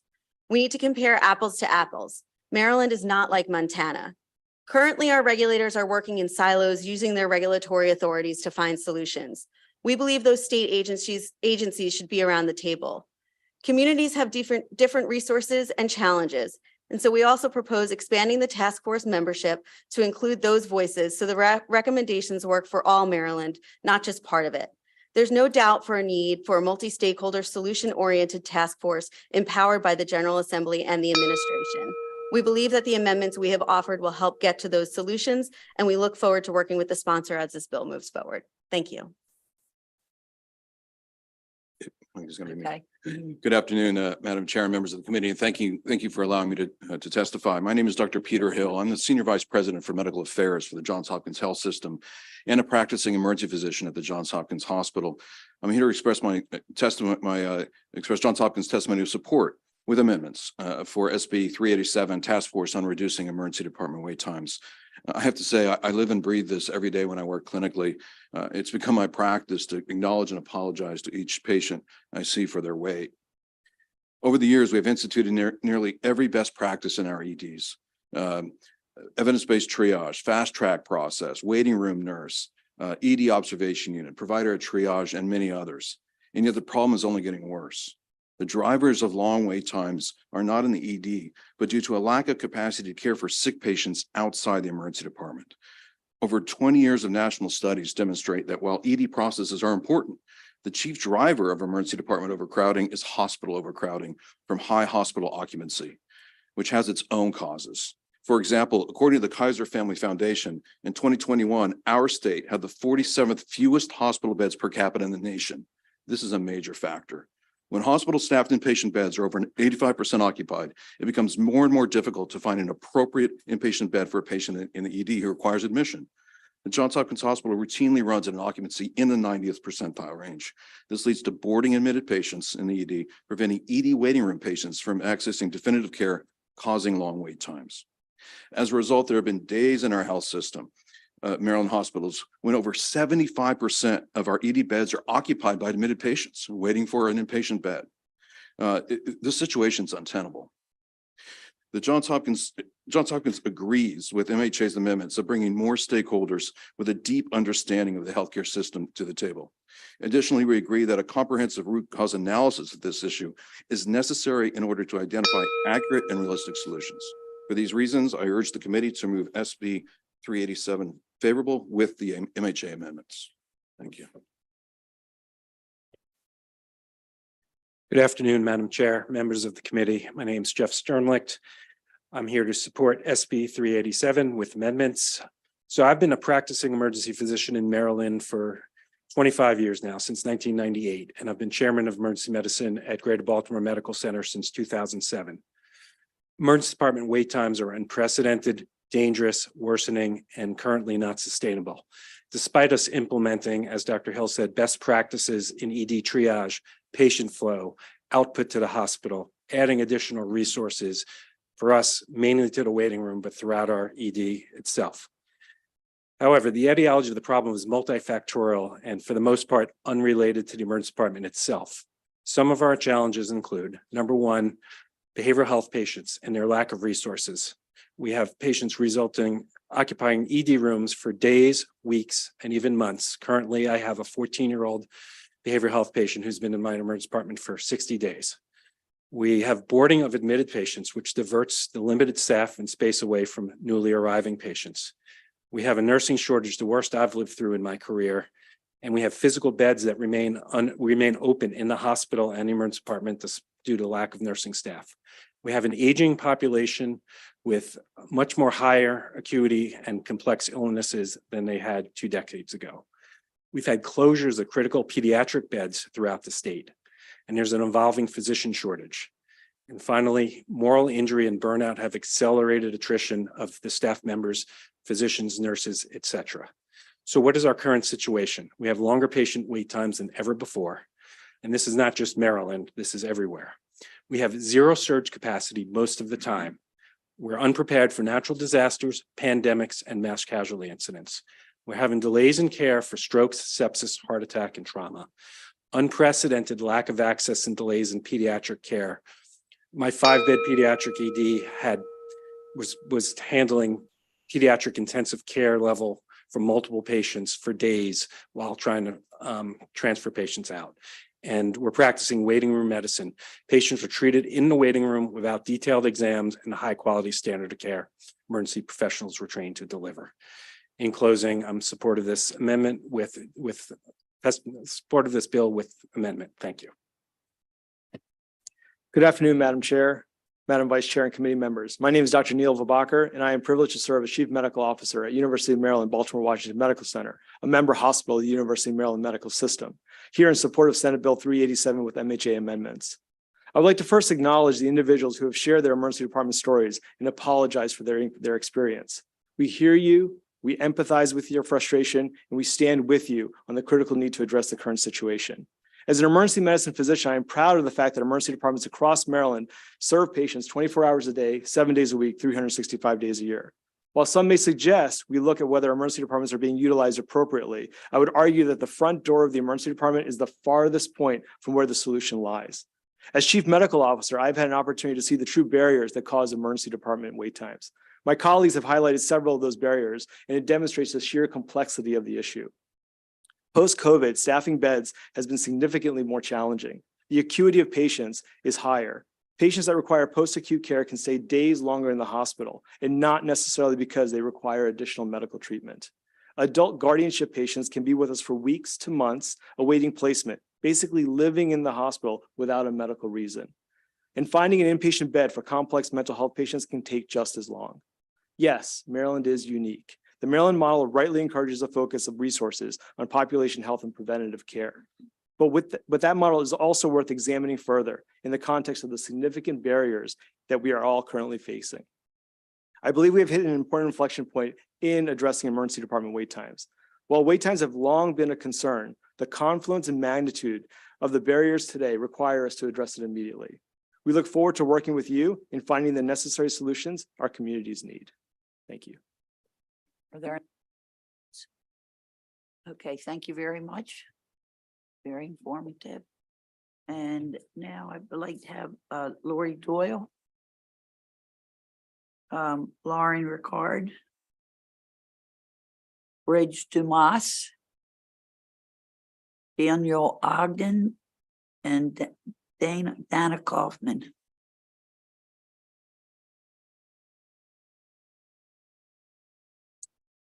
Thank you, Madam Chair. Lori Doyle here on behalf of the Community Behavioral Health Association of Maryland in support of the bill with amendments that we have offered.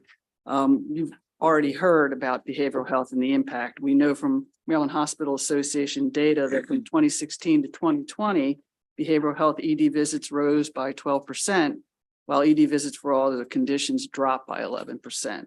We also know from a 10-day study of ED boarders conducted by MIMS in November of 2021 that at any given time, there are 200 to 350 patients boarding in Maryland's EDs.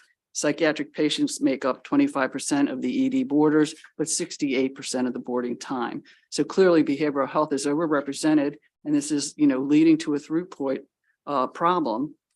Our provider network has developed some new techniques and data collection that I think is pertinent to what this task force is going to try to do. We are using new evidence-based practices to focus on suicidality. People go to the ED for that a good amount of time. And we now show a 63% reduction of suicidality in the first 30 days of care. We're also tracking readmission rates, another thing that's a challenge for our state and our total cost of care model. Our network's readmission rate is 1.3% versus 13.7% for the public behavioral health system as a whole, 1/10 of that. So we think we have something to offer this task force. We'd be happy to share what we're doing. And if you see fit, we suggest an amendment to put us on that task force, and we thank you for your time. Thank you. Sorry. Good afternoon, Madam Chair, Madam Vice Chair, members of the committee. My name is Dana Kaufman. I'm here on behalf of the American Emergency Room Physicians. Thank you. It's been a very, very long day. We are also in support of this bill with the amendments. We have taken a look at the amendments put forward by the Hospital Association and we are in support. However, we do think that the task force should still be modified to include some additional emergency room physicians. But I also think it needs to be rounded a bit more. As you've heard of the causes, one of those that was brought up was the nursing homes. And we think having somebody from that industry would be beneficial. But I also just wanted to point out, since 2002, there have been 7 studies and reports released in Maryland alone on emergency room crowding. And each of those reports come out with recommendations. But here we are, 2023, and we're still sitting here. So I think what we should also do is not just have this task force issue a report, but they really do need to look more closely at legislative initiatives that can be passed for next year to solve this issue, as well as regulatory changes, and really hone in on what can be done. And it will include an investment of not just time, but financial investment. And this task force cannot work in a silo. We have already passed bills that are dealing, like Ms. Doyle said, and initiatives that are going on in behavioral health, on addressing the workforce crisis. That is all part of this issue. And again, if we work in a silo, then we're going to not address the root causes that are occurring. So I highly recommend that there be some language added to make sure that that occurs as well. Thank you very much.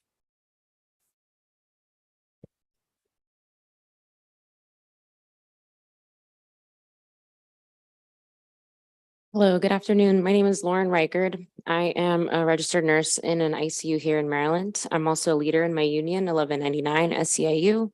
We're the largest healthcare workers union in the country with over 10,000 members in Maryland and DC. We urge a favorable report with an amendment on SB 387 to form this task force to study these best practices to reduce ED wait times. We're currently short-staffed in nearly every department at the hospital where I work, from nursing to pharmacy to dietary to environmental services. Just last week, we had an elderly patient brought in by ambulance to our ED who should have been transferred to the ICU. That day, we did not have enough ICU nurses. The patient continued to wait in the ED for over 2 days, utilizing their resources and staff. And when you're providing care for a patient who should be transferred to another unit, this impedes the care for the patients that are in the waiting room. By day 3, in the ED, the patient appeared to improve and was transferred to a less critical level care unit. But shortly after that transfer, the ICU physician was called to assess them for worsening respiratory distress. They were immediately transferred to the ICU and urgently put on a ventilator. This patient's family member at the bedside was frustrated and tearful and distraught because all of this could have been avoided had the patient been safely transferred out of the ED and to the ICU safer and sooner. Not to mention the patient was anxious and struggling to breathe during this urgent transfer. Passing this bill is a necessary first step towards solving the short staffing crisis and improving patient experiences in our hospital. So please vote yes. Maryland's patients and healthcare workers are depending on you.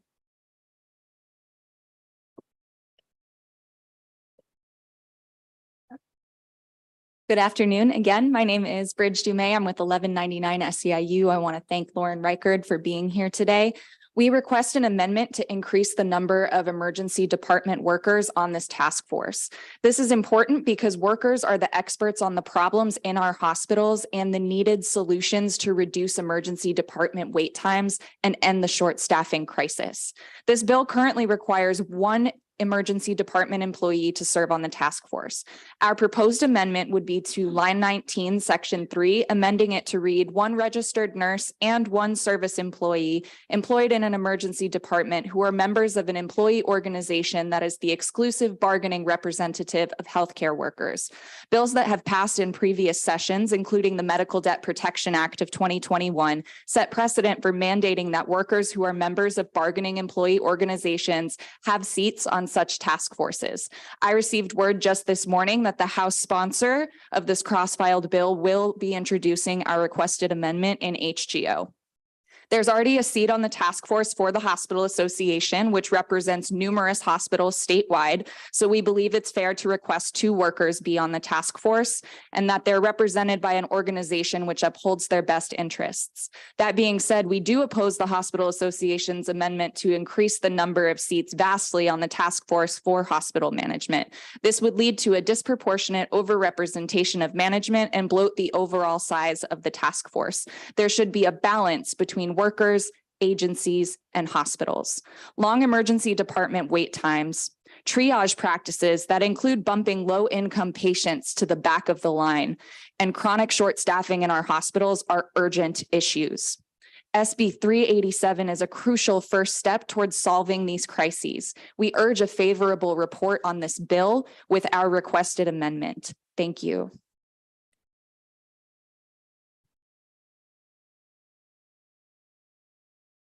Thank you, Madam Chair, Madam Vice Chair, and members of the committee. My name is Daniel Ogren, and I'm the Assistant Chief of Emergency Medical Services for Montgomery County, Maryland.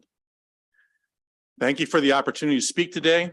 I am here on behalf of Montgomery County in support of support with amendment to Senate Bill 387. Montgomery County requests that this much needed bill be amended to add EMS representation on this task force. Thank you, Senator Kramer, for the suggestion. Montgomery County's interest in this proposed legislation stems from the impact that emergency department crowding has on our EMS system. We are particularly concerned with patients who arrive at Maryland hospitals by ambulance and have to wait often hours for beds to become available. Emergency department crowding is a complex issue. It results in multiple downstream adverse effects on EMS. Hospital delays put stress on our system and detract from our primary responsibility to the residents and visitors of the county. Our transport units are unavailable to respond to other 911 calls while waiting for a bed. Often our field EMS supervisors may maintain a physical presence in the emergency room to manage ambulance transfer of care. Hospital delays also increase our costs. We've proactively dedicated EMS supervisor who oversees distribution of ambulances so that no individual hospital is overwhelmed. This comes with a direct cost to the fire department, which is not reimbursed. We often hold clinicians beyond the end of their shifts, and we hold volunteers behind the end of their shifts. Chiefs cite that this problem is a bona fide recruitment and retention barrier. Montgomery County Fire Rescue Service has been an innovator at exploring solutions. In addition to the transport supervisor, we implemented an alternative destination program and added telehealth for treatment in place. We've had little success diverting meaningful volumes of appropriate acuity patients away from the emergency department. We continue to explore ways to better target our patient selection for these programs to focus time and resources dependent candidates, such as patients who require skilled nursing or behavioral health. In closing, Montgomery County strongly supports the need for the task force proposed by Senate Bill 387, but recommends an amendment to include a leader from a high volume EMS operational program. Thank you. Are there any questions? Okay, thank you very much. Very informative. And now we have 2 virtual votes. So Kelly Jones. Hi. Good evening, everyone. Thank you for having me here. I'm in favor of SB 387. So on October 17th, 2022, I began experiencing intense and debilitating pain. I sought out help from my primary physician and specialists resulting in a degenerative disc disease diagnosis. Despite my ongoing care, my condition worsened after a month, and I needed emergent care. On November 13th, 2022, I checked into Bayview ER at 9 p.m. At 3 a.m., after 6 hours of crying and passing out from pain due to muscle spasms, my vitals were taken. At 4 a.m., I was given 2 extra strength Tylenol with no talk of care. My father, who drove up from Northern Virginia to bring me to the ER because I couldn't walk, requested to speak with someone. Around 5 a.m., he was told that the average wait time at Bayview ER is 26 hours. During that wait, my father and I discussed going out of state to Northern Virginia for me to receive care, but I could barely stand the 2-mile drive from my house to Bayview, let alone 70 miles to Northern Virginia. I followed up with my physician later that day as I had an appointment scheduled, which was the only reason why I left. And she told me that I needed to seek emergent care again. On November 16th, I checked into Howard County General Hospital ER before 11 a.m. I was seen within 6 hours and told that I needed to be admitted to the hospital due to my condition. A synonym for emergent is immediate. There's nothing immediate about a 26+ hour wait, especially if I'm going in and being told by another doctor that I do need to be admitted to the hospital due to my condition. It's devastating to know that my life and the lives of people in my community are at jeopardy due to this issue. Please consider approving this bill to create the task force before you or your loved ones find yourself in need of emergency care.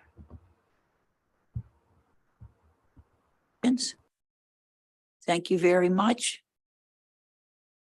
Okay, and our last is Brianna January.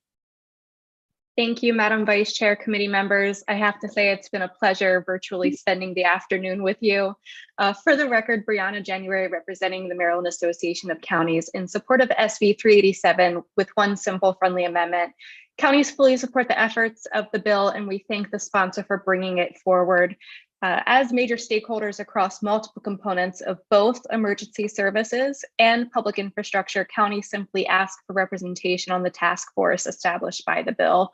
And also a big thank you to the good Senator Mouts for highlighting the greater universe of challenges that counties are facing regarding emergency services and our eagerness to partner with the state to address them. With that, MACO supports SB 387 and asks for a favorable report with that simple amendment to have a seat on the task force. Thank you. Thank you very much for your testimony. No questions from the committee. So that's going to conclude the hearing on Senate Bill 387. Colleagues, that completes our bill hearings for today. We are going to take about a 5-minute micro break and then return to vote on just a couple of bills.